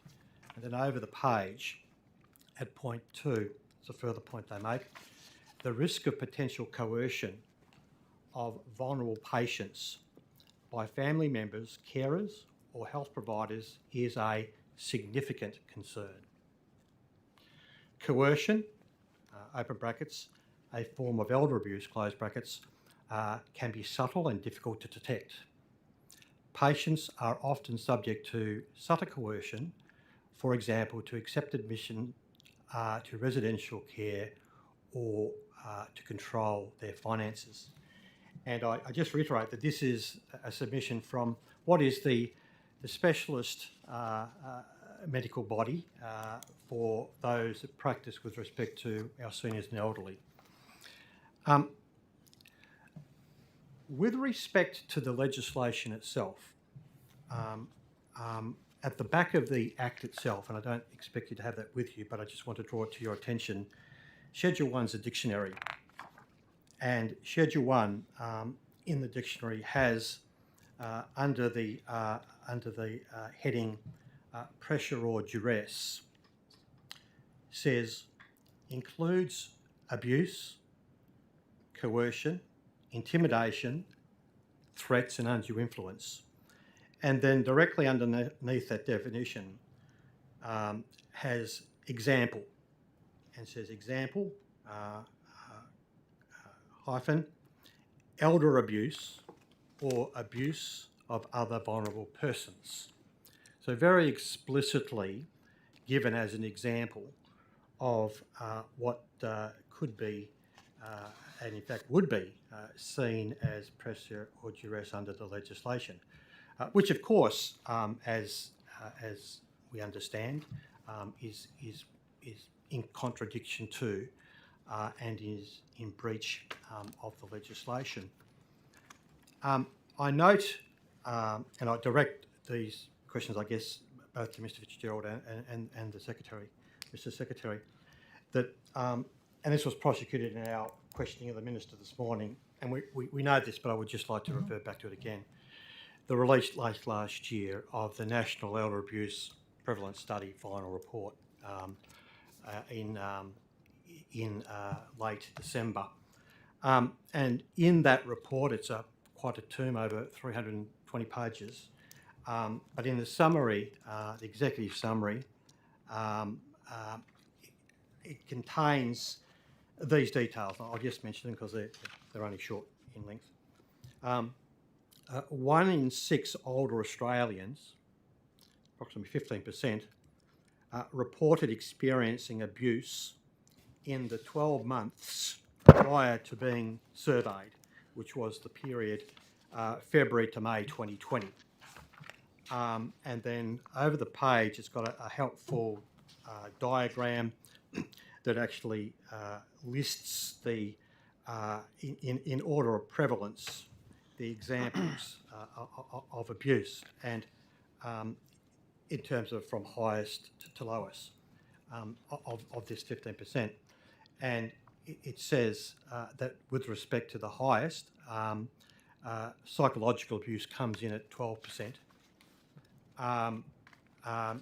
Multiple types of abuse, which can include obviously one or more of those in this list, and there's a total of 6, is 4%, followed by 3% neglect, 2% financial abuse, 2% physical abuse, and 1% sexual abuse. And to take Mr Fitzgerald's earlier comments, I agree, and I think many people do agree, that we have this growing awareness of this matter of elder abuse, and I agree with that analysis put about how other examples of abuse have taken a long period of time to enter into and fully be understood in the public psyche and the consequences of that. And it does happen over time. But my particular question is this, that we have a piece of legislation which is going to commence operationally on the 27th of November next year. And I think it would be reasonable to expect that there is a likelihood leading up to that, but beyond that and into the future, beyond that date of operation, commencement of operation, individuals personally affected or family members or others aware of instances of people, particularly in my view anyway, seniors towards the end of life, being, dare I say, nudged towards or pressured towards the consideration of voluntary assisted dying to end their life. Now, this of course will be criminal and of course very hard, as I think we would understand, to prove that this has happened. But nevertheless, and I'm sorry for the long introduction to this, but I think it's important to make this point, that in the state of Victoria, there is already evidence that this is actually happening, that there are elderly people in the state of Victoria who have been nudged or pressured to end their life through the voluntary assisted dying scheme in that state. So my question is, and if it needs to be taken on notice, that with respect to the Commission and more broadly the remit of seniors within the New South Wales government, what ought our minds be being turned to start to think about how we are going to be able to manage these situations of reportage of concerns about individuals being at the light end nudged, at the other end basically pressured, and there could be matters of financial matters or a whole range of things towards proceeding with VAD. I just want to leave my comments there. I might just comment and then the Secretary. First, I just need to be clear, the Commission has never expressed a view in relation to voluntary assisted dying and has no view in relation to that particular public policy. However, it does have a view in relation to safeguarding. So the first thing I would just simply say, the observations on page 1 that you've highlighted, number 1, and the observations you've highlighted, number 2, on page 2, are both legitimate concerns to have been raised as part of the debate in relation to VAD. It's self-evident that vulnerable older Australians are subject to abuse, including psychological abuse. It is likely that vulnerable people could be placed under pressure. In New South Wales, we have no evidence of that in relation to VAD because we don't have VAD. Your observations in Victoria I note, but I don't have any independent evidence of that. The third point I'd make is psychological abuse does include coercive conduct of all forms. So if we received a matter via the helpline or the Commission generally, that there was a view that an older person was being subject to psychological abuse, coercive conduct, or any of the matters you've now raised, it would be within the jurisdiction of the Commission because all forms of abuse in relation to older people over the age of 65 or Indigenous people over the age of 50 are in our jurisdiction. So the point that I would make is all forms of abuse are within our jurisdiction. The fourth point I'd like to take on notice in terms of how we might proactively, what matters we should proactively consider in relation to these things, but a couple of things I would say. First thing is the scheme only applies to people that have capacity. The issue of capacity is complex. DCJ has a guide that is in relation to helping practitioners, legal practitioners and others in relation to capacity.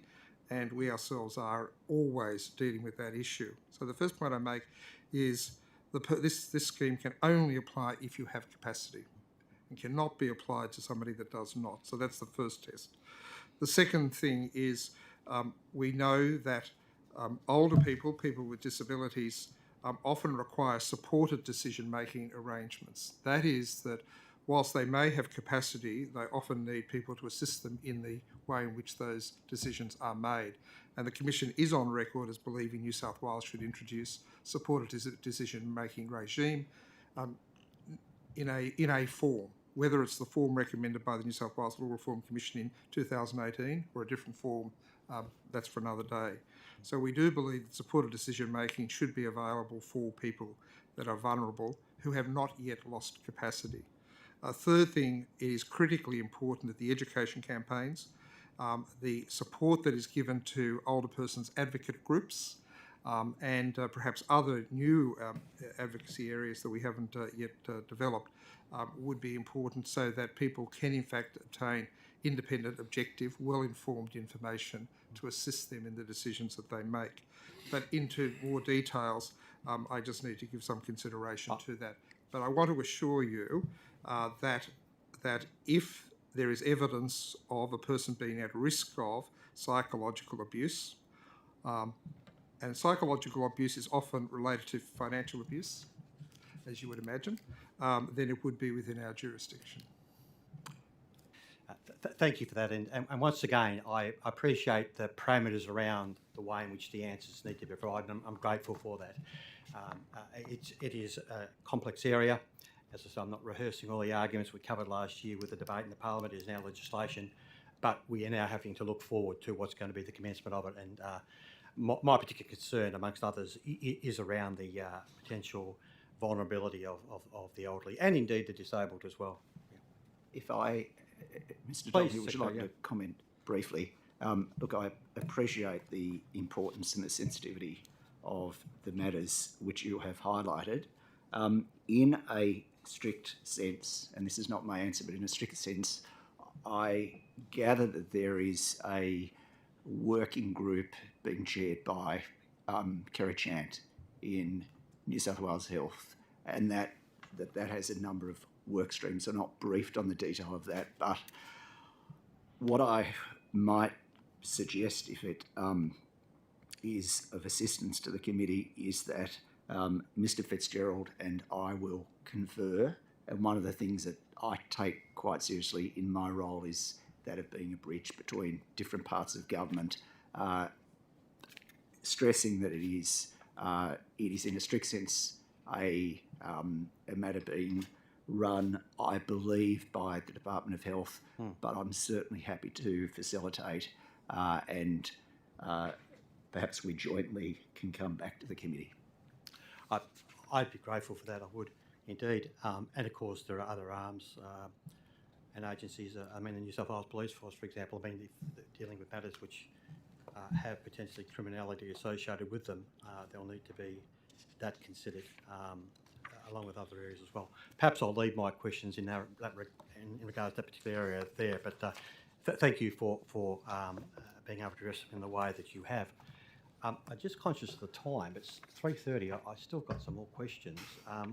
Keep pressing on, or is there a break? Or Well, we've got a break at 3:30 scheduled, so okay. Well, we might stop now and then come back in 15 minutes. yeah, I'm not looking to drag this on interminably, but there are a few more questions. So yeah, Sure. yeah. Are any of them directed to the multicultural portfolio? All of them. All of them. No, none. Chair? Could he be excused? And may you have a happy birthday with your family tonight. Okay, there being no further questions, Mr. Laposta, you're released. Thank you, I don't know whether you took any questions on notice. Thank you to the panel. Yes, we did, and we'll respond in the Well, appropriate you've time. got 21 days then to respond. Thank you. Thank you all for your time. Enjoy your party.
thank you all again for coming back after the break. I'm wondering if I could now move on to some questions, particularly around the issue of the budget. And I'm talking about more broadly the parameters around determining what the budget is for seniors in New South Wales with some specificity. I note from looking at budget paper number 5 on page 6 under Stronger Communities, it's got an item down the bottom that says cluster grants and other adjustments, just over $9 million. And from looking at media releases from the Minister for Seniors, particularly the one on the 21st of June, notes that, just quoting directly from the media release, Minister for Seniors, Coure, said that $8 million in the budget had been secured, so events, support programs and cost of living measures could continue. So specifically says events, support programs and cost of living measures could continue. So we've got that amount of the $8 million, and then we've got the operation of the Commission, which we've had some discussion on earlier this afternoon. And we can see those two very clearly. But in addition to those two clear items that we can identify and see, what else makes up the totality of the budget for seniors in New South Wales? Okay. And can I just say, this is not an ambush. No. If you need more detail that's not before you, that's fine. We take some of those on notice so we can move through them. So I'm not looking to try and say, gotcha. Some of these things might be a bit complex to explain, but it's up to you. I will do my best. Yep. And I'll tell you all I know. Wep. Where I don't, Take it I will on take notice. it on notice. Thank you, Secretary. In relation to, so I in front of me have budget paper number 2, which tends to be the reference point, Yeah. which I use. The figure I have, just dealing with, I think, 3 parts, if I may. One is the first figure, which you refer to as 9 million in budget paper number 5 from the reference to which you've adverted. And in the figures I have, then you referred to $8 million in a press release. What I have in front of me is 8.7, and just quickly to itemise that, as it's, I think, the first question, would you like me to itemise what I understand to be the allocation for this current year and the 8.7 million, or break it down? Yes, please. Pleasure. New South Wales Seniors Festival, and if I'm, correct me, if I'm, New South Wales Seniors Festival 1.8, Tech Savvies Seniors 0.5 million, Seniors Card 1.1, Advocacy Peak 1.4, Reducing Social Isolation for Seniors 0.6 million, Legal Aid Diaries 230,000, the MACA, Ministerial Advisory Council on the Ageing, obviously, 0.95 million. National Elder Abuse Strategies, 0.03 million. The Ageing and Disability Commission, 0.75 million. DCJ projects, Art of Ageing, and there are a number of these, Art of Ageing, 0.2 million. So I apologise, 0.02 million. 0.020 million for Global Access Partners on Productive Ageing, 0.050 million on the MACA Media Awards, the Seniors Gala Concerts, 1.25 million, the Ageing Strategy, 0.2 million, and the remainder are employee costs. What I would do is set that out. I'll reduce that to writing for the committee. No, that would be good. No, thank you for that. So if we look at those, And please, Can I elucidate. just, there's a very important element to this, Mr. Donnelly. Those figures do not include staff costs. No. Okay. Well, thank you for that. That's an important clarification. So thank you. So if we've got the totality of those items, we've got obviously the recurring costs of the commission, and we can establish essentially, looking at last year's financial report, at least what that figure approximately is and what it may be for the next financial year. With respect to staff costs, when you're providing your response, could you please itemise that as a total number? And what I would do, if I may, because I think it's a bit more indicative to the committee, is that, in my view, should have three costs, notwithstanding the commission, which are separate but can be set out. The core staffing costs for the core function, i.e. the work that you and your team do. Secondly, the seniors card team, and as well, a third aspect which is important is the communication staff. Correct. Yep. Yes. So if you could provide that, I'd be grateful. And I'm always ambitious with my questioning. So could I invite you to also replicate those figures for, so you'll do it for the last financial year, the 21-22? Yes. Yes. Could you please do 2021 and 19-20? So the previous, so just to be clear, you want the current year, last year and the year before? Well, the current year is budgeted, isn't it? We're in the current year now, so I'm talking about the immediate past financial year and the two before that. Got it. So I'd be grateful for that.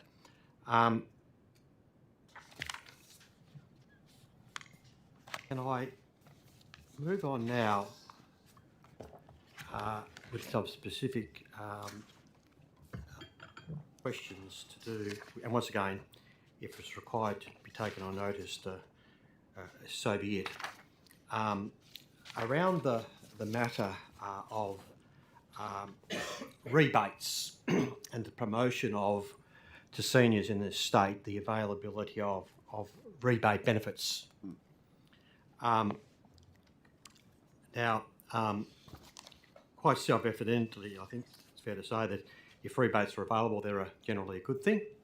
And I suppose most people would take the view that the larger the rebate, the better, in terms of what might be available to them. And with respect to rebates, with respect to seniors, there are various rebates which are actively, on an ongoing basis, promoted by the government through the Minister and others.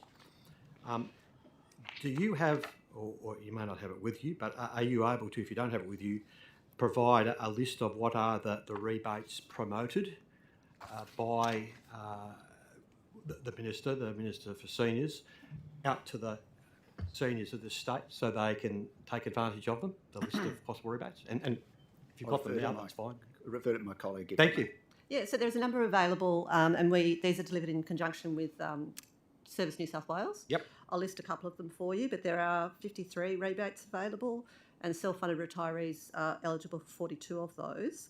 They include things such as a free driving test for pensioners, free mobility parking scheme for pensioners, free riding skills for pensioners, pensioner concessions on vehicle registrations, pensioner-free New South Wales driving licence renewal, pensioner water rebate, seniors energy rebate, the pensioner concession Opal card, pensioner travel vouchers, the regional seniors travel card. Without being rude and cutting you off, if there's that many, which is good, would you mind having them listed on notice so we could get the complete... The other one I might just mention is also the seniors card. Yes. So that's a product delivered through DCJ, and that's got over 1.9 million members with over 6,500 discounts, and that's has significant take-up with seniors in New South Wales, and they're able to access a whole range of discounts through a range of partners. Well, that was going to be my next question, because you probably are aware that there has been some publicity earlier this year, and in fact before in previous years about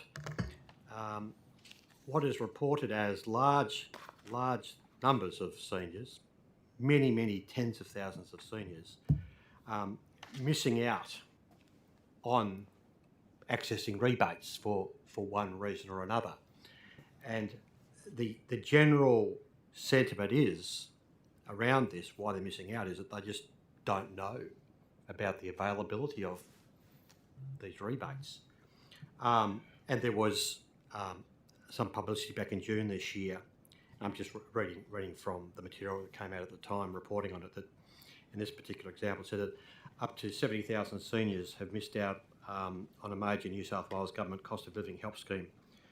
Some saying they had no idea the saving was on offer. And this is the $200 seniors energy rebate.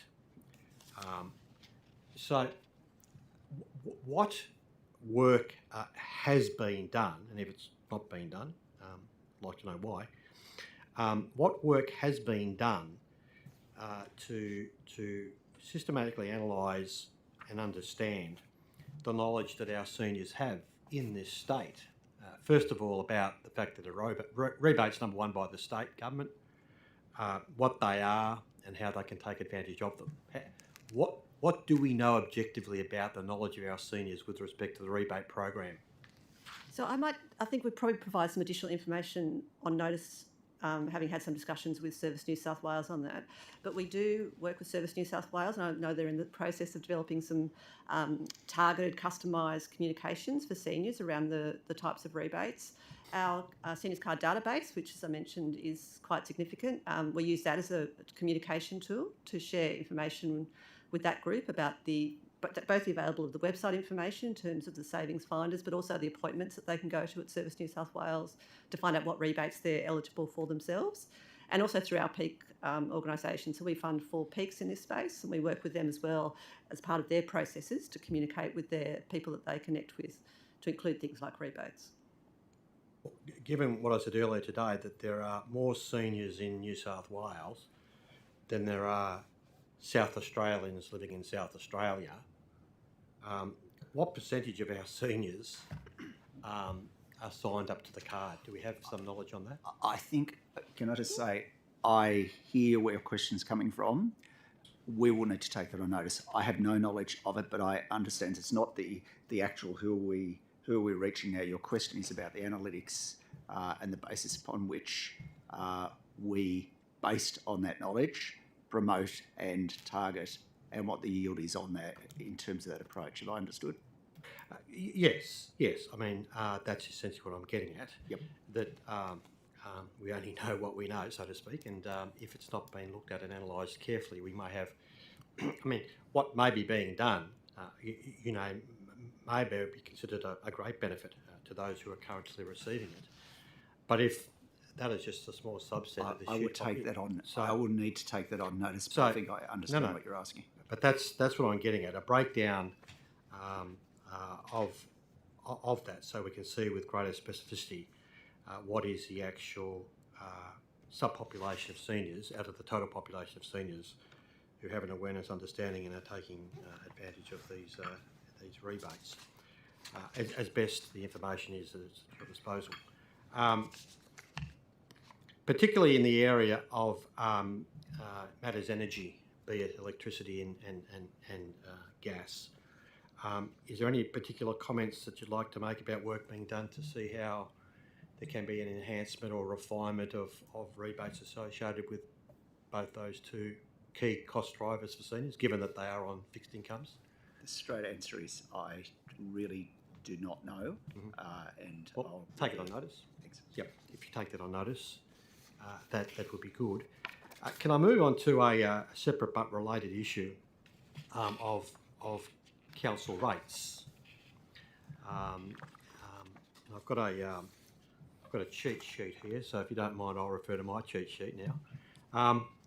That under the Local Government Act 1993, eligible pensioners are provided concessions on their ordinary rates and domestic waste management services charges. The cost of providing these concessions is shared between the state government 55% and local councils 45%. Then we've got what the concessional amounts are. I won't read them all, but the first one is $250 on ordinary rates and charges for domestic waste management services. I'll do the next two quickly. $87.50 off their annual water rates and charges where services provided by a council, and $87.50 off the annual sewerage rates and charges where the service is provided by the council. And then some eligibility criteria being met. These, of course, are fixed dollar rebate figures that are being made available, or perhaps better described as concessional discounts amounts.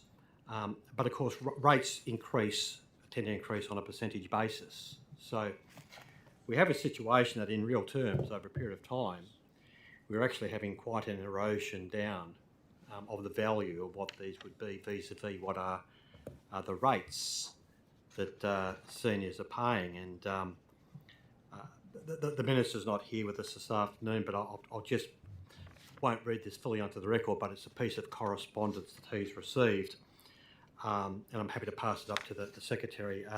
It's from a Ms. Cynthia Cock, who wrote to the Minister, just laying out with some detail about how, in terms of what I've just been discussing and describing, herself and people in like position are going backwards with the fact that these rebates are fixed amounts. So perhaps if can I pass that up through the Secretariat? It's just a copy of the letter. It just may help you reference. And I will. I understand the issue. It's the erosion of dollar value relative to if it was proportionate, and I'll take that on notice. Yes. And I have to say, with individuals who are on fixed incomes and modest ones at that, or self-funded retirees in that classification as well, every dollar counts. I mean, I know that's trite to say, but it's definitely the case. Can I move on to, and I'm moving through these quickly, I appreciate this, the matter of cost of housing and accommodation, which is obviously a pressing issue, not just for seniors, but really all people in the state, particularly in the larger metropolitan areas. I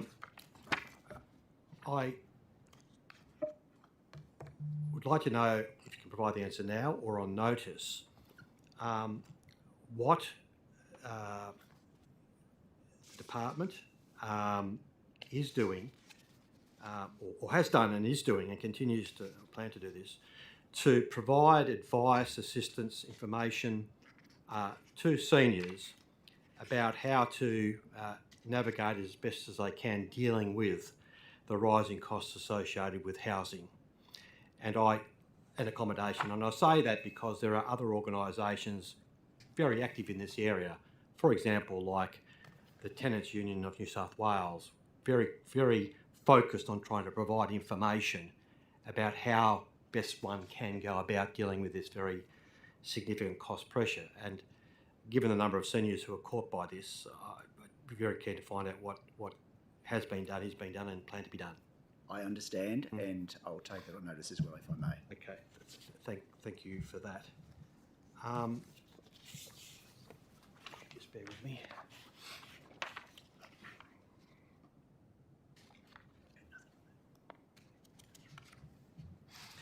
With respect to the seniors regional travel card,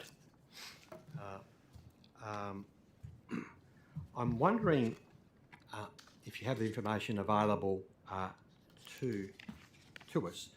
Are you able to give us some clarity about whether it's moved beyond a trial stage, which it certainly was for a period of time, and is now essentially, if it is, a settled matter in terms of what it's going to provide for and what is it going to provide for. So this is specifically the Seniors Regional Travel Card. Yes. And matters pertaining to that. Okay, I will start. I think we can provide you with some information. If we don't get to the pointy end, we'll... Okay, we'll and the be- difference be on happy to notice? Take that on notice. Yep, no, that's fine, but whatever just you might have there. In terms of take-up, which I should start there. Yep. So it provides for $250 to spend on fuel, taxis and New South Wales Trade Link and coach services. And just in terms of take-up, more than 330... I'll start again. More than 337,500 seniors successfully applied for the card in 2020, and 353,954 cards are issued in 2021, and as at the 17th of June of this year, 326,688 cards have been issued. Then going to what it... Sorry, is this in the context that we're still trialling this, or it's moved beyond that and this is now talking about what is the... It is still, it's still a trial.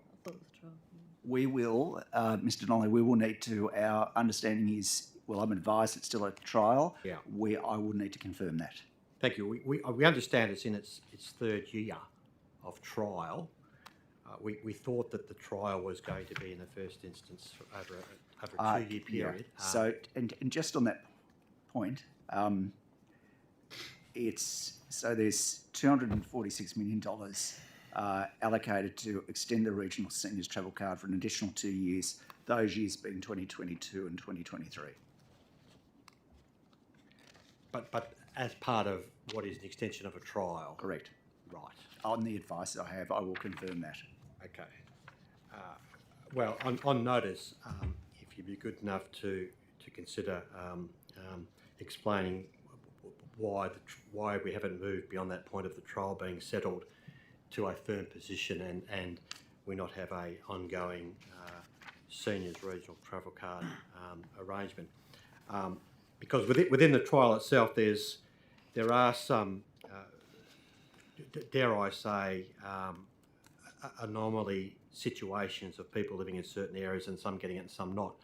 What I'll do, and I won't take the committee's time up by reading through this, I'll put this in my questions on notice, explaining what some of these anomalies are, and that might help assist you in answering the questions in that regard. It may also be helpful to the committee if I set out the eligibility criteria for applicants. Yeah, no, that would be good. No, that additional information would be helpful. Just bear with me if you could, please.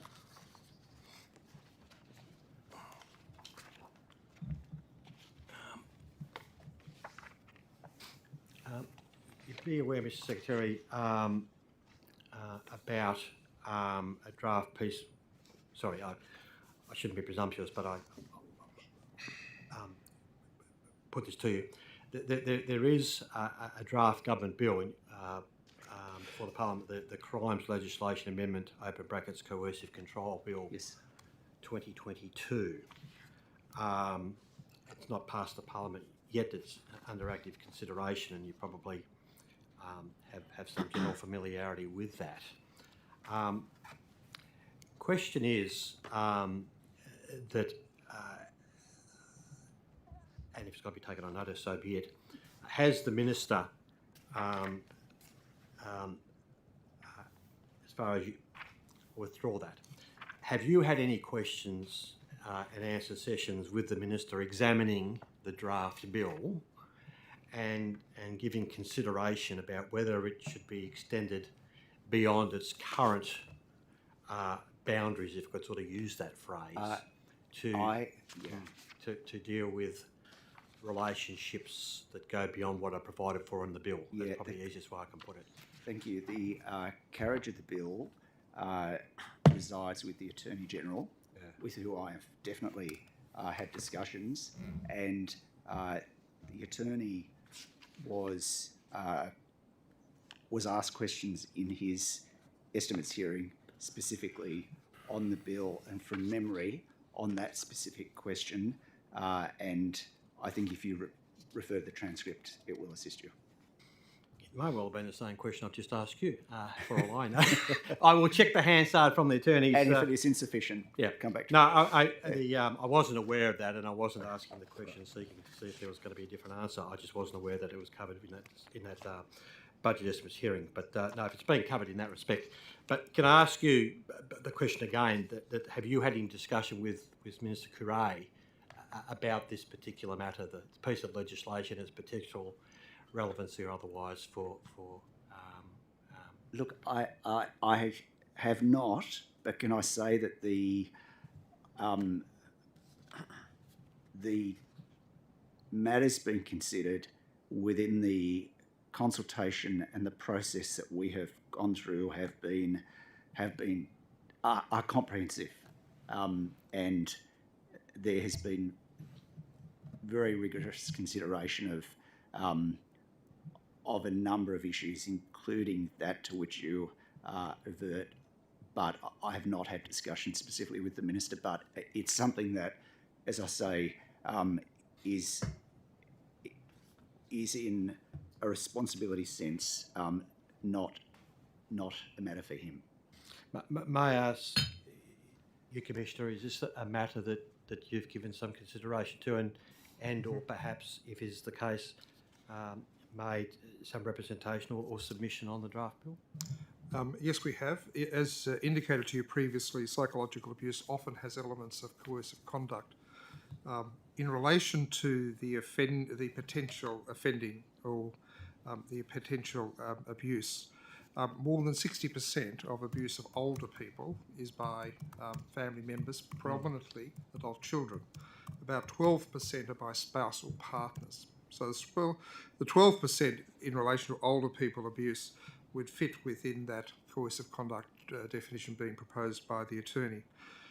In relation to the other matters, we've made two submissions that the definition should be expanded beyond its current terms of intimate relationships to what we believe is a broader definition called domestic relationships.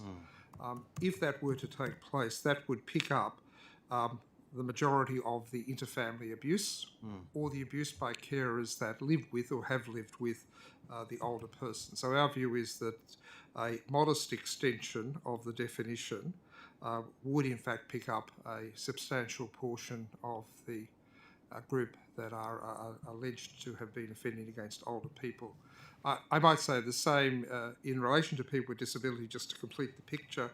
The position is slightly different. The major people accused of abusing adults with disability are parents, particularly in relation to people with disabilities between the age of 18 and 25 years. And again, the current definition, there is some question as to whether it would pick those people up or not. Our view is a broader definition would certainly pick those particular situations up. Thank you, Commissioner. Ms. Norton, can I just ask you a question specifically? With respect to your role as Director of Disability Reform, Royal Commission and Seniors Department of Community Justice, can you provide to the committee an overview of the remit of your work and responsibilities? Certainly. So it's quite a descriptive title. So disability reform, that part of my role involves working largely around the obligations under the Disability Inclusion Act. So that includes things such as the New South Wales Disability Inclusion Plan, Disability Inclusion Action Plans for each of the government agencies and local councils, Disability Council, and a few other things related primarily to the Disability Inclusion Act. Disability Royal Commission work, I support the work of DCJ in supporting the role of the Royal Commission, have a small team to do that, but also have a cross-government role, working with other agencies to also support the work of the Commission in providing information, whether that's at a hearing or outside of a hearing, to support their work. And then obviously the seniors role we've spoken about today. So a small team of people that focus on things such as the ageing strategy, the various reforms that we spoke of, bits of work we spoke about as part of the budget, so supporting the implementation of various programs, grants programs, and so on.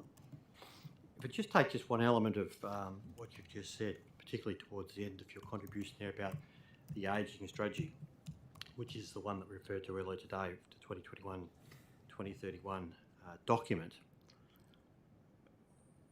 what would you be doing in regards to that work associated with that ageing strategy? I mean, it's there, it's in the public domain. What are you doing? And I'm not being disrespectful with this question, but what is the ongoing work that you attribute your time to in dealing with the ageing strategy?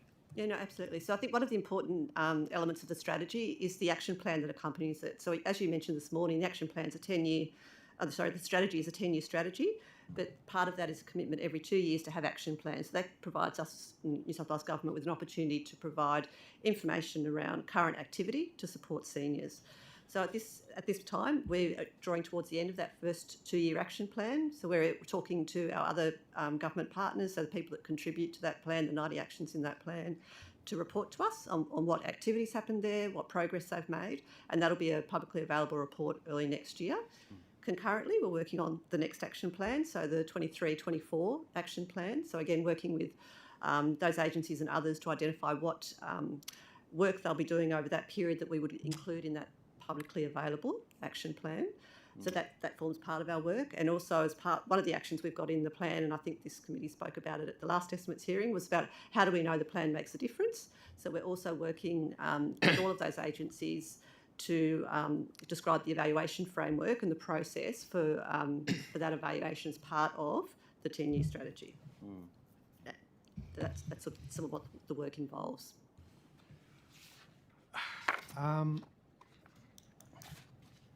Just a question going back to expenses and cost of living.